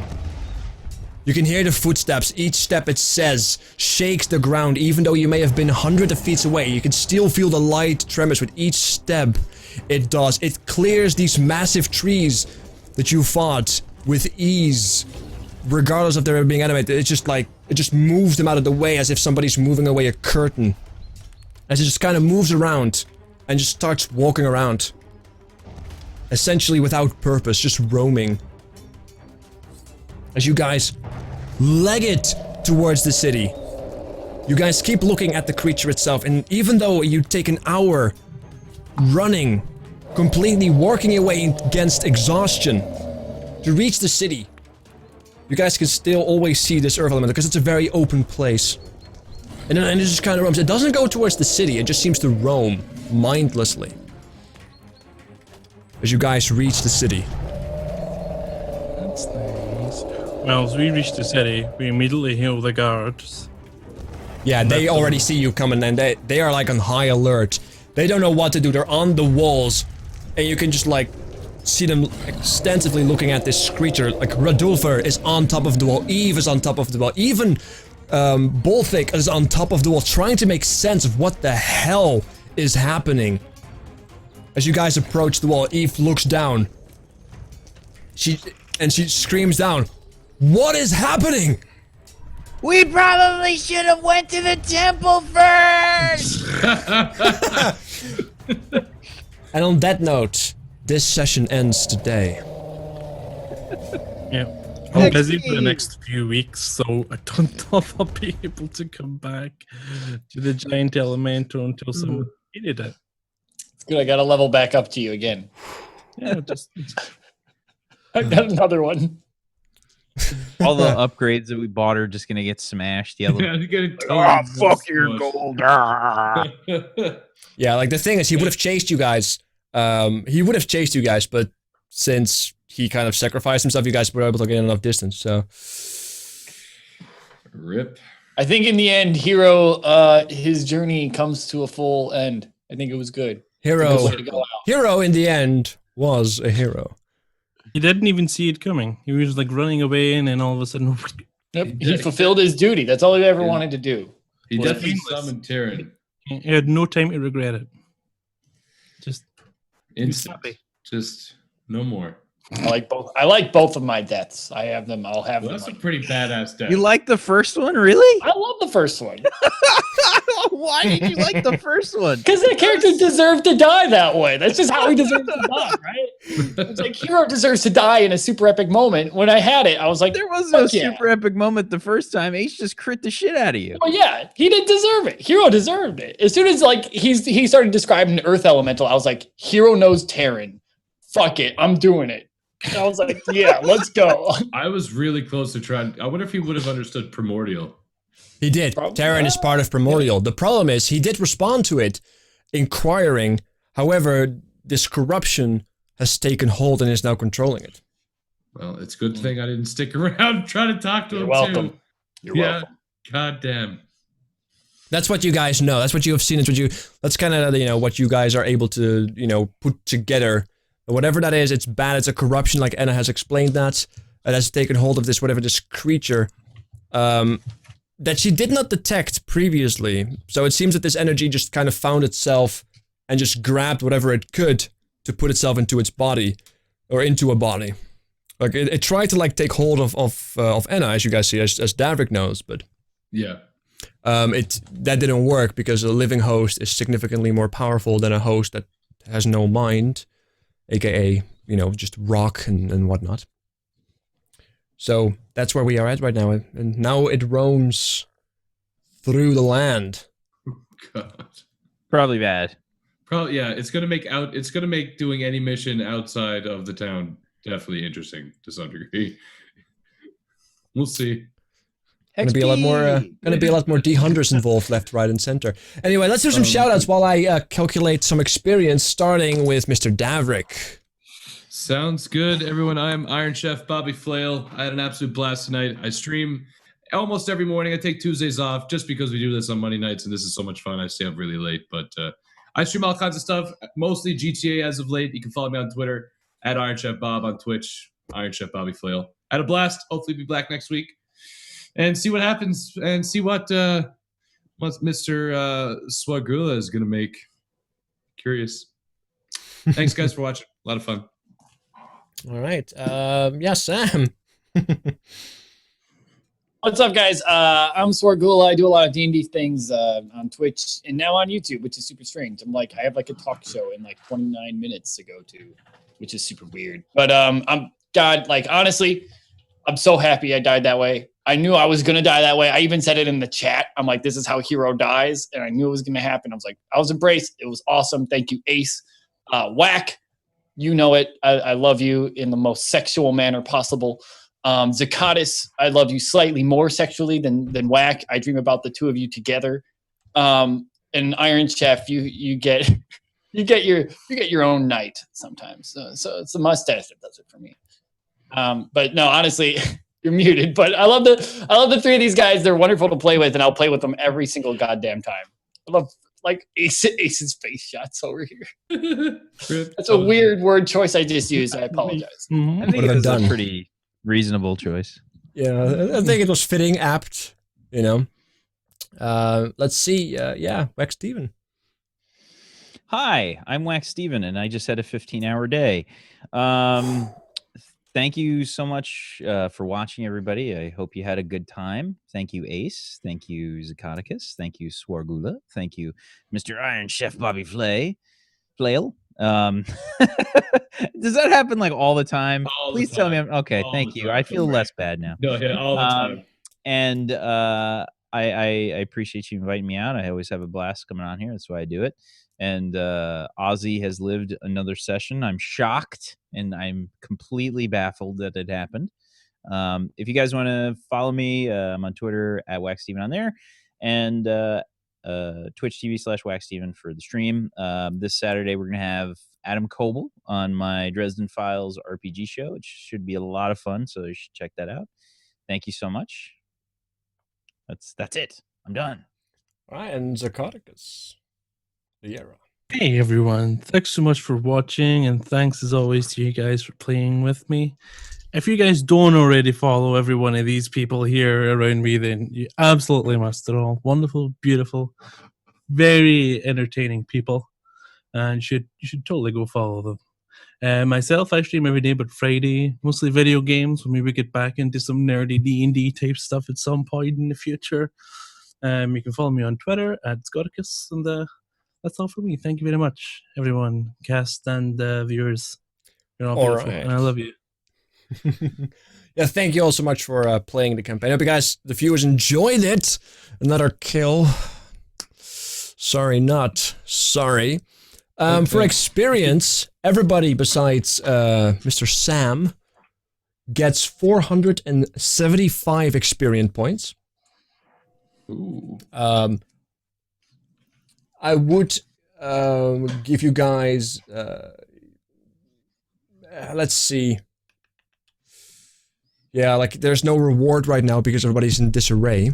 So unfortunately, no reward. Perhaps in the next session or during the downtime, you guys can be given something, but not today, unfortunately.